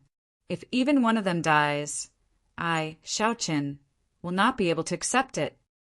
At the mention of death, Xiao Qin could not control his emotions. He looked at the ninth prince and said sullenly, "I'll say something unpleasant. If you had the status of the eighth prince or the 13th prince, would Wang Fei dare to touch my martial nephew? Would my martial nephew die in such an unjust manner? I, Xiao Chen, am just that vulgar. Are you satisfied now?" When Suyi saw that Xiao Chen seemed to lose control of his emotions, she quickly stepped forward and pressed on his hand, comforting him softly. Back then, she had rushed out of the city with Xiao Qin. Only she knew this the best. Xiao Qin had never let go of Ling Yu's death. Back then, Ling Yu's death had dealt a greater psychological blow to Xiao Qin than many people imagined. Xiao Qin did not say anything because he did not want others to worry. However, The frustration and helplessness in his heart never faded. With every day that passed, this burden grew 100 times heavier. When the ninth prince saw Xiao Chen's expression, he felt somewhat startled. After knowing Xiao Chen for so long, he had rarely seen the ninth prince so angry. It was rare to see him so angry. Usually, no matter how angry he would never show it on his face. The ninth prince always remained calm, giving off an unfathomable feeling. However, when the ninth prince truly revealed his rage, his aura was somewhat frightening.